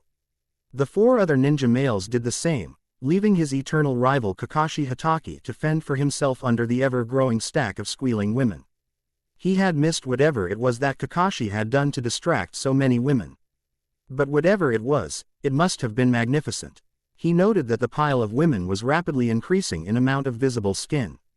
Kakashi, don't worry, Guy, will rescue you from the overactive libidos which threaten your very life. Guy struck the nice guy pose, but was hit in the head with a wad of paper before he stopped giving a thumbs up to no one in particular. Catching the piece of paper before it hit the ground, he unfolded it back into a square, and read, "No, go help Naruto, Kakashi." Somewhat perplexed, Guy called back out, "But my eternal rival, I must." He ceased talking as a second piece of paper was tossed out to him, and snatched it out of the air. "This is something I have to do. Just leave, it's too late for me. Naruto will die." If he doesn't let the nine-tailed fox mate, meaning he has to mate. This is all Jiraiya's doing, Kakashi. I don't understand. Guy shouted back to the pile of people, this doesn't make any sense. Where are you getting that paper from? Guy watched in wonder as yet another wad of paper flew out from the mound of immorality. Does any of this make sense? Now go. Naruto's life rests in your hands, and the hands of his friends. Guy, if I don't make it, I want to tell you I hate you for ruining chapter 18 for me. Good luck, Kakashi. The blue beast of Konoha knew he had to leave his rival behind. Now, it would ruin his ultimate sacrifice if he interfered, for one. For two, Kakashi knew that he was the person in chapter 18 of Ika Paradise. How did that happen? At any rate, he would now have enough leverage that the two events would even out. Good luck, my rival. He called out, leaping after the young ninjas who were helping Naruto. May your youthfulness see you through to the end. Captain Whoops, I think we might have a problem. The perverted hermit unglued his eyes from the screen containing Naruto, currently still in flight, to hop over to where Genma was pointing. On the screen before him he saw none other than the blue beast of Konoha take off after Naruto. The look of determination on his face wasn't very assuring. This might complicate things somewhat. But I don't think we need to worry. It's only Guy, for God's sake. When it comes to anything involving women, he's a flop. Well, now he is. He's past his glory days, Jiraiya assured his unwilling accomplice, returning to his spot where he could view Naruto and his eventual failing of the chastity mission. After nearly a minute of watching the screen, he turned to send an angry look at Genma. Did you just call me Captain Whoops? Iruka looked around, his mind blown completely away at all of the raging women. He tried to ask them what they were doing, and even made the mistake of trying to stop one of them. He got a left hook to the jaw before he had even gotten 2 words out. Iruka-sensei, a familiar voice called out to him. The teacher brought his arms up to form a N-X across his chest as the women in front of him were blown away into the air and every which way. Choji Akamichi, currently in the form of a gigantic ball, came crashing through the streets like a bowling ball down the lane. A lane with too many pins to count. The genin popped back to his normal size when he approached Iruka, who grabbed him by the hand and pulled him into a hug, slapping his back. Choji. I'm glad to see you. Choji returned the pat on the back. Same here, Iruka-sensei. What's going on? All the girls are acting crazy, like there's a sale on crab legs, or something. I'm not sure. He was bumped rather hard as an elderly woman hurried by. He shivered uncontrollably, though he wasn't sure why.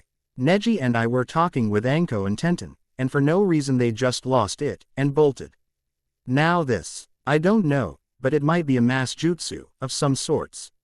With a frown, Choji asked, but then why isn't it affecting us? Just girls. Do you think it's because they're weak-minded? Choji. That's terrible. You know very well that girls are just as smart as guys, so don't even say that. Name one invention a woman's made. Iruka blinked a couple of times. Women bustling by him from the front and back. He thought, and thought, and thought a little more, and that was when he realized he was thinking too hard. After all, he was talking to Choji.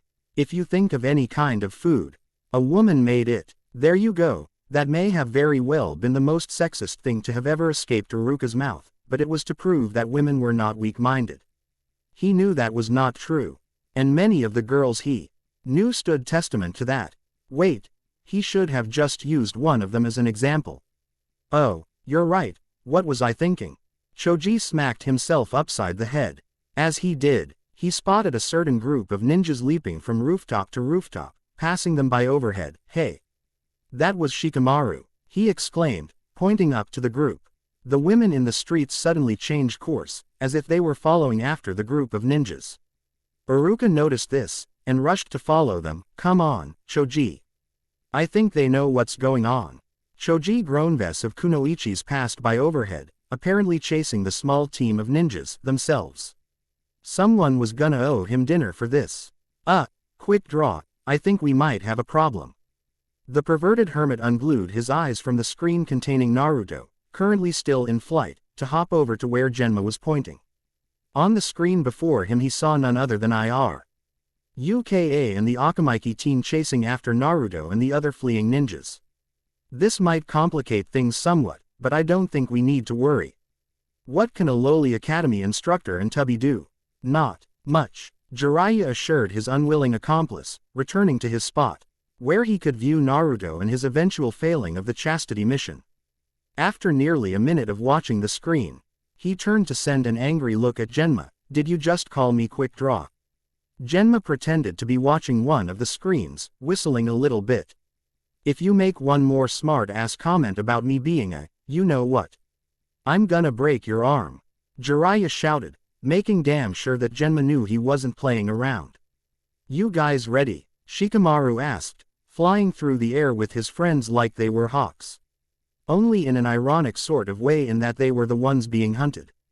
Hurry up and do it, Kiba shouted, realizing that they were losing ground, and would be caught in a matter of seconds.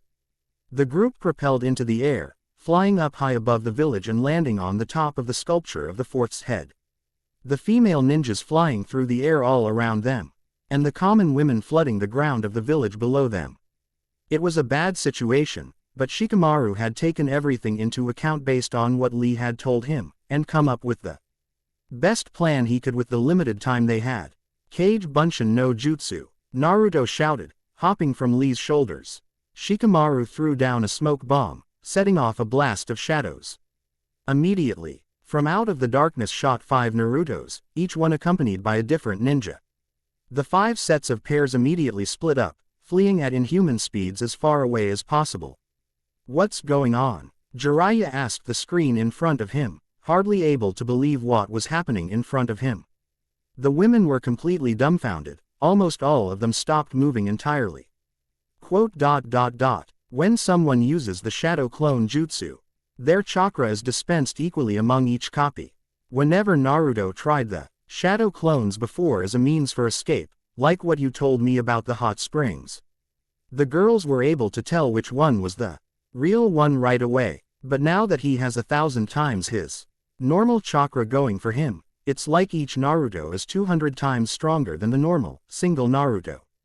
The girls can't tell which way the aura is coming from, because each Naruto has so much in them it's impossible to guess. Genma punched a fist into his open hand, a grin breaking out onto his face. What? Quote, it's ingenious, really, Shikamaru must have. I heard the plan. I got the headset, right here, Jiraiya exclaimed, savagely poking the earphone over his ear, but it shouldn't be working. This isn't what's supposed to happen. But it is. Genma laughed. By keeping the clones' numbers low, a total of only 5 Narutos, each ninja can try and get one of them too. Safety, granted. I have no idea which one is the real one, but no one else does, either. The radius of space that each Naruto will attract women at is only 1 mile apiece this way, too. It's risky to split up. But they weren't going to get anywhere without doing it. Shikamaru is a genius. Genma sat down right there on the floor, watching in awe as the team of guys broke apart, and fled from each other like the plague.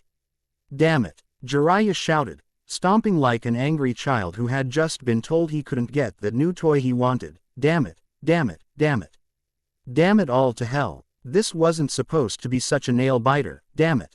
This is the most entertaining thing I have ever witnessed, the Junin on the floor admitted. I can't believe you set all of this up. Damn it, damn it, damn it. Jiraiya was stomping around the room, fuming. His bug had been short-circuited in the pop of Naruto splitting into multiple people, so he didn't even have noise anymore. Things weren't working the way they should. Hey, cheer up, I've got good news. Genma, I already told you what I would do if you. I knew someone who had the same problem as you. He went to see a doctor, and the doctor gave him an air horn. So this guy, I've already heard that joke, you asshole. Now I have to break your arm. Jiraiya cracked his knuckles menacingly.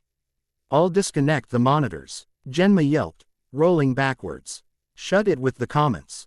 Let's watch. The perverted hermit stopped his advance on the Junin, and returned his gaze to the screens.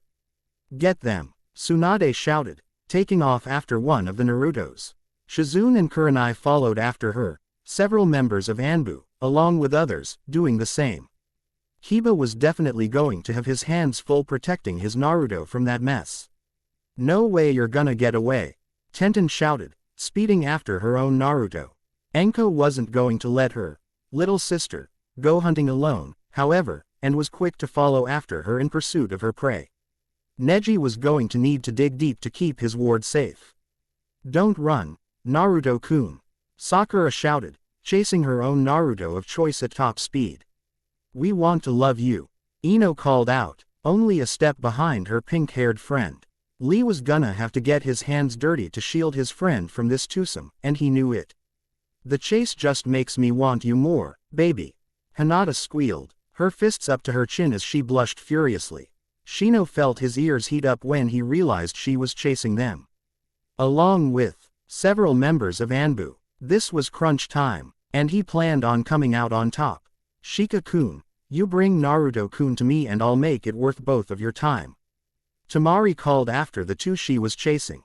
The Chunin forced a grin, but didn't say anything in reply. Or even turn to look at who else was chasing him. His plan had worked, and that was all he needed to know, right then. He was currently wondering how to finish, because he knew what would happen if Naruto didn't get a release for his chakra. Jiraiya, based on what he had heard from Lee, must have used the white honey pill on the unsuspecting blonde to increase his chakra by just about 1,000 times. There was no way that he could survive that kind of power without getting it all out, and utilizing the mating aura was the only way Jiraiya guessed Naruto could do so. It was bad because Shikamaru was feeling that exact same way, having seen the two demons in the sky, himself. But did that mean that he had to let Naruto, but Tamari was chasing them. Maybe he didn't have the real one. Naruto, are you the real Naruto? He ventured to ask as loudly as he could without being overheard. They leapt over a particularly large street, hitting the ground running on top of yet another roof. They needed to get out of the village. That was yet another part of the plan. I can't tell, Naruto yelled in response, not worried at all about being heard. You've gotta be able to tell. Kiba shouted, weaving his way through the forests like a dog being chased by, well, a much, much bigger dog. It's not my fault, Naruto number 2 exclaimed, pumping hard as he ran like the wind. Don't give me any of that. This is all your fault. Neji practically screamed, diving forward and off the side of the building he and his Naruto were on, the blonde right behind. Tenten's weapons sped by above them as they plummeted down into the river of women in the streets below. How is this my fault? Naruto screamed at the top of his lungs, clenching his eyes shut as they fell towards the ladies. You should have come to us sooner, Shino stated, only just loud enough that Naruto could hear him, before things got this bad. Naruto number 4ing, barely avoiding. Several kunais aimed at his legs as he did. Hinata, you're going to kill me.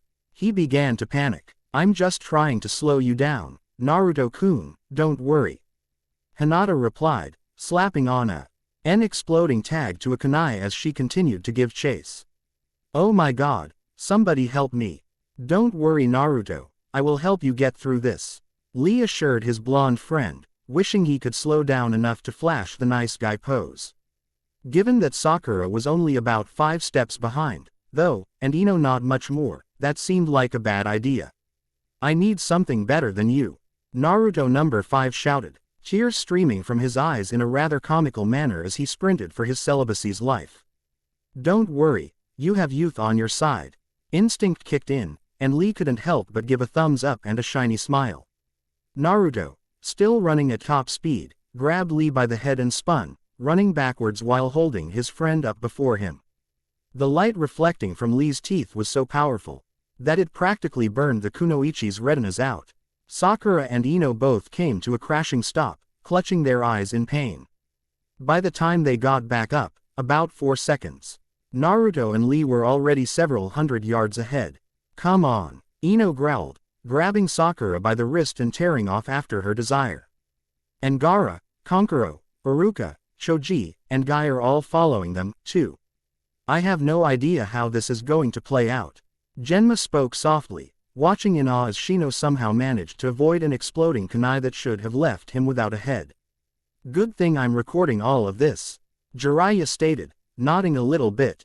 Damn, look at that. But not the face. Genma tilted his head to the side a little bit, Well, looks like Kakashi is definitely buying them some time. Lucky bastard. Author's other note. The ending has never been as up in the air as it is now. Like I said before, I feel like crap, so forgive me if the next update comes a little slower than I said it would. Winter doesn't do it for me. Thanks for reading. Coming to an end part 4. Author's note. Sorry for the delay. I'm not sick anymore, but I got distracted with other things. One of these things is the creation of my own homepage, which I strongly encourage people to visit. Why? Because it kicks ass and I answer the many questions to life that people may have in intelligent and sarcastic ways. I even figured out how to get a guestbook, too. Say my name. A link is in my profile. I do not own Naruto, but any other characters and ideas are my own. Enjoy. No, they've all left the village. The perverted hermit was so enraged by this, that a vein in his head was throbbing quite profusely, and was threatening to burst. Guess that means no more voyeurism for you. Too bad. Genma grinned a little as he said this, not worried at all that Naruto was in one of the worst positions of his life. Oh, we're not counting Kakashi. Wait, where'd he go? Jiraiya swung his attention to the hundreds of women lying in the street, all sound asleep. Did he do what you can't, only hundreds of times, without a break? He's a god. The Junin's eyes were wide. Jiraiya dashed out to the tunnel which led to the surface world, but came skidding to a stop as someone dropped down through the hatch, landing on both feet and one hand. Impossible. The perverted hermit gasped, taking an unsteady step backwards. A split second after the first form fell to the ground, a second followed. The first one stepped forward into just enough light to reveal who it was. I'll bet you think you're mighty clever to have set this whole thing up, huh?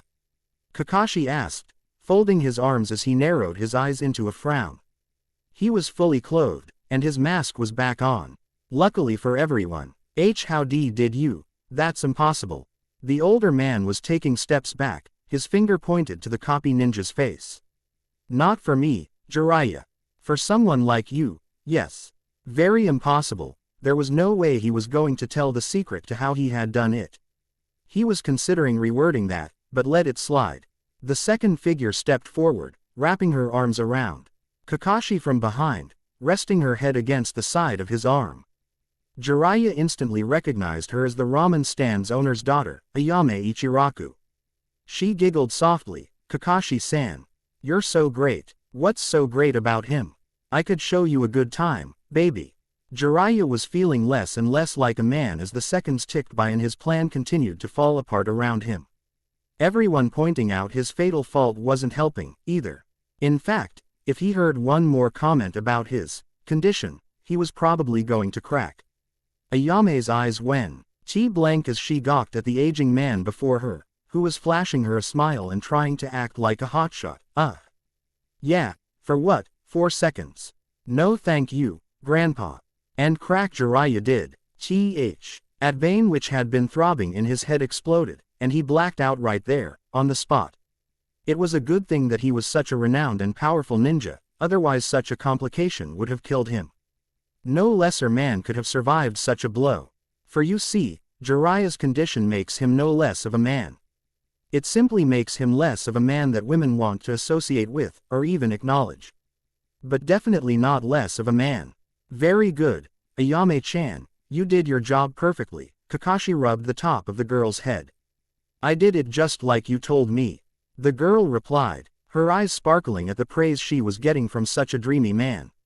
Kakashi-san. Genma ran into the tunnel to find Kakashi standing before a knocked-out Jiraiya. But how? How did you know we were here? I followed one of the wires to a camera I found, and it led me down here. One of Anko's little hideouts, it looks like. He looked past Genma and into the giant room filled with the static glow of television screens. So you guys have been watching this whole thing? Genma swung down into a deep bow. I'm sorry, Kakashi-san. I only did it because, well, blackmail. Don't worry, he's gotten a few people like that lately. You're definitely not to blame for all of this. But where's Naruto? You've gotta know, with all of that surveillance equipment going. Genma, still down in his bow, shook his head. Actually, He quickly explained how Naruto had split into 5 bodies, and ran off in different directions with different ninjas to guard him. He told him how they had left the village, and they had no idea where the blondes were, now, let alone which one was the real one. Well, I honestly didn't see that one coming. The copy ninja admitted, completely dumbfounded. Is Naruto-kun going to be okay? Ayame asked, a hint of worry in her voice. But since Ayame's not sex-crazed, we know that there isn't a Naruto within a mile of here. At least that's a clue. Genma finally came out of his bow, and was surprised to find 3 outstretched hands, each with a different item for him. A pack of cigarettes, a pack of pills, and a pack of. One of these is for before Naruto gets caught, and the other is for after. The third is to drug him, and the other 5 so that they don't remember any of this. Make sure you get them to the real one. Please, Kakashi. I had such a big smile on that the Junin could make it out through the mask he now wore. But there's no way I can. I suggest you hurry. Shizune, after all, is after him. Genma was gone before the name, Shizune, had even finished echoing through the tunnel. Attaboy, I think we've done all we can do, this day. Naruto will fail the mission, but succeed at being a teenage guy. It's beautiful, and kind of sickening. Kakashi-san. Ayame was giggling a little bit as she said his name, and he found her hands sliding up his chest and towards his mask, what that other ninja said before. About being blackmailed, Kakashi asked, playing dumb. No. Through a chuckle, the ninja asked, it wouldn't happen to have something to do with you. The mask was off. Shikamaru swung his arm up, nearly buckling under the weight of the attack he had just barely managed to block. He lifted his left foot up just enough to come over the sweeping kick aimed at him, leaping back away from his final remaining assailant. Naruto watched in terror as Shikamaru back flipped over several unconscious women, flinging a handful of smoke bombs as he did. Tamari was swallowed up in the smoke, and for a brief second it appeared they had a chance to resume running. The forest clearing they had been stopped in was now littered with women that the two had been forced to beat down. Of course, Tamari had done most of the work, herself. The 2 males turned to try and run, but Tamari was standing in the way, causing both to flash a sickly pale of white before they wheeled around to try and run the other way. Using her fan, the sand ninja kicked up a mighty wind, slamming both teens into different trees, both sliding to the ground with groans. Now, Naruto-kun. It isn't nice to lead a girl on, like this. The beautiful blonde pointed out, flipping Naruto over before straddling his lap, time to make good. But I didn't offer anything, as he had grown accustomed to over the course of the past week. He was expecting some form of innuendo-laden response to come out of her. What he got, however, was something much different. He got nothing. Absolutely nothing. Tamari was sitting on him, completely motionless. And nothing escaped her lips as she stared back at him, so sexually frustrated that he could see it. Leaning a little to the side, our young friend saw that his savior was Shikamaru Nara, who had wasted no time in bouncing back from his run-in with the tree. He was kneeling down, his shadow outstretched and attached to hers. Naruto, I'm going to hold this for as long as I can. I want you to get as far away as possible, and go sleep with someone else, quick. The Chunin ordered, not moving as he spoke. What? The blonde genin yelled, hopping up from beneath Tamari. Who took on Shikamaru's position? Why the hell should I do that? He was actually wondering why he should go only to sleep with someone else when Tamari was right here. No, bad. Don't think like that, because the pill Jiraiya spiked you with was from Choji's family. I know what it does, and you'll die if you don't let the fox get his mating jollies. Tamari was starting to tremble a little bit as he spoke, and Naruto could see from the frustration and focus in his eyes that Shikamaru wasn't going to be able to hold her for too long. What? That makes absolutely no sense. You're a freaking pervert. You've gotta trust me, Naruto. That day you saw Tamari, when you wound up in the hospital. Gaara, there was no easy way to tell someone that they had been someone else's love cushion against their will. He knew that, but, okay, then let me ask you this, why can't I just do it with Tamari and get it over with? You're making everything up. Naruto crossed his arms, looking away indignantly. You can't do that with Temari because, to me, she is." Before he could get the words out, a wave of sand crashed down over him, smothering out his final words and breaking the shadow bind. "There you are," Gaara of the desert spoke quietly, stepping into view through the forest. Kankuro was a step behind, and with our sister again, no less. "You make me sick, you perverted bastard." Naruto opened his mouth to try and defend himself, but Gaara cut him off. "No. For what that demon inside you made me do, I'm going to kill you. It's nothing personal, but more than being paired with someone I don't even know or like, I hate being paired with another guy." The older brother looked down at the younger brother, a little grimace curling across his face. It was starting to sound like he is gonna spin off into one of his rare talking fits. "Just because I have the word love tattooed on my forehead doesn't mean I'm gonna look for it from anyone, you manipulative son of a bitch. What are you talking about? I have no idea what's going on," Naruto shouted, throwing both hands before him in protest. "I'm a little lost, too," Kankuro admitted under his breath. Temari jumped in front of Naruto. "Look, you little red-headed psycho, you're not gonna touch a hair on Naruto-kun's head. If you don't get the hell out of here right now, I'm gonna gouge out your creepy sunken eyes and set them beside us on the ground so you can watch while I." "It's okay," Kankuro patted Gaara on the shoulder, "she doesn't really think you're a psycho. And the sunken eye thing? When you catch up on sleep, that'll go away." Gaara sniffed a little bit, keeping his lips from quivering as he spoke. If she didn't mean it, why did she say it? Well, when women get hormonal, they say things they don't mean. Like, "I love you," or, "I want to have a baby." They don't ever mean it. She's just sex crazy. Gaara nodded a little, turning his attention back to his sister, who was just finishing up whatever it was that she had been saying. Sound good?" she asked menacingly, eyeing her short brother like he was a total stranger. Naruto, who was now on the ground behind her, sat there, motionless. He was so stunned by what she had just said she would make Gaara watch, that he couldn't even move. Aside from his face being what promised to be an eternal scarlet, the rest of him was shocked white. "Sorry, Temari, I'm gonna kill him, and then we're gonna go home." Gaara swung up a hand, the sand from his gourd filling up the sky as he prepared to attack. "Come on, move," Kiba shouted to the Naruto under his watch. It was taking all of his will and focus not to panic and soil himself. Could you blame him? No, he had Tsunade, Shizune, and Kurenai hot on his tail. Not to mention the swaths of Anbu. "You don't have to tell me that," Naruto replied, jumping up after Kiba who had just dove up into the treetops. "Get Akamaru to stall them, or something." "Akamaru's at home. Why the hell did you leave him at home at a time like this?" "He was busy." "Okay. Tsunade swung down from above them, thrusting a kick down into Kiba's back so hard that the Nin rocketed through a tree before digging himself a crater to lie in the dirt below. Naruto dove down after his friend, but was tackled from behind by a giggling woman who he believed to be Shizune.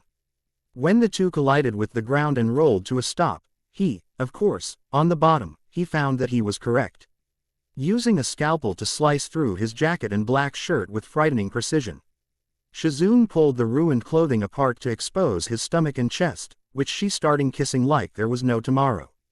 The Hokage, along with Kurenai, dropped from the canopy above to either side of the two.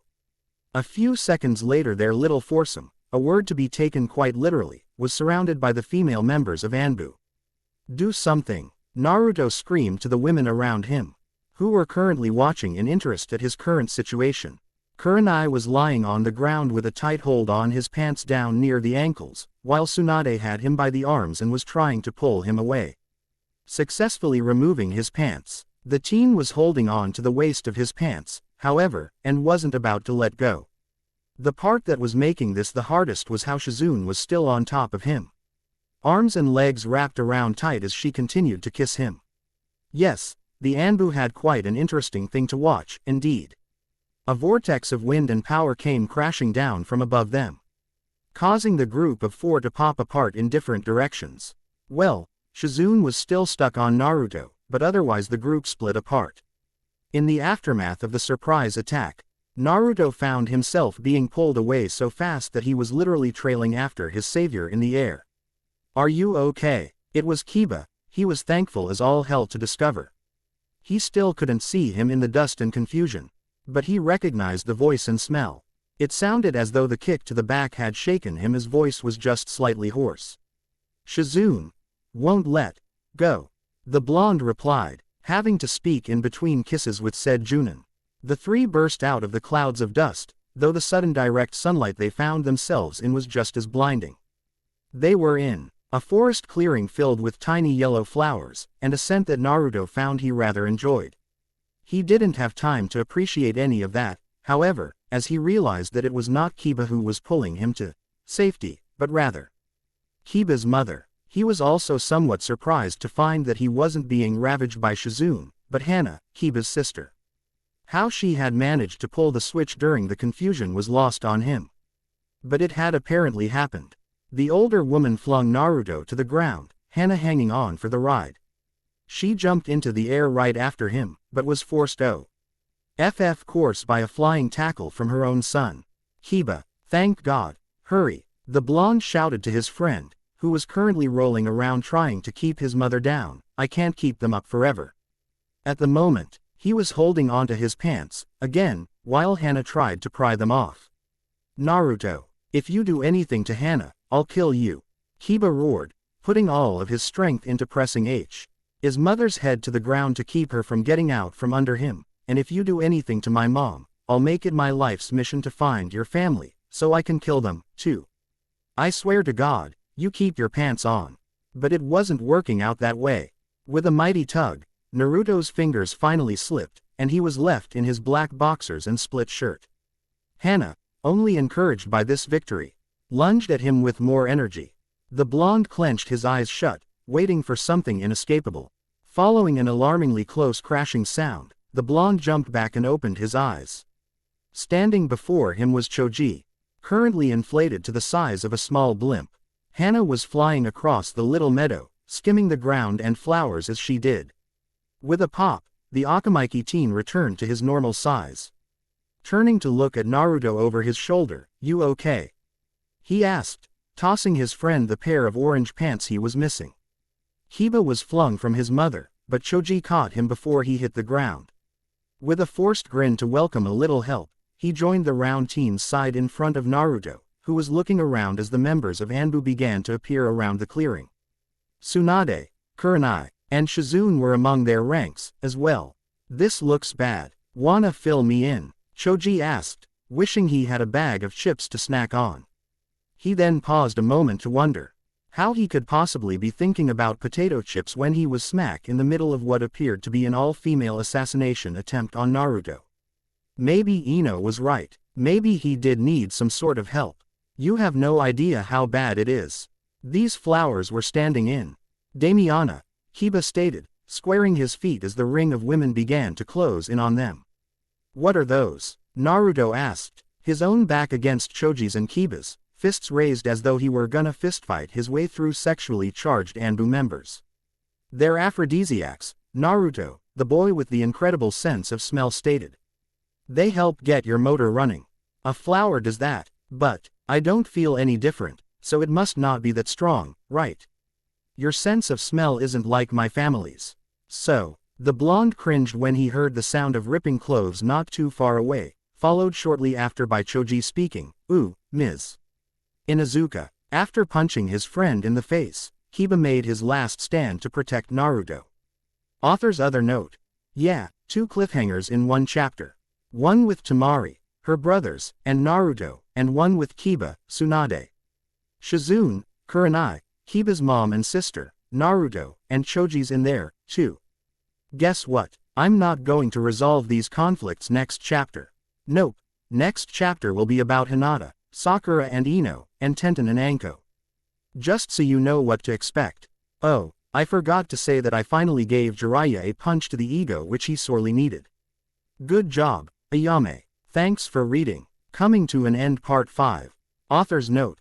There will be no note at the end of this chapter, which is the end of the story. There will be a short epilogue chapter after to cover all the bases, but the story will be mostly done with. I want to personally thank everyone who's read Mating Season, and would like to thank everyone who reviewed a lot more. For all of the good and bad things in here, all of the crap poor Naruto has had to go through. All of the parents I hope don't catch you reading this and send me some form of hate mail telling me to stop polluting their kid's mind. You know who you are, stop reading this, it's all come down to this last bit. It should be noted, however, that by bit, I mean the biggest most badass chapter I could muster together for the conclusion. I'm now actually glad that I didn't put all of the ending arc into one chapter. Because it would have been over 20,000 words long. That's way too much, I don't care what anyone else says. Plus, you would only just now be getting to read any of it, and that's good for no one. For everyone who's called me pervert, genius, twisted, god, disgusting, sick, evil, bastard, or some other combination of praise contempt, this is for you. Thanks for making my first Naruto FIC, and second overall FIC, a success. It's been fun. I do not own Naruto, but any other characters and ideas are my own. Enjoy. What the hell? The white-eyed guardian of one of the 5 Narutos made sure to put extra emphasis on the last word as he bent over backwards to avoid the end of a broom as it was swung in a wide semicircle over him. He slapped Hai's hands to the ground as he flipped over, kicking the head of the broom clean off and into the air as he continued to back away from his assailants. Which happened to be what appeared to be the entire village of Konoha. Naruto ignored Neji's complaining, a little too busy to care, at the moment. They had won a small victory just by escaping the village and getting a fair ways away from it. Over 2 miles before an Anbu member had caught up to them, slowing them down enough for the rest of the villagers to catch up. 2 miles, though, was pretty good. At some point, the 4 Naruto clones would vanish, and then the real Naruto would have to deal with a 5-mile aura range, again. The whole point of the plan was to get away from as many women as possible, so when that happened, he wouldn't have to deal with legions upon legions of them. Everyone outside of the 5 miles wouldn't be a threat anymore, and that was their only real goal at the moment. The blonde dove between the legs of a young girl, rolling to a stop as a woman the size of Choji after a chip binge came flying at him through the air. Using all of his strength, he caught her while still kneeling on the ground, and managed to deflect her more than throw her. The big girl bowled down several oncoming girls as she went crashing to the ground. Naruto swung a hand out to the side to catch another girl by the face. Holding her back as well as he could, "Neji, help," he shouted, his other hand now waving around wildly as he clutched yet another girl's arm in desperation, trying to keep her away. He was rapidly lost under a wave, sinking to the depths below. Neji slapped the broom's head as it fell from the air, sending it upside the head of the woman attacking him. Seeing the mound of women growing ever larger on top of his charge, he dove in to assist, himself being absorbed into the mass of morally deplorable flesh. As he sort of awkwardly swam his way through the women flailing around his friend, Hyuga couldn't help but think that it was an awful lot like the concert that Tenten had dragged him to, when a bra slapped him in the face, followed by an elbow to the ribs and a kick to the chest. He was certain that it was exactly like the concert he had been to. "Naruto!" he screamed over the G of the women, pulling the bra from his eyes as he took another kick, this time to the side. "And Neji, where are you?" the nine-tailed fox's container called out. The ensuing wet noises and half-protests that followed told Neji that the blonde was currently being raped in a rather violent manner, or being gored. He hoped it was the latter, but that didn't seem too likely. "Don't worry Naruto, I'm coming." "So am I," a girl exclaimed right next to him, her face red and her eyes clenched shut. "Nay." I caught a glimpse of her as he struggled by, and was kind of surprised to find a little tear welling up in the corner of her left eye. "He's not even touching you," the Hyuga shouted, leaving the girl to her moment. "I hope that's not her I'm touching." "No, wait, don't do that." Naruto broke off into a long, comically drawn out, "No." After a few seconds of more wet noises, Naruto managed to push the girl away from his face and call back, "Hurry. It's like a mosh pit in here. Only with more love." I knew it was like a concert. Neji couldn't help but congratulate himself on being socially knowledgeable for a change.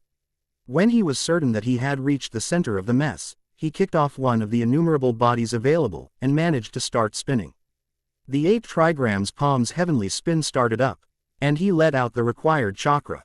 Naruto, along with enough women to screw in a light bulb, flew into the sky. The women who had been below Neji were pounded into the ground, and many were sent flying off to the sides, hitting trees and rolling to stops on the bumpy ground. The Hyuga teen, himself, fell to the ground now that he was no longer suspended by anything. He jumped up to his feet in the blink of an eye, looking up to pick out Naruto before anything else happened. He found him, and for a brief second, he let himself smile. The blonde was plummeting through the air, his clothes practically ripped to shreds. He was doing his damned best to hold on to his pants, though, which were still keeping together. Then he heard something that made the hair on the back of his neck stand up on end. "Get him, sister." He turned his terrified gaze to find Tenten standing beside Anko, her hand aimed up into the air to point out their target. The Junin was grinning in W. Hat may very well have been sadistic glee. The slight shimmer in her eyes was as good as a promise that she would very soon be taking part in sadistic actions, at the very least. "Naruto, watch out," Neji shouted to the blonde, who moved to make a seal. "Not a chance, lover boy." Anko laughed, swinging her arms up, letting 2 massive snakes shoot out from her sleeves. Each snake took a bite out of one of Naruto's arms as he fell, catching him, but keeping him from performing any kind of jutsu. Neji watched in horror as the snakes lowered their captive to the ground, but refused to lift their fangs from his limbs, keeping him a little over a foot off of the ground. Kunai in hand, the genin rushed to save his friend. Cutting a snake in half shouldn't be too tough, right? Tenten leapt into the air, pulling out a scroll and letting loose a barrage of knives and weapons of all kinds down upon her teammate. Neji's ultimate shield saved him, but he now found that his friend was in between him and the snakes he needed to sever. "Tenten, get out of my way. You don't want to do this, trust me," the Hyuga prodigy growled, squaring into his fighting stance. "You're right, I'd rather do Naruto-kun. But I'll let Anko play with him while I get you out of the way. We can take turns, after," the genin promised, sending Anko a smile. "Why take turns when we can go 2-player? It's like a game. Games are best when you play them with friends, after all," the Junin laughed, the snakes retracting back into her sleeves, pulling Naruto closer. "Don't take too long." Neji slung his knife at one of the snakes, but it was taken out of the air by one of Tenten's.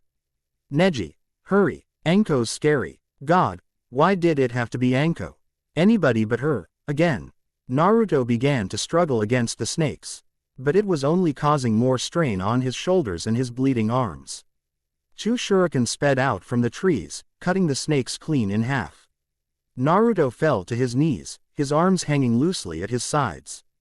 Iruka jumped down from up above Naruto, casting him a quick glance over his shoulder. "What do you mean, Agen?" "Iruka-sensei. Thank." Naruto wobbled a little bit, then tipped over backwards. "I can't move." Not as fun as duct tape, but a little bit of paralysis is good to keep people still, too. "Venom is fun, like that." Anko laughed a little, slowly making her way over to Naruto. Tenten rushed Neji, and Iruka stood firm to protect his old student from his not-yet girlfriend. He was wondering what his chances were gonna be, after this entire mess. It would be great if she just wouldn't remember any of it. He still had no idea what was going on. "Let's hide in there," Naruto whisper yelled to Shino, pointing to the decrepit cottage they were rapidly approaching. It was sitting among the fallen trees of the forests, rotting along with the rest of the collapsed vegetation around it. The wooden planks which composed the deteriorating building were stained a dark brown, almost black on some spots. "We should keep moving. We are supposed to put as much distance between us and the others as possible, remember?" Shino asked, wary to even slow down. Hinata and some Anbu had been after them.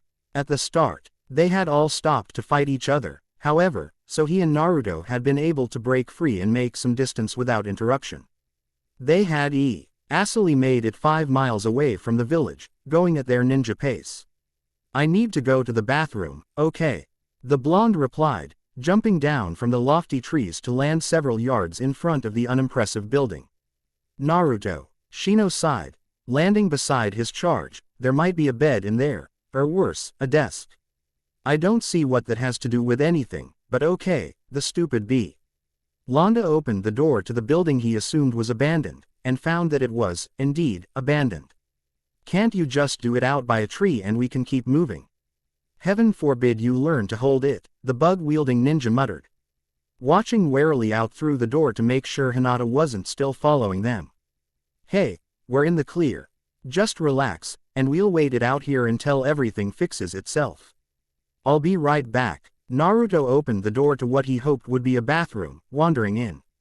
Shino shook his head, mumbling to himself as he surveyed the old building's interior. There was a crappy old table with a couple of wooden stools, some cabinets which he assumed were either empty or full of rotting goods, and several windows, only one of which was not broken in. Led to what he assumed was the bathroom Naruto had chosen, and one other door which led to the bedroom, most likely. He moved to sit on one of the stools, but it broke apart under his touch, termites spilling out. He looked down at the swarm of white bugs, wondering how they had all fit into the stool's frame. He knelt down, picking one of the bugs up. Oh, that one. Sorry about that, the genin mumbled, sitting on the other stool as the termite on his finger suggested. So, what's your name? Al. Shino. Nice to meet you. So how long have you been in this place? Wow, that's pretty long. Hey, I know you've still got the golden years ahead of you, I was just saying. So, what, are you a worker? That's cool. I'm a ninja, just a genin, right now, but I hold my own. No, Al, I'm not trying to talk down to you.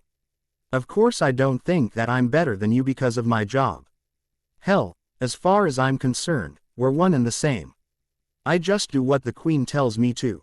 Hino listened intently as Al started to talk about how the king was a fat ass who just laid around had sex with the queen every now and then. Well, everyone has something they've just got to do. His job might seem a little better than yours, but, well, actually, his JRS.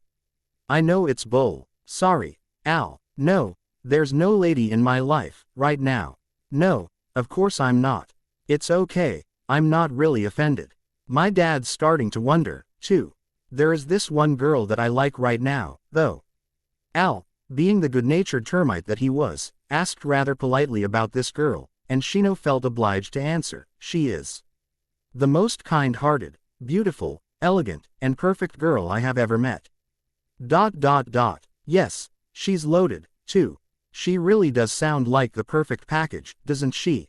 But I think that she has a thing for the little blonde dipstick. Nice phrasing, Al, but it's not like I can hold it against him, right? It's not really his fault that she loves him, and it's not like I haven't had the chance. A lot of chances, actually. We're on the same team.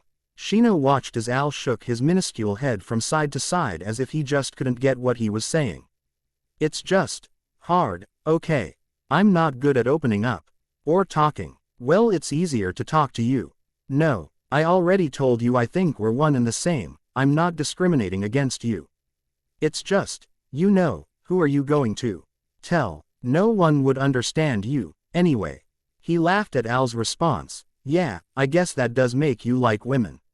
You're all right, Al. Naruto, his ear pressed to the door, was thinking that Shino was talking to himself. Or an imaginary friend named Al. Either way was a little unsettling, and he was considering ditching the somber ninja and just heading out on his own.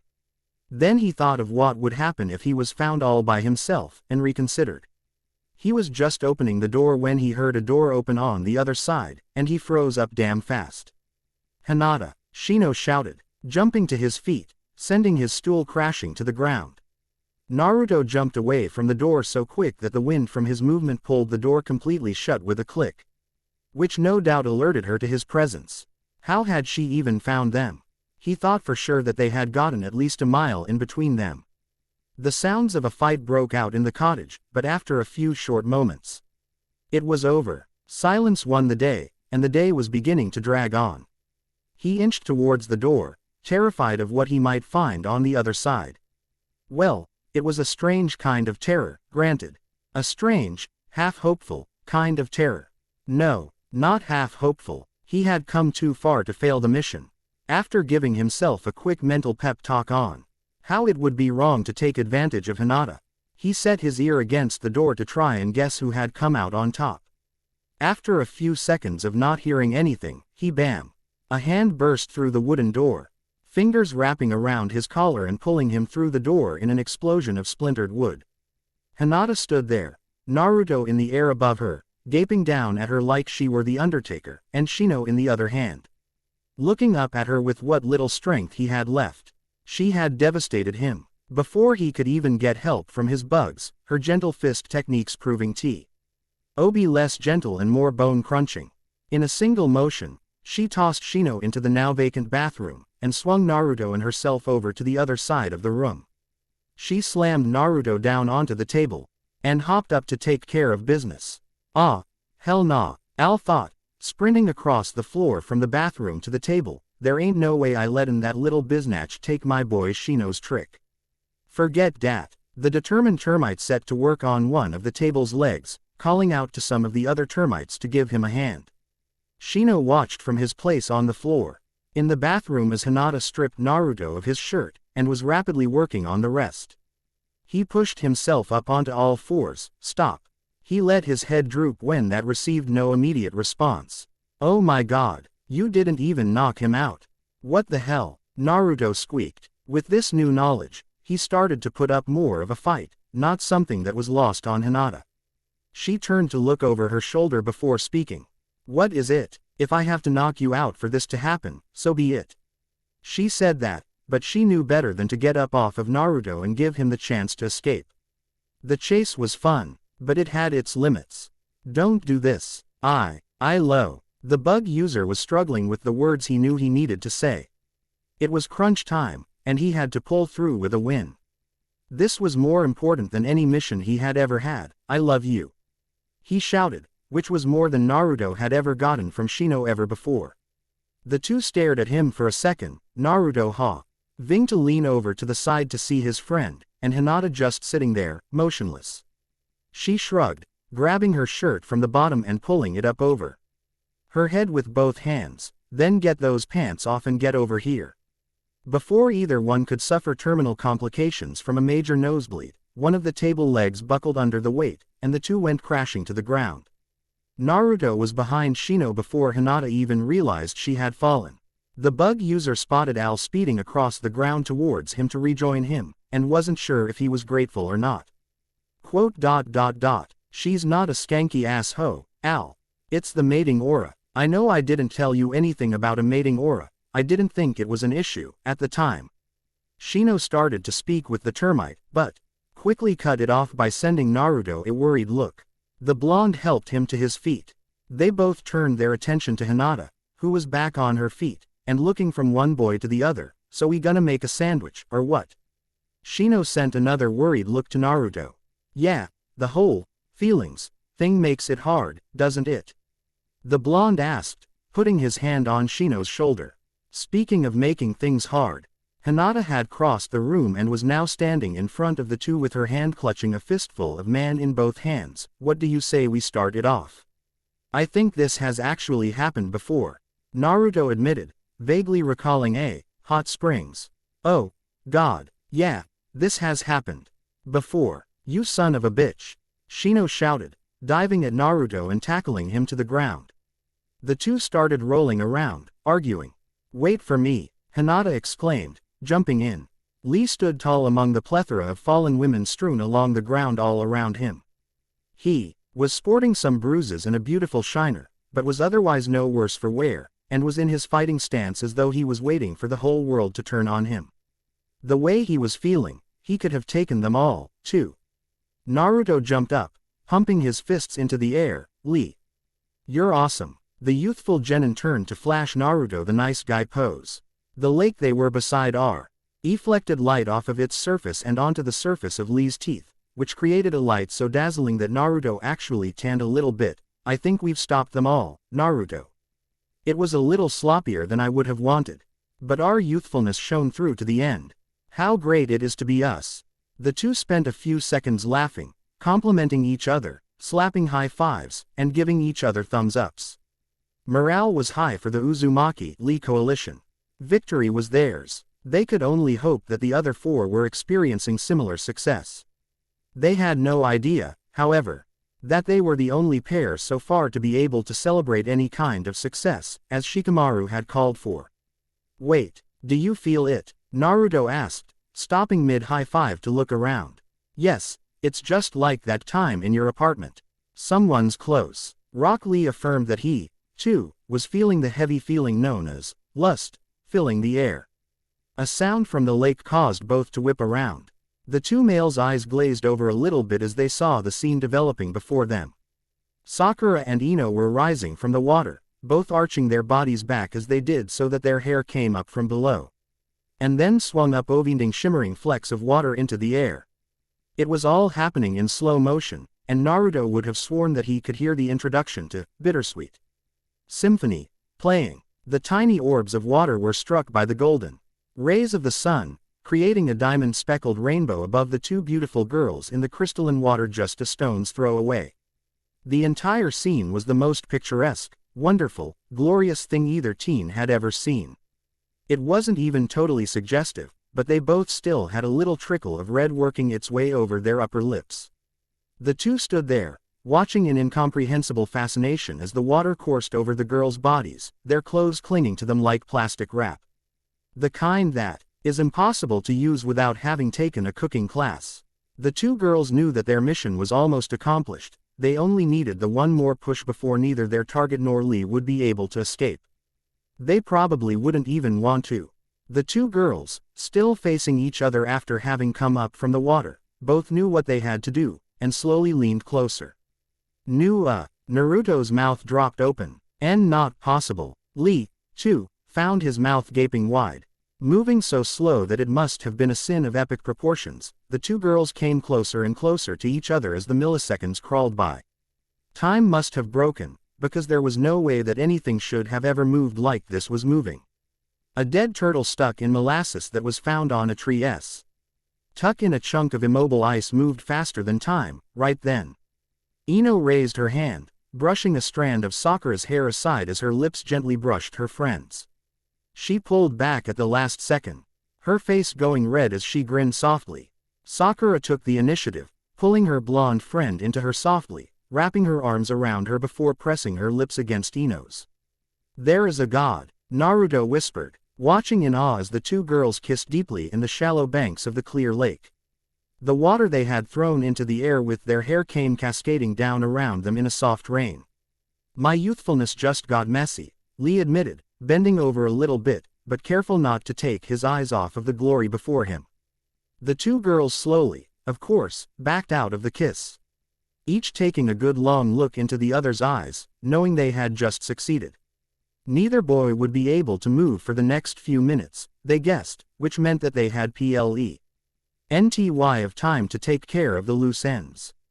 As they slowly, yes, slowly, walked through the water and towards the two paralyzed ninjas, an unwelcome guest appeared between them.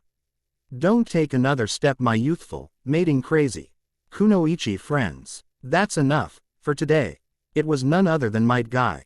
Kakashi-sensei held his breath underwater for 7 hours yesterday, Sakura lied, walking right by the Junin. Ino passed on the other side. "I'll be back in 8 hours, Lee. Wait for me," Guy shouted, running out into the shallow waters and then diving into the deeper parts of the lake. Ino chopped Lee in the crook of his neck with an open hand, knocking the youthful teen clean out. The paralyzed Naruto could do nothing but watch as the two girls rushed him. Gaara hit the ground hard, the Sans armor unable to protect him while he was wearing so many seals. He had taken the brunt of that hit, and how the world was spinning stood testament to that. Kankuro had already had his ass handed to him on a silver platter with all of the trimmings. He was lying unconscious somewhere a few hundred yards away, probably a ditch. Temari swung her folded fan into Gaara's head a second time, and this time he made no indication he was gonna be getting up for a while. She turned a smile to Naruto, who was still sitting there, unable to believe what Temari had told her. Own brother, what she was going to make him watch. The sand goddess, eye gouging aside, planned to make good on every last word, too. She jumped at the motionless Naruto.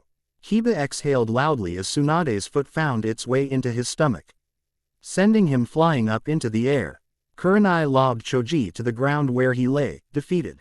A few seconds later, Kiba landed on him, both unable to do any more.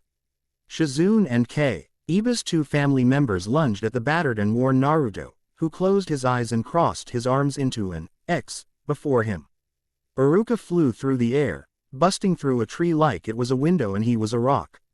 He broke through a second tree, and that slowed him down enough that the third tree he hit only caused him to bounce off harmlessly. Satisfied that her friend wasn't going to pose a problem any longer, Anko looked to see how her little sister was faring. Neji was hanging from a tree branch by his hair, which was tied into a rather untie-able-looking knot. His face was emotionless, albeit bruised and battered. He was clearly unconscious, and would be so for a while. Tenten swaggered over to Anko's side. They both cast hungry looks to Naruto, who couldn't move to save his life. The venom in his veins was making sure of that. Time to play, Naruto-kun. The 2 girls purred, pouncing. Shino spiraled through the air, breaking through the wall and hitting the ground outside. He was down, his vision slowly fading to black as consciousness eluded him. Naruto, who had taken a rather nasty palm to the stomach, was leaning against the remaining portion of the wall Shino had just been sent through. He was breathing hard, and Hinata was, too. Well, it looked like Naruto was about to find out what it was like to fail a mission, but succeed at life. The opal-eyed beauty dove for him. Asuma groaned, wondering just how long he was going to have to swing from the Hokage's ceiling before someone found him. He really wished he had a cigarette. Something was telling him, though, that a certain blonde he knew was going to need them a lot more, though. In fact, at this exact moment, 4 of the 5 Narutos disappeared, leaving only 1. This Naruto failed the mission spectacularly, and repeatedly. The explosions of chakra alerted Genma as to the true Naruto's direction, and he dashed off to find him.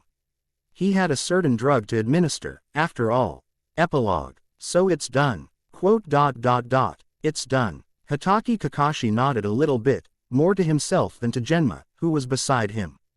The 2 were sitting on top of one of Konoha's taller buildings, watching the sun slowly dip beyond the horizon. It's funny, he went through all of the trouble and blackmailing to get the scoop for his book, but Jiraiya never got to see a thing. While he was out, I gave him one of the pills, too. He's not gonna remember a thing. That means that what was really going on when all the women lost it will be known by only you and me. The copy ninja was ready for life to go back to normal. The mating aura had run its course, Naruto had survived, and he had used the hell out of his camera, and that had gotten him not only an unbelievable new introduction video for his site, but he had been able to jack admission up to the sky. He almost wished he hadn't seen half of what he had seen, though. Genma took his turn to nod a little, wondering if that was a good thing or not. But what about all of the men in the village? Don't you think that they're gonna want to know what was going on? Shaking his head no, Kakashi sighed, we'll all be better off if we just forget about it. To us men, this day will be known as the day that never happened. Understand? Yeah, I get it. After a few seconds of quiet, Kakashi finally had to ask, so who was with the real Naruto? Genma turned red, but couldn't help but snicker a little bit. Oh man, you would have had to seen it to believe it. And he indulged the details to Kakashi. 1 week later. You guys, this is boring. Naruto groaned, sitting upside down on Hinata's couch as the shy girl was busy trying to figure out how to get her new computer working the way she wanted it to. Hiyashi had been unusually kind to her, as was yet another way of his showing it.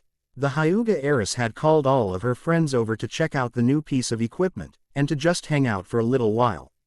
Neji caught Shino looking in Hinata's direction, but shrugged it off as simple interest in the computer. Ino was sitting so close to Shikamaru that almost everyone in the room except Naruto, who has a hard time with these things, was wondering why she didn't just climb up onto his lap.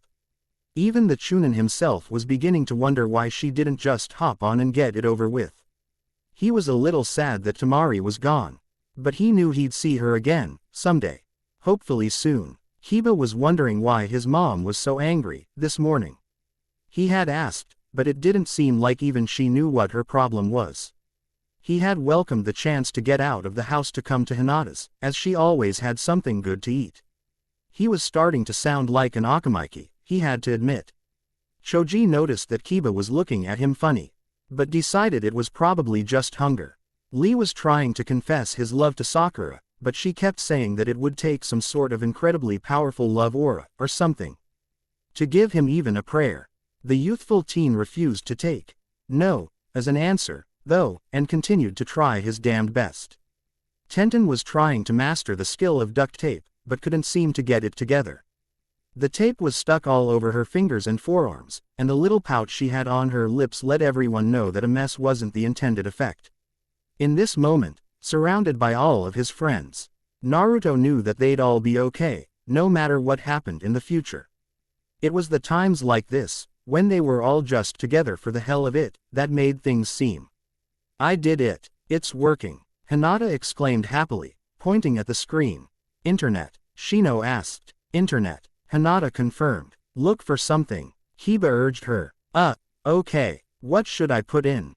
No one had anything to say, so Naruto opened his mouth. Look for ramen. You idiot, no one cares about that. Look for something cooler. Hinata, Sakura interjected, smacking Naruto on the head. Like what? The pink-haired medical ninja shrugged. I don't care. Just put in Kakashi, or something. He's pretty cool. Maybe there's a picture of him without his mask. Hinata did as she was told, and was amazed to find an immediate match. Oh, you guys, come here, look. Kakashi-sensei has his very own web page. Ino and Shikamaru, along with everyone else, was now looking over Hinata's shoulders. Well, what are you waiting for? Click it, woman, Ino urged her friend on. Hinata did as she was told, and the intro video started playing. Finn, author's note. Before you guys get mad and decide to lynch me for not explicitly saying who got what, you should know that I have very subtly eliminated couples to the point where you should be able to guess, yourself. Don't ask me, because I'm not gonna tell you who wound up getting him. There are only 2 viable pairings, though, based on the 5 that there were. If you didn't catch the hints, yes, they are obscure and vague, and some are in the last 2 chapters. Then, oh well, just imagine what you will. Well, never before have I created so many scenes and images that people no doubt wanted me to expound on in every last-minute detail. Only to leave it all undone. So many opportunities for lemons, but I just don't write them. Setting up dominoes, but never knocking them down. I'm just good like that. Thank you for sticking with me this whole time. And I hope you enjoyed reading as much as I did writing. This story's been plagiarized, had a fan club opened and closed for it, had the ending drawn out like nobody's business, and no doubt people are pissed with how it turned out. Would I do it all again? You bet your ass I would. Sirac.